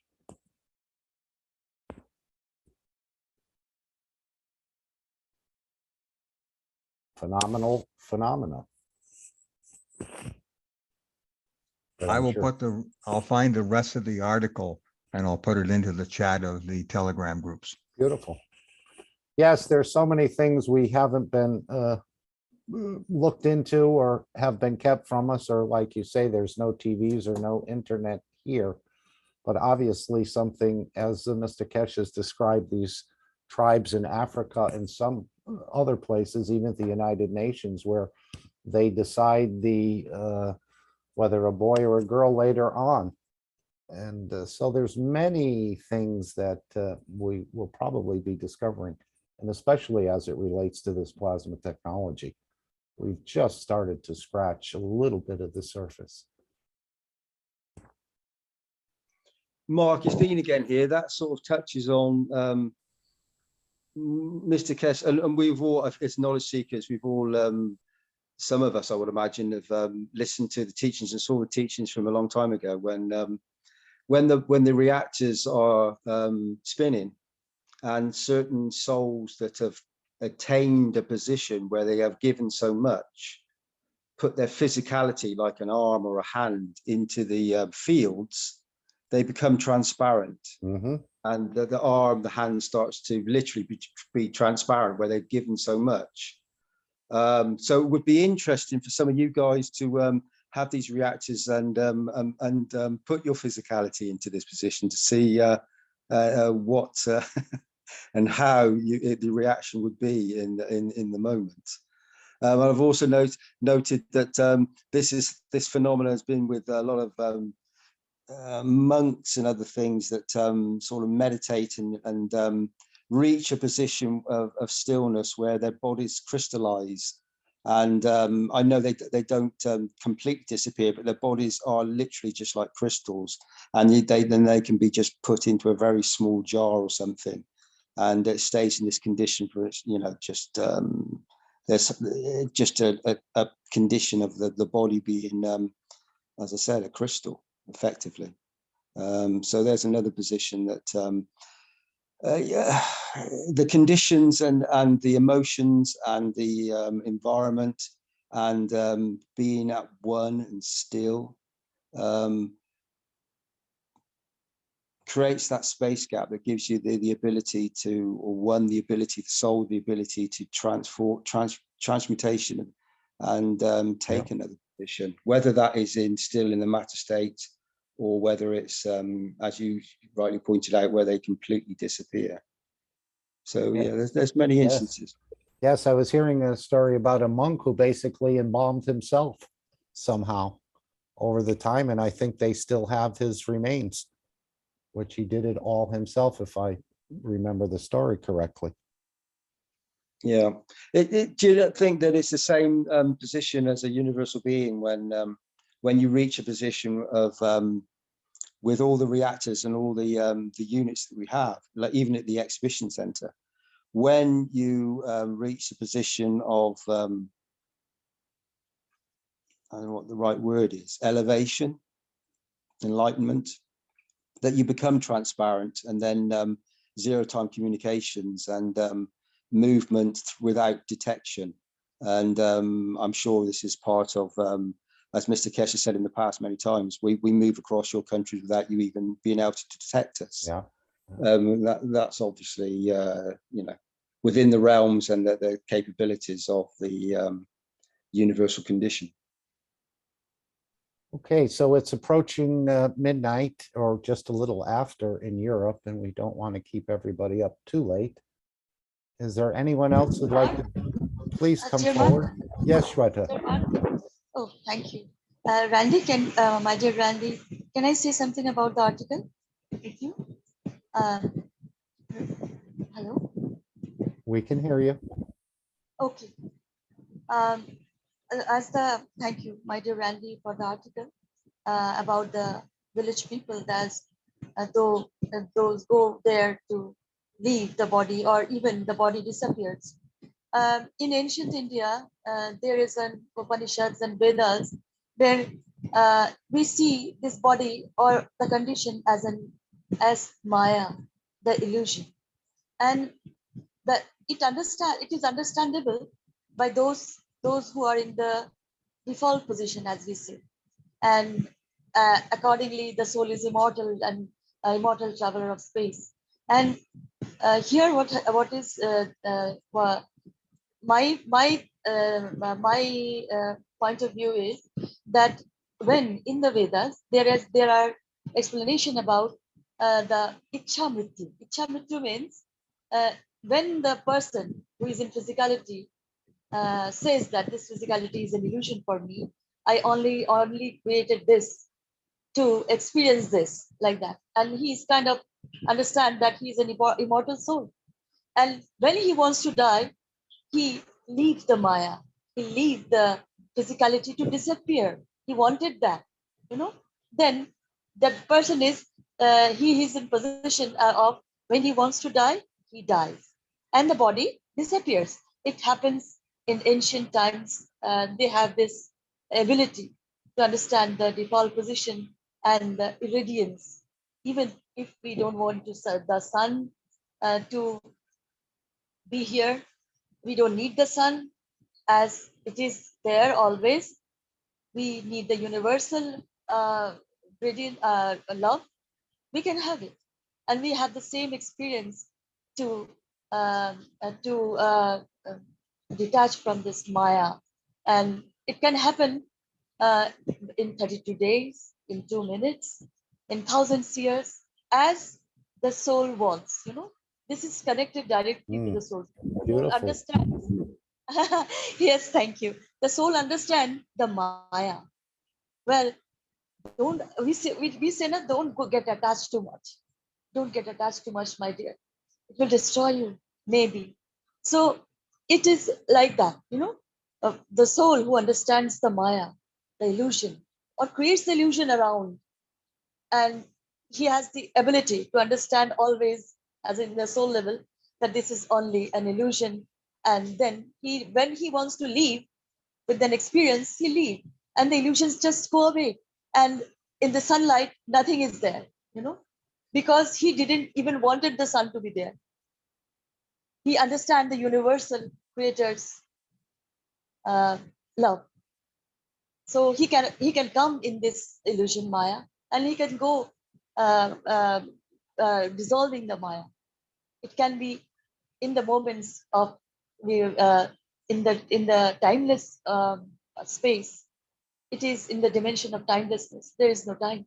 It can be a moment. It can be sometimes a child appears and disappears, kind of like a woman get pregnant, and in the physicality we said she lost the child in 3 months in her womb, but the soul came and lost in the leave the Maya, and we were not able to see even the child came, but the child came, the soul of the child came, like that in the in Asia, there are very much, there were, I mean, I would say there were, but they lost this knowledge.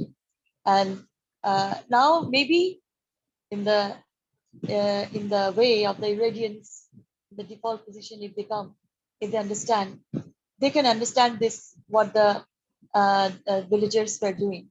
They understand, they accept the leaving of the dimension. They came like that, you know, and they leave the dimension like this. And or otherwise there is the painful death in the decay timeline. Suddenly there is a death with the sadness. Suddenly there is a death with the pain. Suddenly this happens, and this when the physicality decays in front of us. But when the soul is ready, he knows when he came that I have came only for this experience and then go away. And all the illusion I've created will vanish with it.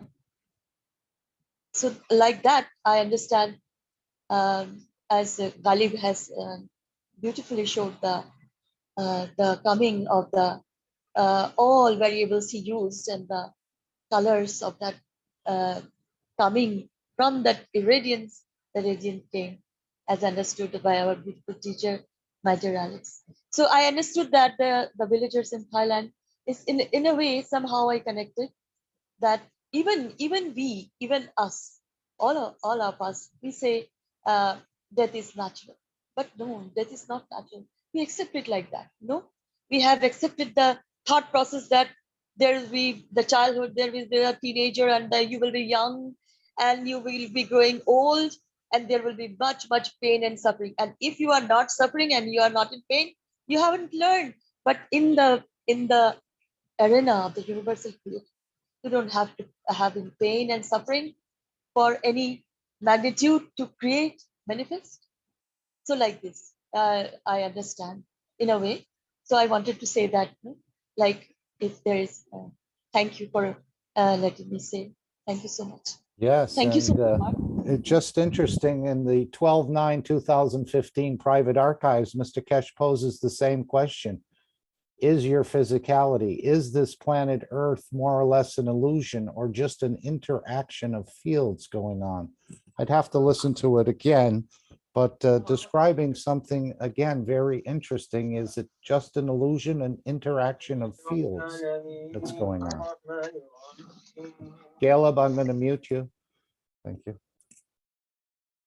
And if you're a private student, you can have access to that. I think it was 12/9/2015, the AM session. Okay, any other interactions or illusions you'd like to bring forward?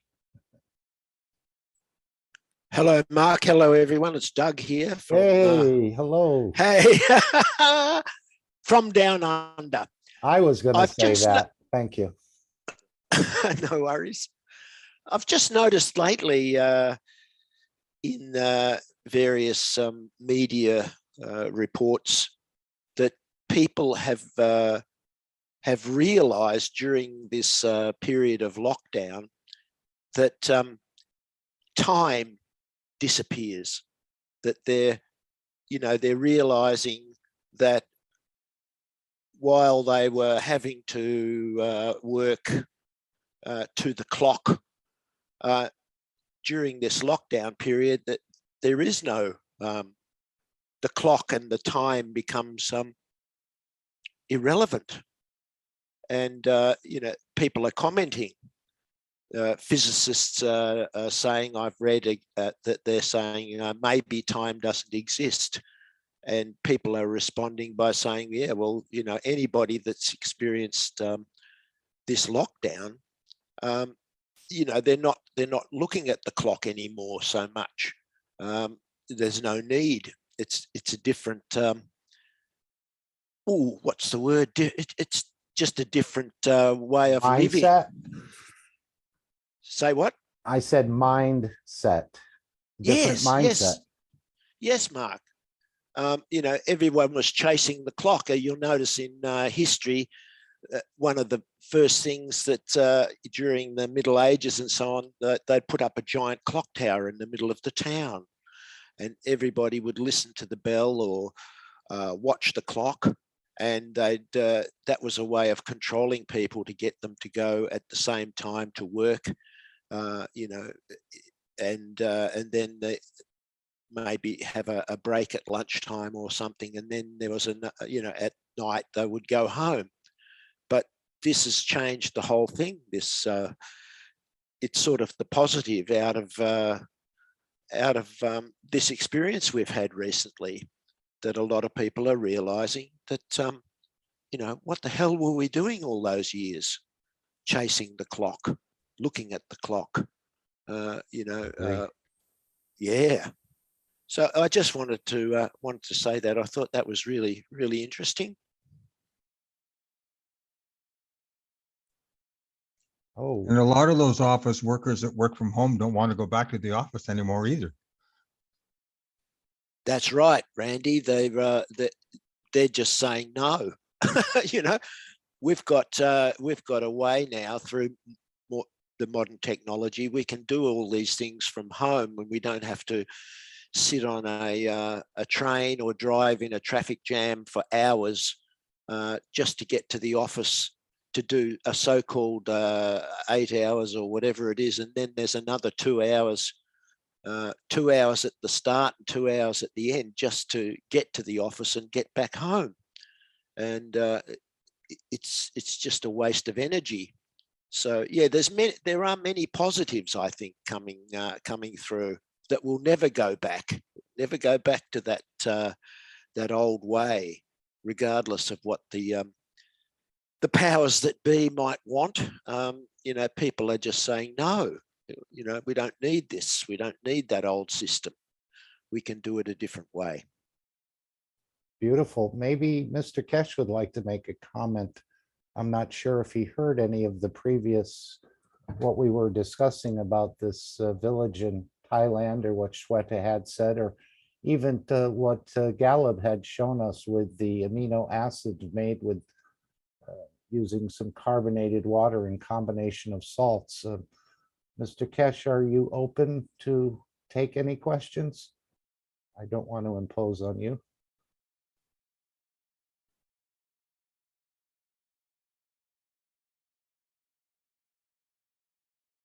I guess he's not opening his mic, so he just wanted to appear with us. Thank you.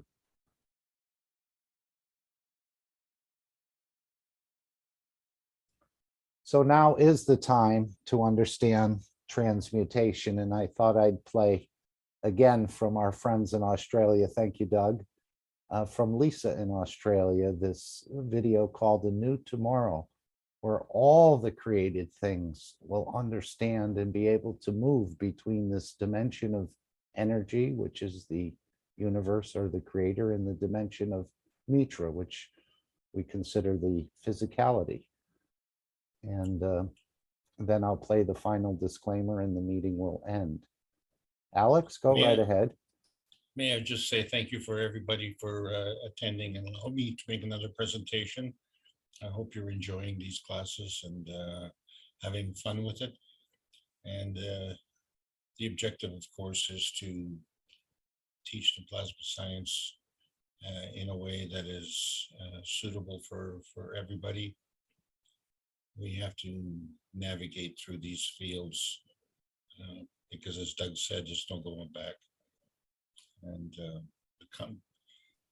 it's what, T-minus 49 days and counting, and the change is going to be breathtaking. So we're all looking forward to the new exciting episode. So hope to see you all next week. Thanks again. Thank you, Alex. Anyone else like to come in? Selena?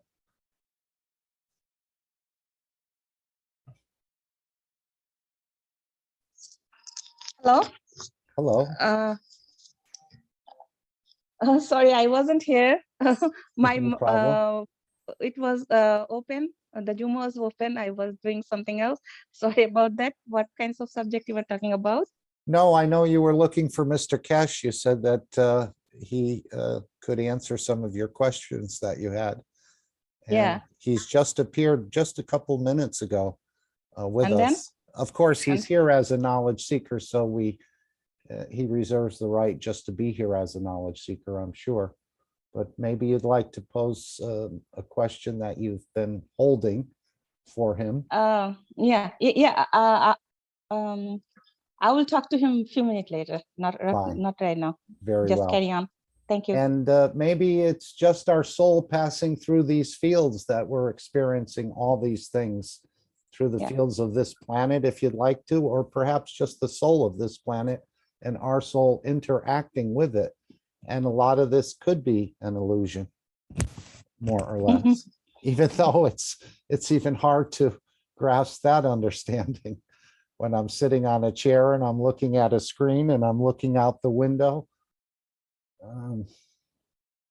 how could it be an illusion? So many things we're going to discover as our knowledge increases and we get exposed to more different understandings. Yes, Dean. Mark, may I just quickly say something? So I have in my hands in this very moment 2 magnets, spherical round magnets that I went to the Mexican Foundation when it had one of its conferences. Okay. And I stayed with somebody, a Mexican man, and these magnets were on a store, on a street store. Sure. As I walked down the street, and I came across these magnets. I've never seen round magnets that Mr. Keshe has spoken about before, and I have them in my hands right now. And when they're matter state, obviously, but the field you get between them is different when they're in a sphere, when they're round, completely different. And I've never seen. I've tried many times. Is this the ones with no north and no south pole? Yeah, I mean it's constant. When you actually turn the one magnet, you get the field interaction is completely different, and so I'm holding them in my fingers, and I'm limiting their ability to move and feeling the feels between them. So I can only imagine when they are released, like a sun, a planet, a star, a cell, that how the magnetic and gravitational fields will operate, will function. It's very much like when it was taught a while ago, quite some moments ago, to put some ganses, a little drop of ganses in your palm of your hand. And I did this a long time ago in the foundation. I put a tiny little drop of GANs, and in those moments, in that time, I wasn't quite so sure whether I knew about the amino acids, but I'm sure it would have been present. And I put a tiny little drop of each, and went outside into nature and closed my hands and let it dry in the palms of my hands. After I did this, not directly afterwards, but a short period afterwards, I started to have many things operating in my physicality. I could start to feel the fields, very much like the magnets I've just mentioned, and putting my hands together, and it felt like slabs of concrete. It's hard to describe, like not as heavy and dense as concrete, but when I pushed my hands together, it was like trying to push my hands through such dense fields. It was quite incredible.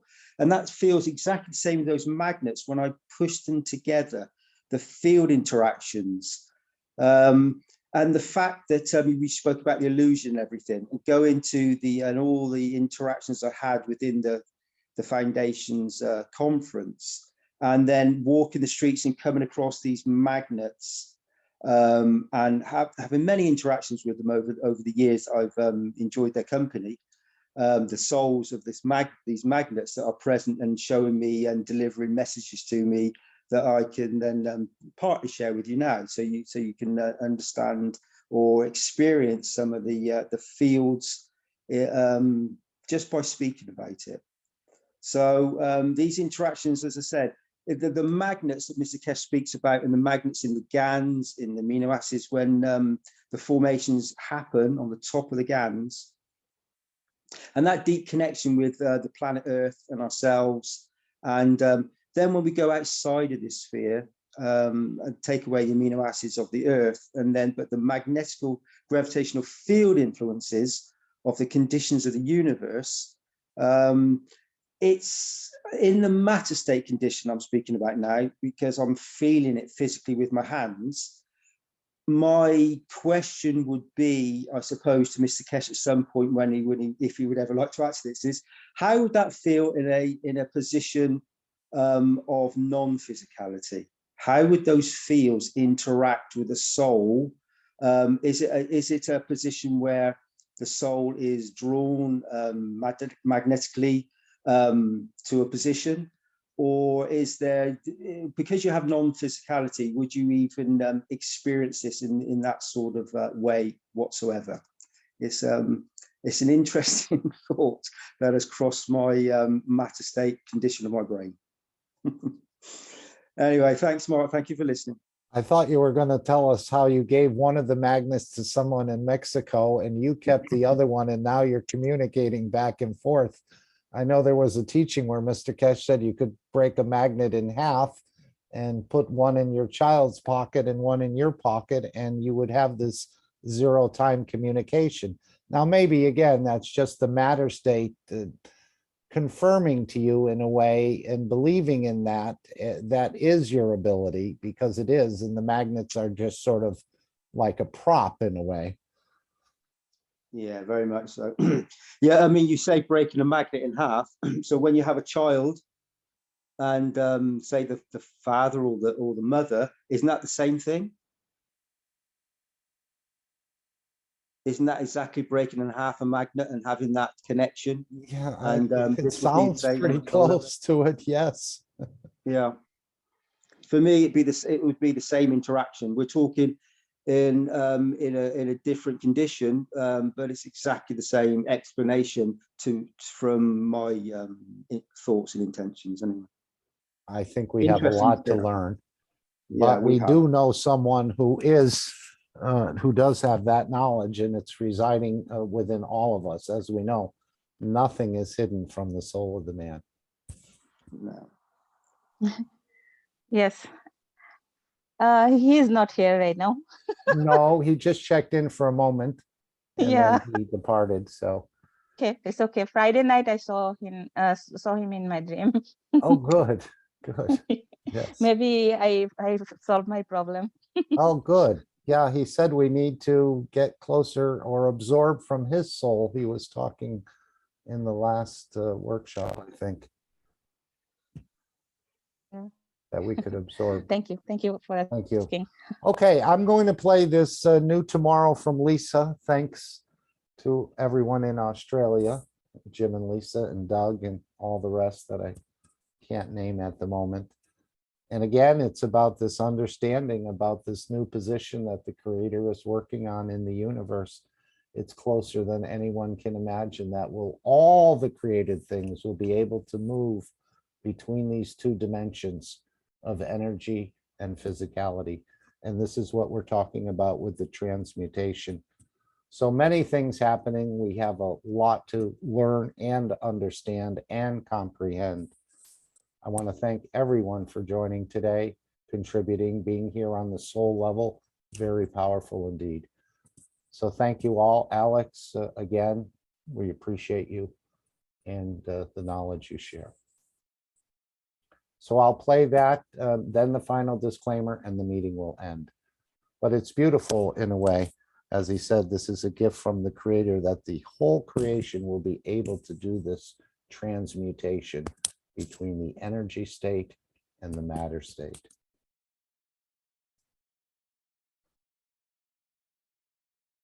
Okay, I hope I still have it here. There we go. And it's about 7 minutes.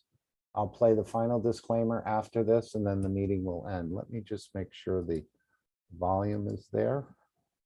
And sometimes these don't always start like I'd like them to, but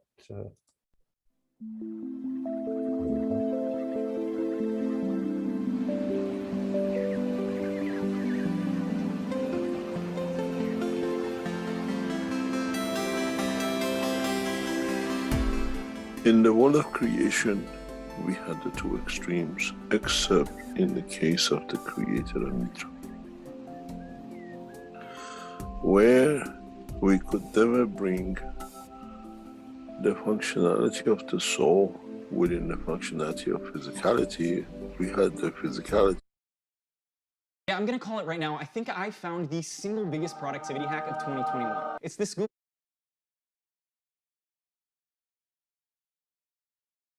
Sorry about that. I don't know why this ad came in. I'm just going to keep the volume down until we can skip the ad, and then we're going to go back to the beginning and we're going to try it again. Thank you. Sorry about that.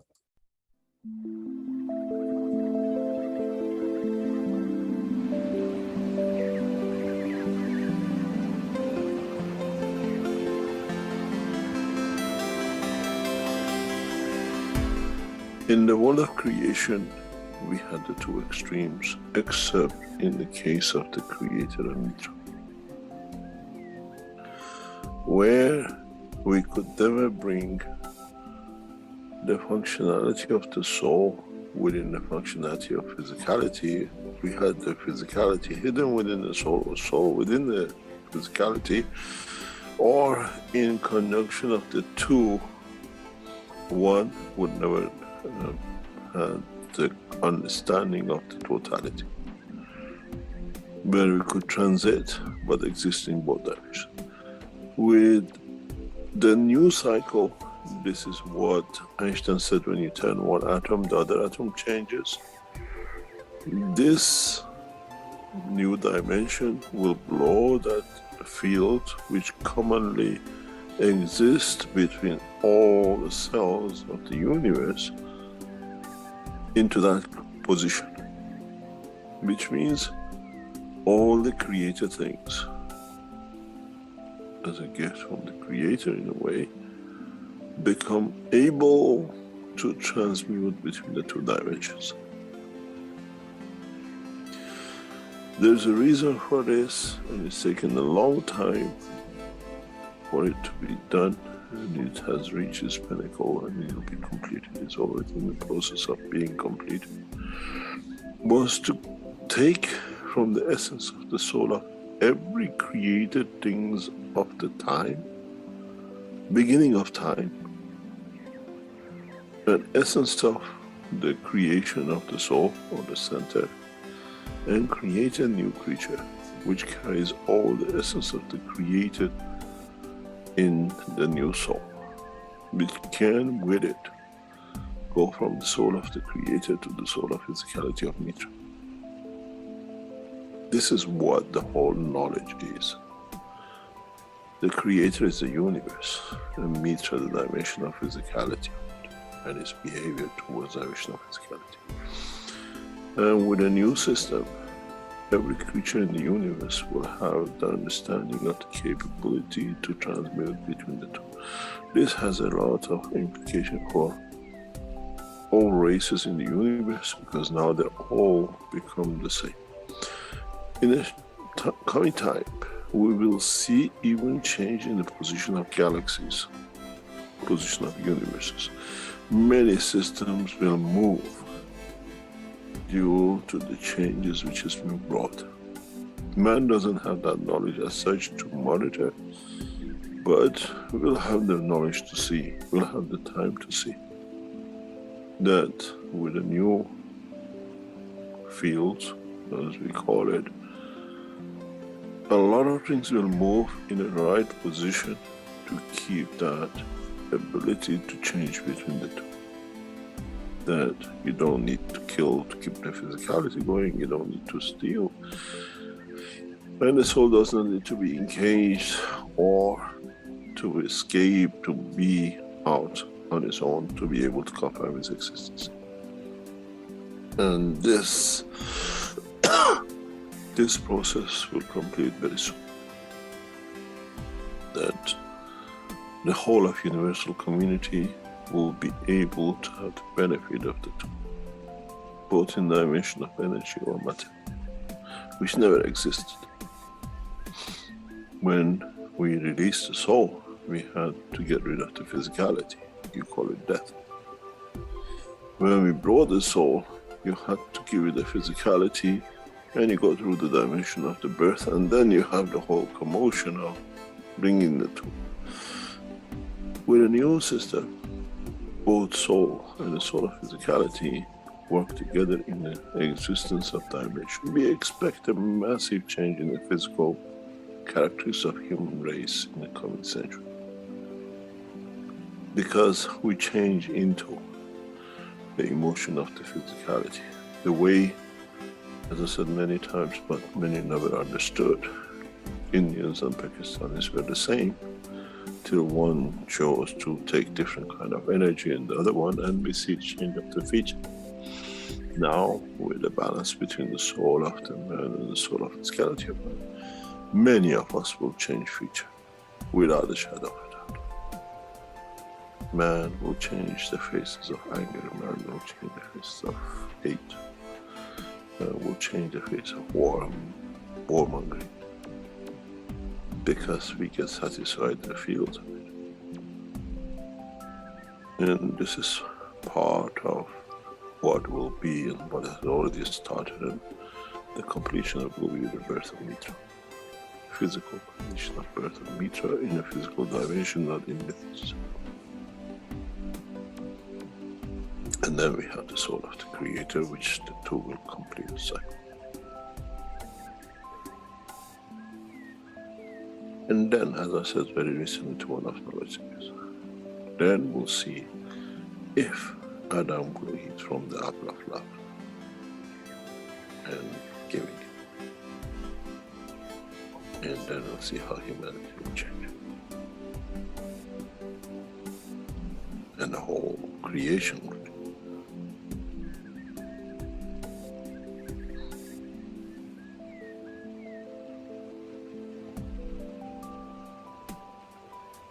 We are at the verge of that change. Much, much closer than anybody could think of, not only a human race.